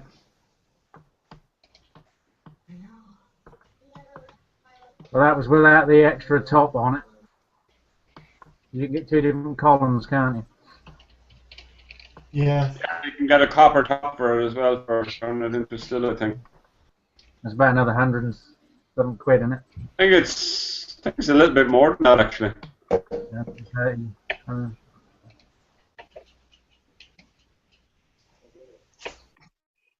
it's an expensive Berco boiler, really, isn't it? Yeah. Yeah. When you think about it, that's basically what it is. Yeah. I mean, if you had a Berco boiler and you were any good at metalwork, you could probably knock up something just as good yourself. Well, it's only the clips on the top, isn't it? Yeah, that's all. Stronger lid. Well, I failed metalwork at school, so I didn't want to attempt that. So I thought I'd better buy one. Alright, hey, help me out here, guys. Is it Uncle Jonah or Uncle Jonas? Jonah Jewett or Uncle Jonah. Alright, well, I typed in Uncle Jonah and there's 6 different ones. Type in Jonah Jewett, Jewitt. No, you've got the right guy. He's a schizophrenic. They're all in. Jonah Jewett. He's come up with personality disorder. Alright, I can't send him the link because I'm not in any of his circles.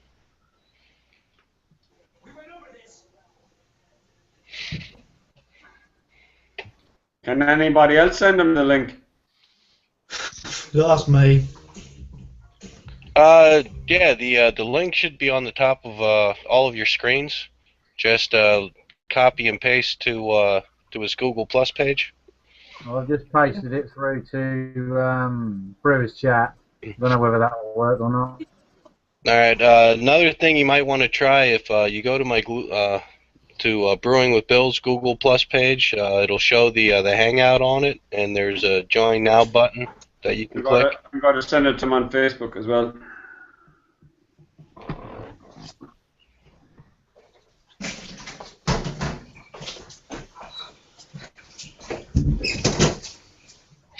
So I sent the. We're going to bed. We'll see you next time. Alright, cheers, Ed. Bye. Yeah. Bye. Bye. Don't do that, and I wouldn't do.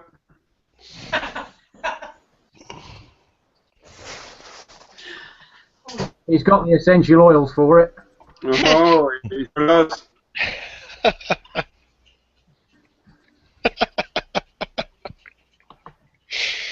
Oh, fucking hell.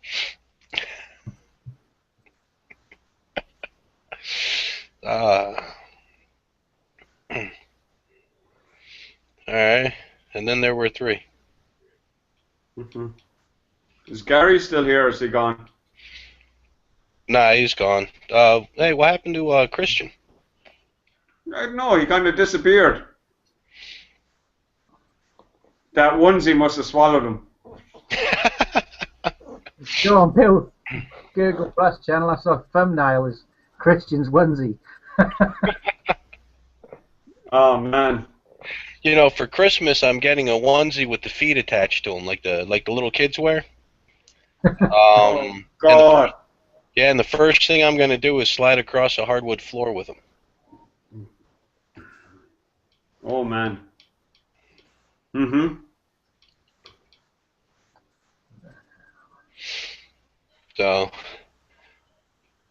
yeah, too bad they don't make pajamas with like pictures of beer glasses all over them. Hey, Bill, you use corny kegs, do you? Yeah. Yeah, just guys out there guys in the chat that use them. I have 5 at the moment. Well, I've only 2 with one with anything in it at the moment. But there's a couple of them there, and they're pretty good nick. But there's 2 in particular that they just seem to be leaking CO2, and I don't know where they're leaking it out of. Now I've tried using and Don't Laugh KY jelly on the seals. That's what I use. I don't like using Vaseline because petroleum and silicone and all that business. And no matter what I do, the damn things are always losing pressure. Well, the problem with using Vaseline is it degrades the rubber and the seals. Yeah, that's why I use the KY jelly. Yeah, I mean, regular cooking oil works the same too. What you might want to try is when you put the lids into the keg. Yeah. Make sure they're on the right way. I mean, it looks like. Well, no, it sounds funny, and I mean the lids look like an oval, but you can put it in backwards. Okay. You know what I mean? No, they're definitely in the right way. But it's just, and I mean, they appear to be sealing, and like when I put the beer into them and I'm setting up the keg, I always hit it with about like 30 or 35 psi to seal it properly. But just these 2 particular kegs, and it's not coming out through the pressure release valve, or I would hear it. But I could come back to this 2 kegs 2 days later, and there's no pressure in them. Well, When you seat the lids, what I do is I try to get a good seal. I'll actually, before I close the clasp on the lid, I'll seat it and wiggle it around till like it finds its spot, and then I'll lift it up, the entire keg off the ground by the lid handle. Okay. To try to seat it, and I'm assuming this is while you're putting the pressure into it. oh no, right after you fill the beer. Okay. After you fill the keg, when you put the lid in it, you wiggle it around until it seats, and then I'll pick the keg off the ground just to ensure that it seats. Mm-hmm. Right after you purge the all the air out of the keg. Okay. What I would do is, you're only using 2 or 3 pounds of or psi of CO2 to purge all the air out of your keg. Well, but once it's purged, what I do is I crank the regulator up to about 40 psi, and you'll hear like pings and popping, and that's the pressure seating the lid the way it's supposed to. Okay. And once you hit like 40 psi, if there's any leaks in the tank, you're going to know about it. You may not be able to hear the gas coming out, but if you spray the lid with Star San, yeah, you'll see the gas bubbling out. Yeah, but if you seat it under like 40 or 50 psi of pressure, it shouldn't leak anymore. The only other thing you might want to do is replace the O-ring gasket that fits on the lids, or maybe you'll have to buy new lids. Yeah, I was kind of looking into it. I might try and get a couple of replacement O-rings first, but I mean they look pretty good. I mean, most of the ones that I'm using now, 5 kegs, most of them are less than a year old, the seals on them. So I mean, it shouldn't be that. Yeah, it shouldn't be the seals then. I mean, I don't know, maybe, yeah. I'll try it the way that you said it. I mean, I haven't been doing it that way, but I'll try what you said, because, yeah, it's only two out of the 5 that I have an issue with. So, yeah. Well, what you could do is put those 2 on eBay, and then use the proceeds from selling them to somebody else to buy kegs that don't leak. I know they're pretty, but I mean, it's just a matter of finding how to sort them out. I mean, the worst that it could be would be, I don't know if this is even possible. Can the top of a corny keg get warped enough to the point where it won't ever seal properly? Yeah, there are kegs that don't seal. Now, I mean, you won't notice it just by looking at it because it will be so minute. But well, I don't think kegs don't not seal because you use them. I think they don't seal because they were abused physically. Thrown around. They are all second-hand kegs, so I mean, you are relying on the fact that they were not abused in the past. Well, I mean, are they all ding to hell? No, there's nothing like that. They're perfect in every other aspect. Just that these particular 2 have a slight issue with. They don't seem to hold the pressure. Yeah, if they're not all beat to hell. No, they're not. No, they're fine. All 5 kegs are grand in that aspect. Yeah. From the poppet valve. What's that, Clive? Are they leaking through the poppet valves? I don't think so, because I would assume if they were that I would hear that. Yeah, there's only a minor. It's actually 2 days. It's not going to be that evident, is it? No, well, I suppose that's true too. It's not like a sudden massive leak. It's like a slow. It's like a slow puncture in a tire, basically. Yeah. I mean, I thought I haven't used them now in a while because, well, basically I haven't had any beers to put in them. But I thought actually it might have been around the lid. It was some issue around the lid, maybe. I mean, the seals are new on the lid. I know it can't be the seals.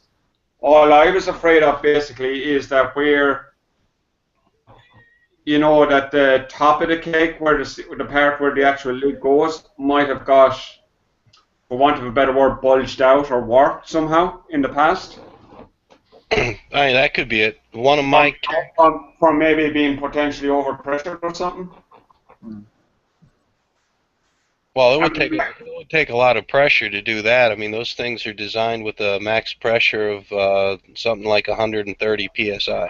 I believe so. Yeah, I believe so. Yeah, I have 3 kegs, and one of my kegs has a huge chunk in the rim where the lid goes. And I mean, it's big enough you can actually see a fair portion of that O-ring, and I mean, even that doesn't leak. So probably it's just doing something like all I need to do is basically something like what you suggested. So it's just a matter of maneuvering the lid into proper seating position, basically. Yeah, and then after you purge all the air out of it, just put a shitload of pressure on it, and you'll hear it. You'll hear it pop, and then it'll seal itself. Cool. So just remember, if you put 40 psi in it, after it seals, take it back out, or you know, once you hook it up to your CO2 tank under, you know, like normal carbing or serving pressure, the beer's going to go out and ruin your regulator. That's true. That's true. Yeah.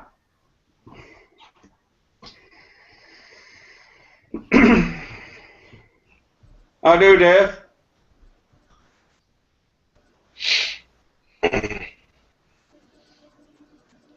Hi, Dave. I think his mic's shut off. I think Dave's the silent type. Singing. Actually, it looks like he's talking to Tony. We're not good enough for him. Oh, that's okay. Bloody Welshman.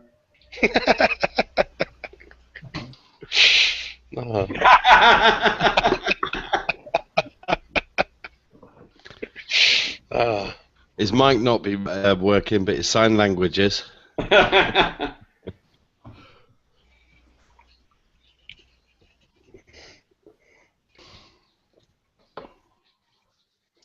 Yeah. Oh God. And we're down to 1, 2. Yeah, who the hell is? Yeah, Tony is talking to him, I'd say. Might be on Nuvu. On Nuvu as well. Showing off because you've got enough bandwidth to be on 2 video casts at the same time. So have you been brewing anything interesting recently, Clive? And no smart answers, please. Definitely. Huh? The only thing I've been brewing is tea. Hey mate, you've not been doing any home brewing at all, so?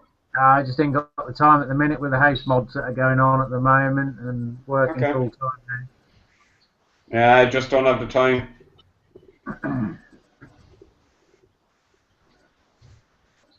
And I suppose with all the beers that you see every day at work and all the, shall we say, I won't say freebies, but yeah, you kind of don't really need to brew very much anyway, do you? That's today's freebie. What's that one then? That's Bockris. Belgian strong Kruken beer. Is that like a ceramic bottle? Yeah, it's a stone bottle. All right. 750 ml, 7.2%. Wow. I swapped it for a three-phase 32 amp socket that the boss wanted for the forklift charger. Seems a fair swap, Clive. Oh man. Do you know what? It comes in useful.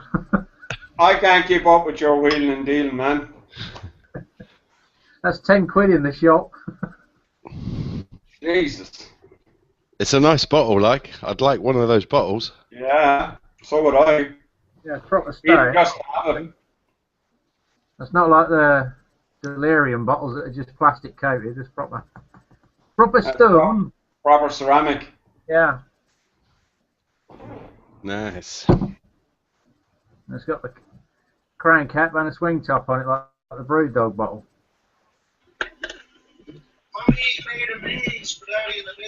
The hell are you guys doing? Oh, you're back.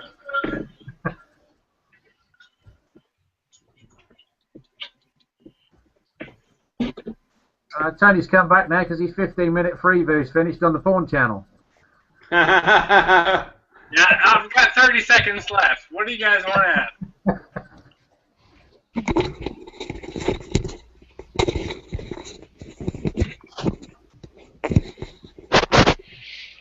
All right.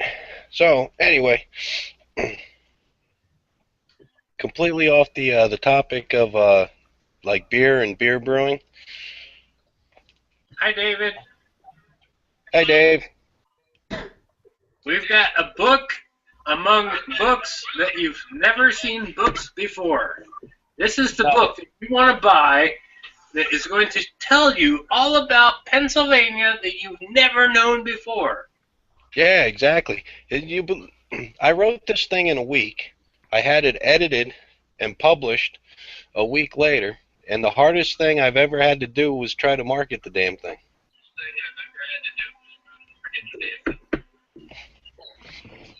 And well, it's easy. It doesn't cost anything if you don't want it to. I mean, you can pay to have editorial services done and pay to have a cover made up and all that, but luckily my dad's girlfriend's daughter is married to a guy that works on the New York Post, and because he likes everything literature, he proofread it. But yeah, I mean, to date I've only sold 5 copies. 1 paperback and no, 6 copies, a paperback and 5 ebooks. Congratulations, Bill. Yeah, I made a whopping $14 off my efforts. Yeah, but you wrote the book about Pennsylvania today, and tell us a little bit about the book. I mean, what is in the book? Well, it's not. It's a giant book report. It starts off. Well, I don't know. Well, you would probably know, Tony, because you're from the States, but the other guys wouldn't. There's a town, or there used to be a town in Pennsylvania called Centralia, and in 1962, the town council started a fire in a landfill that caught the coal seams underneath the town. Well, it caught them on fire, and the state tried 3 times to put it out, and because of bureaucracy and all that, they weren't able to extinguish it. So for the last 52 years, the coal mines have been on fire, and it crumbled a 4,000-foot stretch of road. The state moved in, pulled eminent domain, bought most of the residents out, and leveled the houses. In August, I took a field trip to the place, and all the streets and the street signs are there. There just aren't any houses. So you can walk down. The street, block to block. All the sidewalks are there. It's just instead of houses, it's grassy fields and trees. And smoke. But well, I had to do research, but the book starts in 1749 when the British bought it from the land that the town used to sit on from the indigenous Indian tribes. And then it just follows the basic storyline of how the first thing they set up in the place was a tavern, and the town basically grew out of that. By 1890, there were 17 bars, 14 stores, almost 2,000 people living there, a school, only 1 church. And actually, I found out through the research in 1962 it was illegal to burn trash in landfills, and the town council decided to go ahead and clean it up for a Memorial Day holiday by burning the trash anyway. But they were also required by law, because the landfill was a abandoned strip mine, to put some kind of an incombustible layer or like coating over it, more than likely clay. But since they were behind schedule and underfunded, the clay layer wasn't done when the town council voted to have trash shipped to the place. And then they broke the law by setting it on fire. And then they screwed up by having a bunch of volunteer firemen try to put it out, which really didn't happen. And then when the state finally found out about it, the council said, well, we don't know how the fire started. Yeah. So I've got 34, there's 36 pictures at the end of the book, and 3 of them are notable. There's a street in Centralia named Locust Avenue, and I was able to find a picture of the street in 1910, a picture of the street in like 1960, 1961, and I took a picture of the same street in August. So it's weird how you can look at the same street as time progressed and see how it started off small, got real big, and now it's nothing. While I was there, I walked down the destroyed part of the road, and the fire's still burning underneath the town. And I found a crack in the road. Actually, my brother did, and it was chilly that day. It was like raining off and on. It was hovering around 50 degrees, so you had to wear a jacket. And we hit this one part of the road where all of a sudden we didn't feel cold anymore. And my brother reached down and put his hand into a crack, and it was hot. Probably hot enough that if I had a frying pan, I could have cooked some eggs on top of it. Jeez. Wow, that's amazing. Well, what a lot of people don't know is there are 38 fires like that in Pennsylvania. 38? 38. Yeah, they're called subterranean coal seam fires. There's 38 of them. And are they all stemming out of that one single fire? No, there's 38 separate coal seams. Why the hell did anybody put those on fire in the first place? Anything could have happened. I mean, you could have an explosion in the mine that would start it. Lightning could strike an exposed portion of the seam and start it. As far as I know, the one in Centralia was the only one that man actually intentionally or unintentionally set. Okay. Yeah, there's 38 coal mines just in the state of Pennsylvania. So there's about 12 in the anthracite region, which is the eastern part of the state, and the bulk of them are in the western part of the state, in the bituminous coal regions. But since I got interesting story. It's a very interesting sort of. Well, it's a very interesting non-fiction story about what is actually going on there. But then again, yeah. This one, yeah. British. The book was easy to write because, like I said, it's a giant book report. I did the research, put everything together. I didn't have to make anything up. But I did, however, start writing my second book. And this one's going to be a little more complicated because it's going to be a novel. And in order to be a novel, you have to have 3 separate but linked storylines that run parallel through the whole book. And they all have to converge one way or another at the end of the chapter. And I'd say it's like a crime drama. All right. Main character his name is Mike Rogan.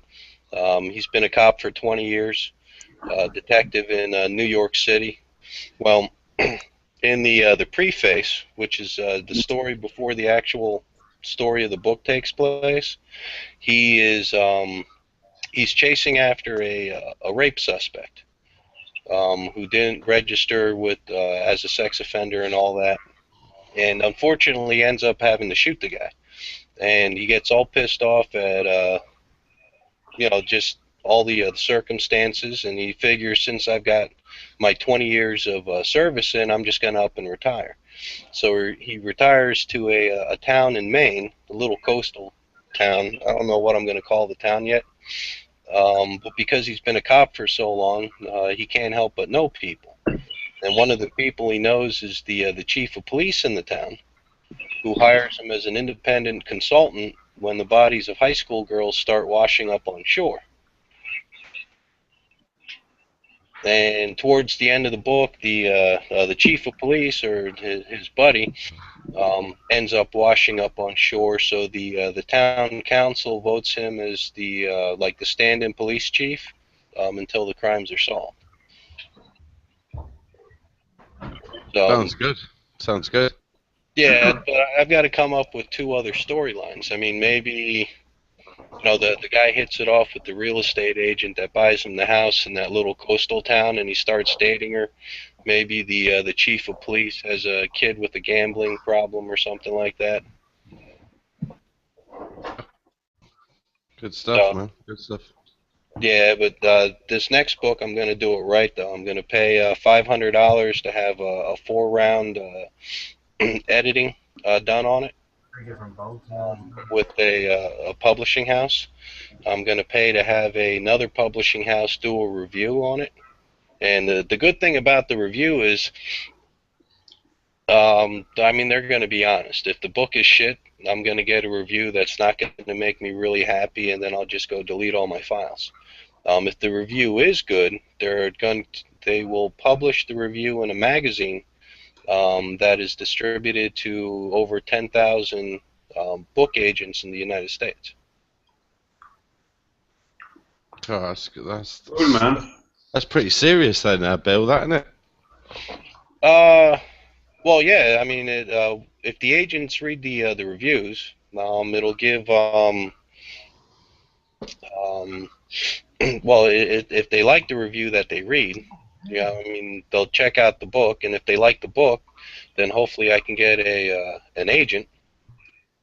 And as soon as you get an agent, then you can get a contract with a publishing house, and they can start sending you like a retainer, royalty fees, and all that. Maybe even get find an agent that deals with like made-for-television movies. Wow, that'd be amazing if it turned up as a film.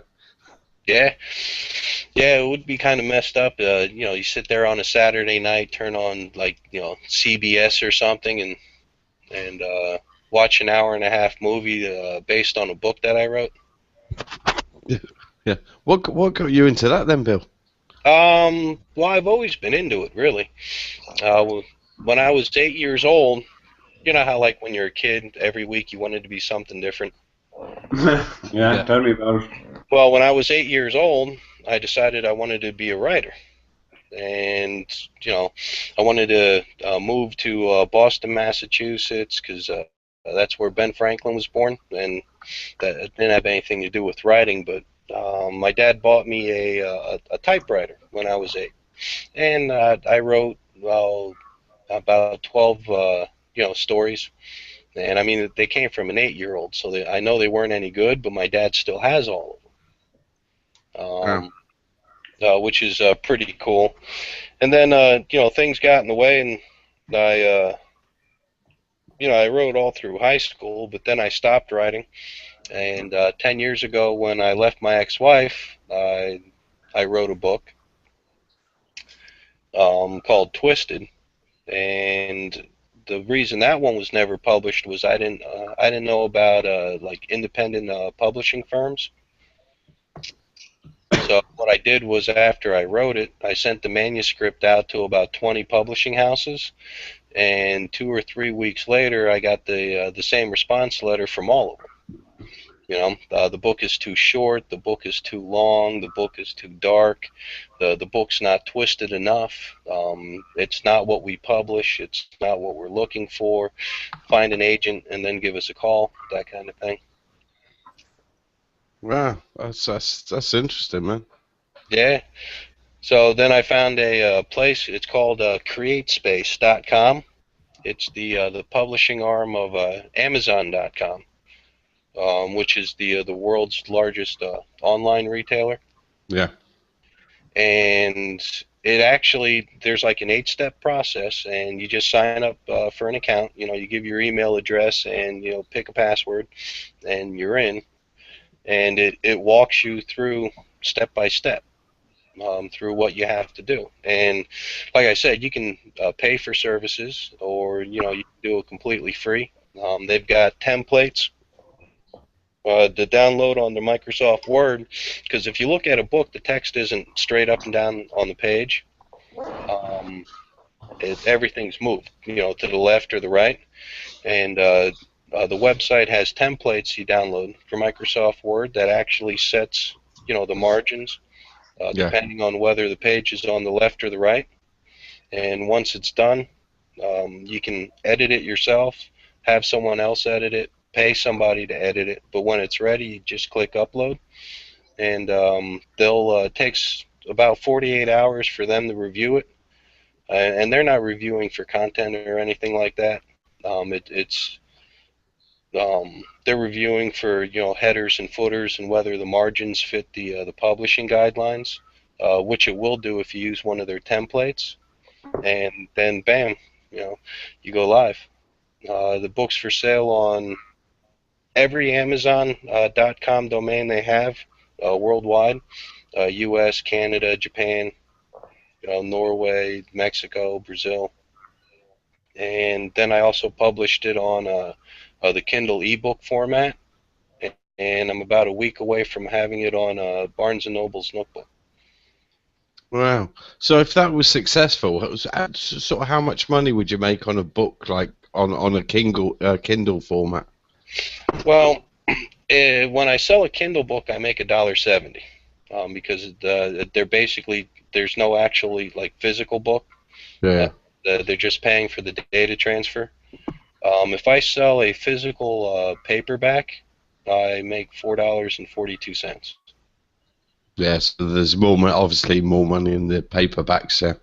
Well, yeah, the paperback is $9.86, and the Kindle platform book is only $2.99. Yeah, yeah. So, yeah, the margins would be a lot bigger. And I really didn't. I mean, I don't expect this one to sell because, I mean, let's face it. Unless you're into that sort of thing, you're not going to be interested in it.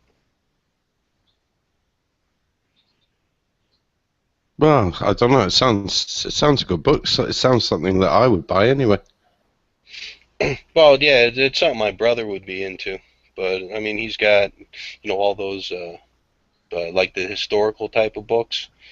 So, but this one was basically just for me to get the feel of the whole process. You know, to go through the 8 steps on the website and you know, get the experience creating the cover and all that. The next one, I'm probably going to drop about $1,000 on the editing, the publishing, and more importantly, the marketing part of it. Oh, that sounds good. Good luck, man.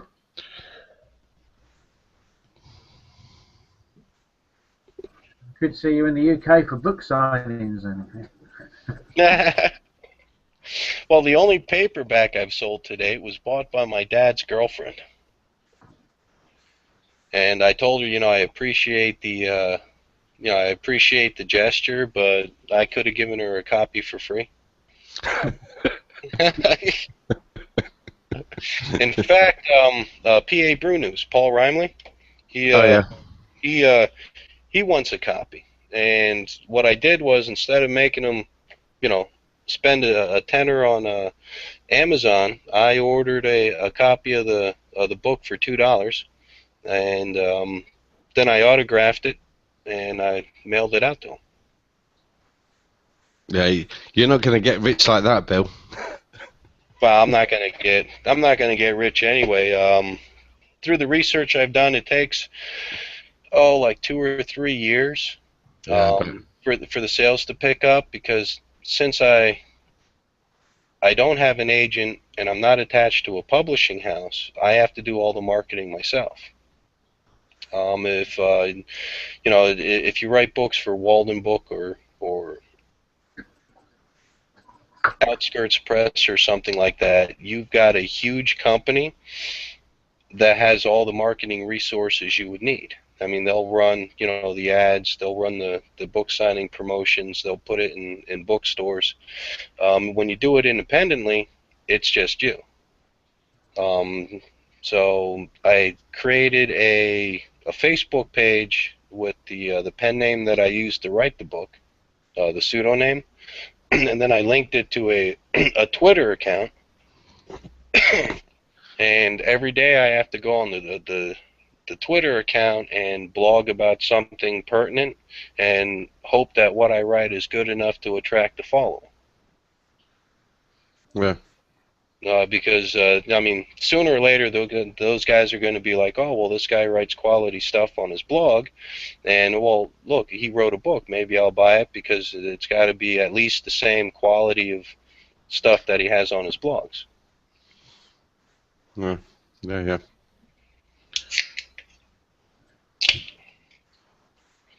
So it would be nice to make 10 grand a year off them, though. Of course it would. Yeah, not being optimistic, I would just like to hit like 10 for me is the magic number. I mean, if I can sell 10 copies of the book and get enough money to pay for the case of beer I'm drinking right now, I'm good with that. Yeah, well, that's fair enough.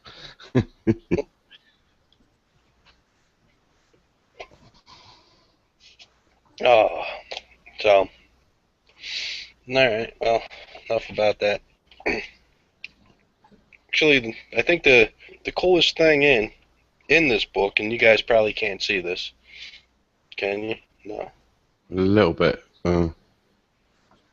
Right here, this is a graph, and the graph shows a line of the size of the fire when it started, and how big the fire is now.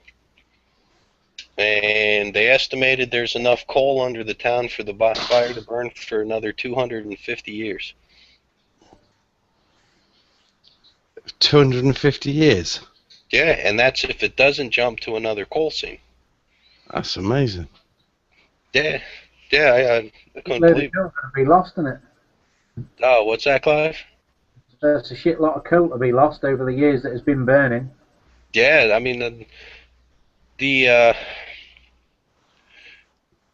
first attempt that they did, they were just going to build they were going to dig a huge trench around the landfill and fill it with something that doesn't burn. But MSHA, the Mine Safety Commission, they came in and they told the guys, you can only work with one crew, you can only work day shift hours, you can't work more than 8 hours a day, and you can't work on the weekends. Plus, they made them, the whole project shut down for 7 days over a Memorial Day holiday, or a Labor Day holiday. So they dug a trench, and by the time they were able to go back to work and actually fill the trench, the fire had already hopped the trench and kept burning. So, yeah, the second attempt, and this was probably a good idea. They dug a bunch of boreholes, which was a mistake because you bore holes into the ground. Now oxygen and air gets into the mine shafts and fuels the fire, so it burns even more. And they were going to fill all the shafts with like a stone slurry, but then again they were being cheap, and they didn't think they had enough stone to fill all the mine shafts, so they didn't allow them to fill all the boreholes up all the way. So once the fire hit the rock slurry they put in, because it didn't go all the way up to the surface, it just hopped over the barriers and kept burning. There's a catalogue of corner cutting, really, isn't it? Oh, what's that, Clive? There's a catalogue of corner cutting. Yeah, a series of unfortunate events. In fact, the meeting that the two coal companies that owned the mines that were on fire, the town council and local miners, they had a meeting like 4 days after they realized the damn thing was on fire. And one of the miners who owned a strip mine said that he would excavate the fire, basically dig a trench around it, and put it out as long as he didn't have to pay royalties on any coal that he pulled out of the ground. And the coal company didn't go for that because they were like, well, if you're pulling coal out of the ground, we're going to get paid. And the guy says, yeah, but the coal you have in the ground's on fire right now. It's your choice. And the mining companies won't let them do it because they were like, well, if you're going to dig, then you're going to pay. Yeah. Do they have exclusive mineral rights then? Right. Yeah, and they got into the mineral right things. But yeah, if they would have just said, hey, go right ahead, the guy would have driven a couple of steam shovels from the strip mine to where the fire was, would have gotten to work immediately, and it probably would have been put out probably a week later. Mm.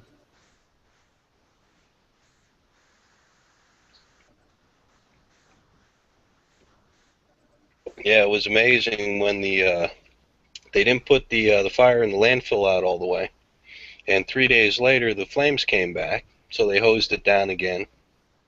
2 days after that, the flames came back a second time or a third time.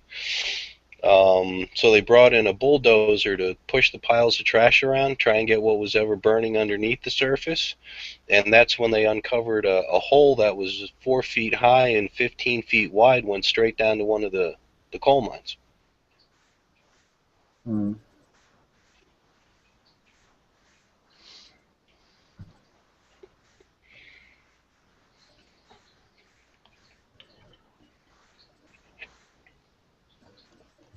I guess one of the things you never can really.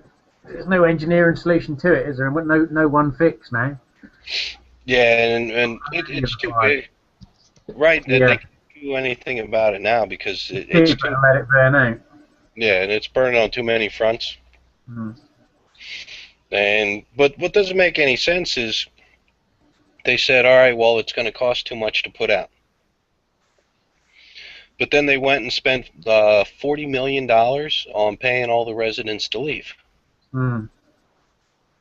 So then there's conspiracy theories abound that the whole reason the state gave everybody money to leave is because as soon as the last resident of the town leaves or dies, and it ceases to exist, the mining rights for all the coal reverts to the state.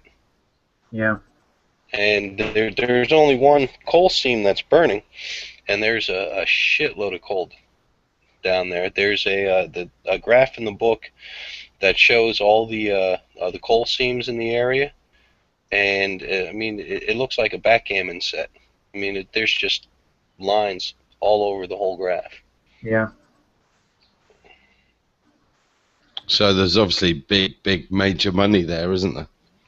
Oh yeah. Unfortunately, nobody's going to be able to touch that coal for a couple hundred years. But yeah, I mean there's an unbelievable amount of coal under there. Basically, the entire mountain is one huge coal deposit.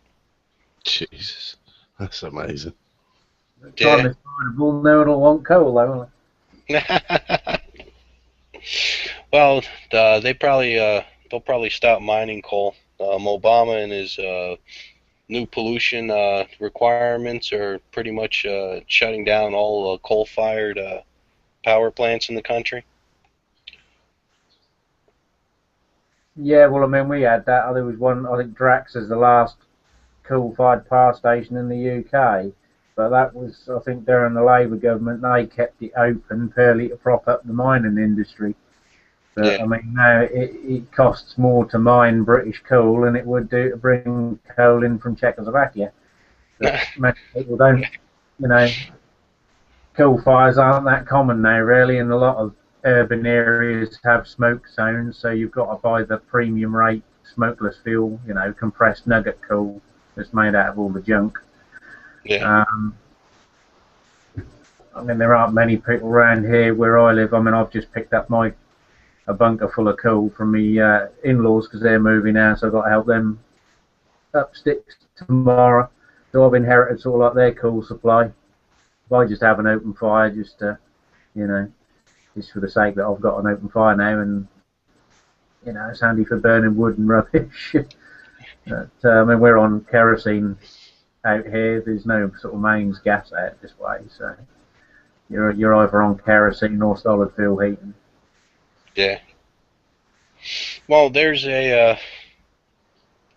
about a quarter-mile down the railroad tracks from where I live is a place that you can buy coal from if you still have a coal stove. Mm. And, I mean, it's relatively cheap, the coal. The one thing I don't understand is this place keeps their coal in, like, huge, like, three-sided bunkers behind the, like, the main building where everybody works. But there's no fences, there's no security cameras, and there's no, like, night guard. So, in a pinch, you could walk down there with, you know, 2 5-gallon buckets, fill them, you know, fill them up halfway each with coal, and just run your ass down the tracks. Yeah. So, I mean, my grandfather got the sack from the docks for nicking coal. They used to whitewash it at one time so that you could tell if the coal was stolen, because obviously it'd be exposed black. They used to spray it with whitewash, and he got caught because obviously back when he was on the dock as skipper of the tow, they were obviously steam, you know, fired boilers, and he pinched a few lumps of coal and lost his job for that.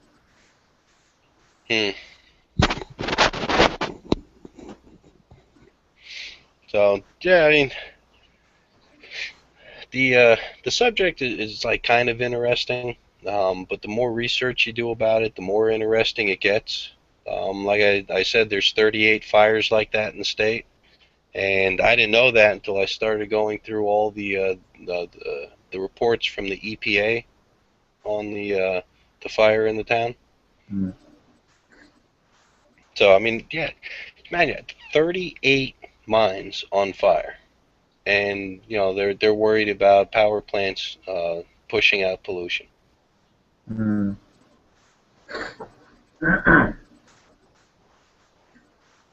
Because they can't tax a ground fire, though, can they? Well, if they could, they'd find a way. Yeah. That's for sure. Yeah, they tax people just for living in the area. No, they do that anyway. I'm surprised they're not building houses there, because I mean it'd be cheap underfloor heating, wouldn't it?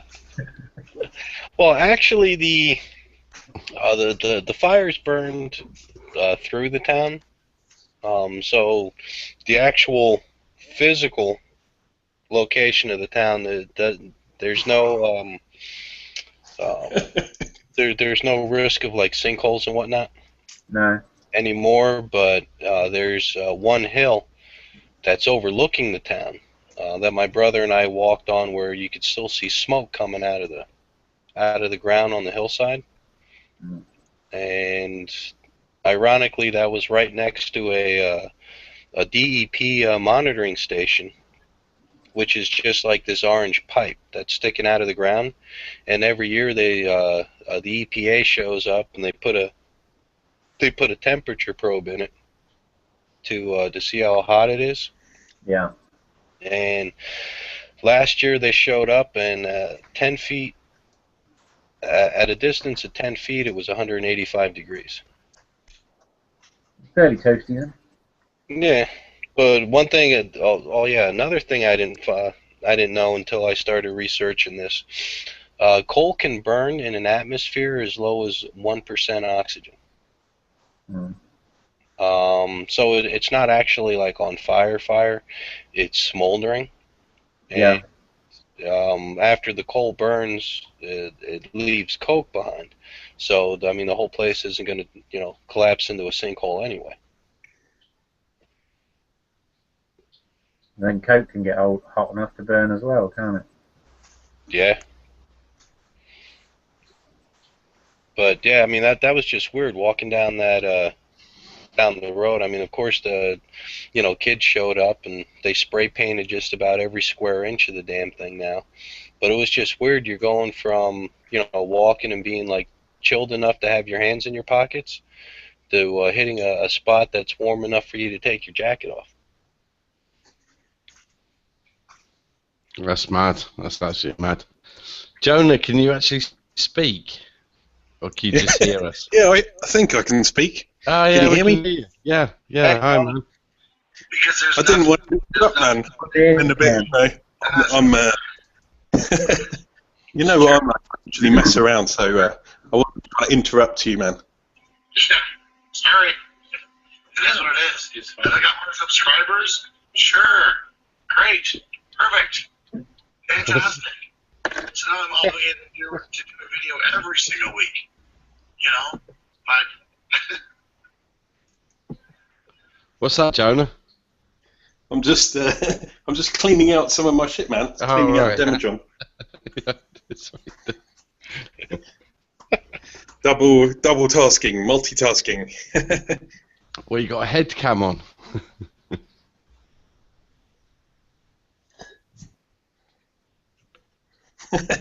Oh, it's dark in here. Have you seen this? Did you guys see this? I don't know if you caught it on here, but hang on. See this? Super value orange jade. But it's got one of these special caps. I don't know if you can see that. Yeah. The old Pac-Mac caps, yeah. Yeah, man. Got the old Pac-Mac cap going with some lambic cider. Nice. Yeah, basically a guy, I don't know if you watched my Homebrew Wednesday, but a guy sent me some apple juice, and I found out yesterday that it started fermenting spontaneously in the thing he sent it to me in. So I didn't even have to put yeast in it. Jesus. Yeah, I kind of noticed because it was going to blow up in my face. You're saying you got a yeast infection then, Jonah? Yeah, man. Right, I need to go and get another beer. Empty glass, no good. There we go, that's better, isn't it? Now you can see me.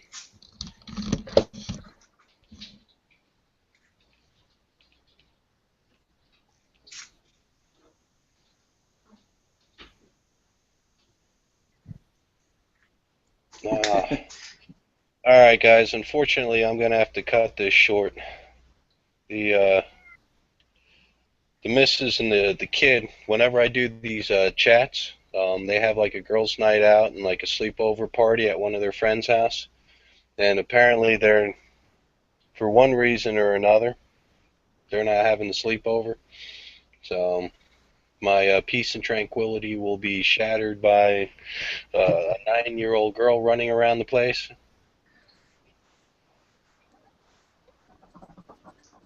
Oh, good. We don't mind. Alright, take care guys. Jonah, it was nice finally getting to meet you. Alright, I'm a big Scotia post. A bit random. So, and I didn't know that we actually met while hunting Yetis in the Congo. Oh, yeah, man. I remember that. That was in the previous life, right?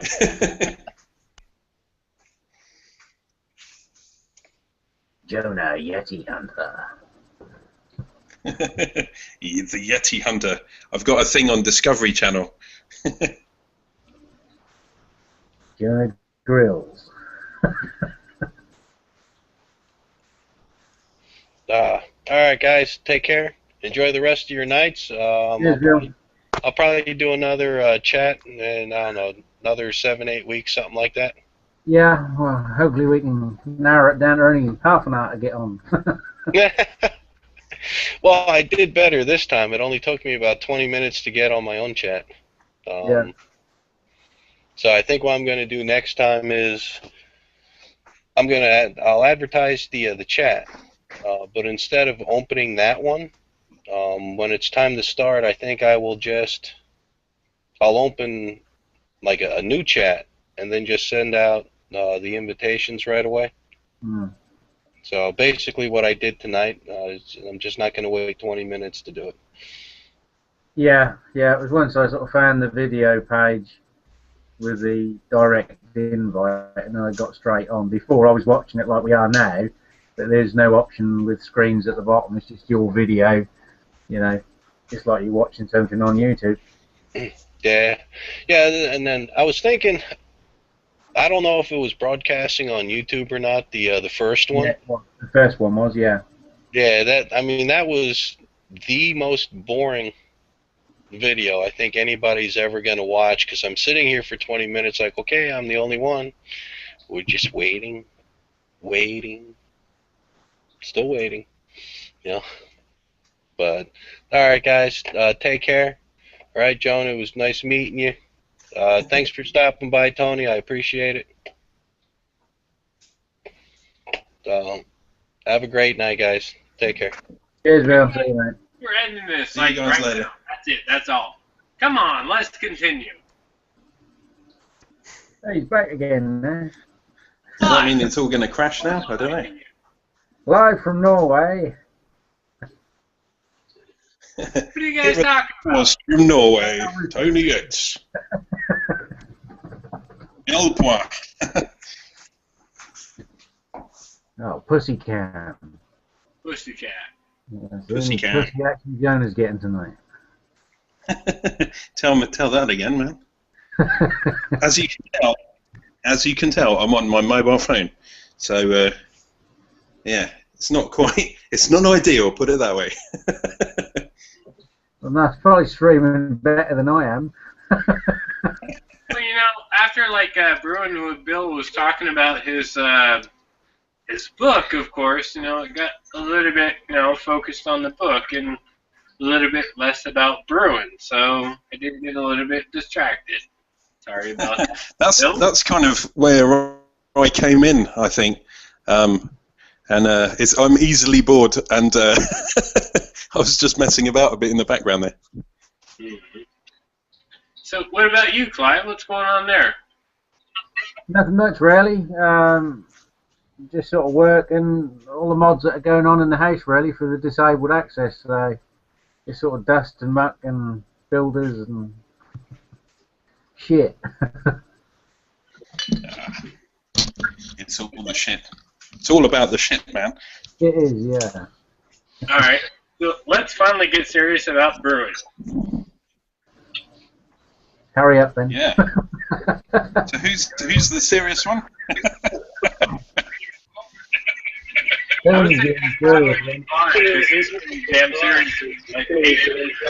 So what do you reckon about this cider then? I lost my cider. I have no clue about cider.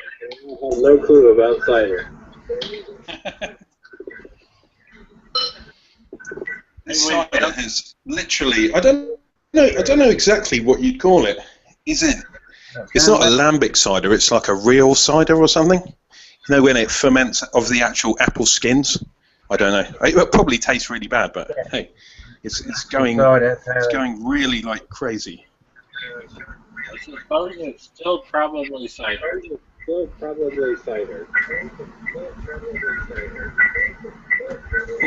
Well, it's made from apple juice. I know that. That's about all I know. Right. Well, it sounds like a cider then. Yeah. Do you think it's a cider? If it's got apples in it, Agree. Yeah, man. Apples. And I don't actually know what else is in it. Maybe he tried to fool me and he actually put some yeast in it before he sent it to me. But that was kind of, that'd be dangerous, right?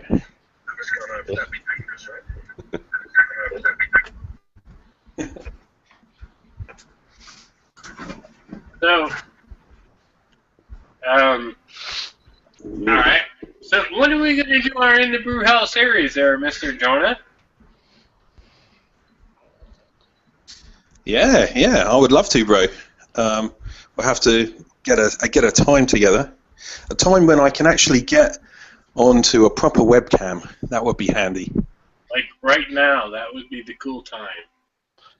let's go for it. Right this very second. Impromptu. Same that would be that would be cool. Apart from the fact that I'm running around like a lunatic around this house.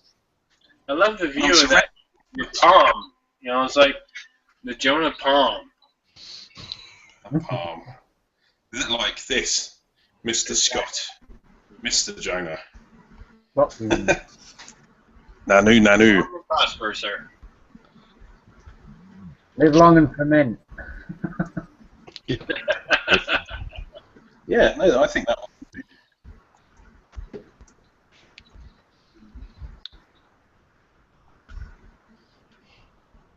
What's happened to Sam? He's got his icon there, but he's not interactive.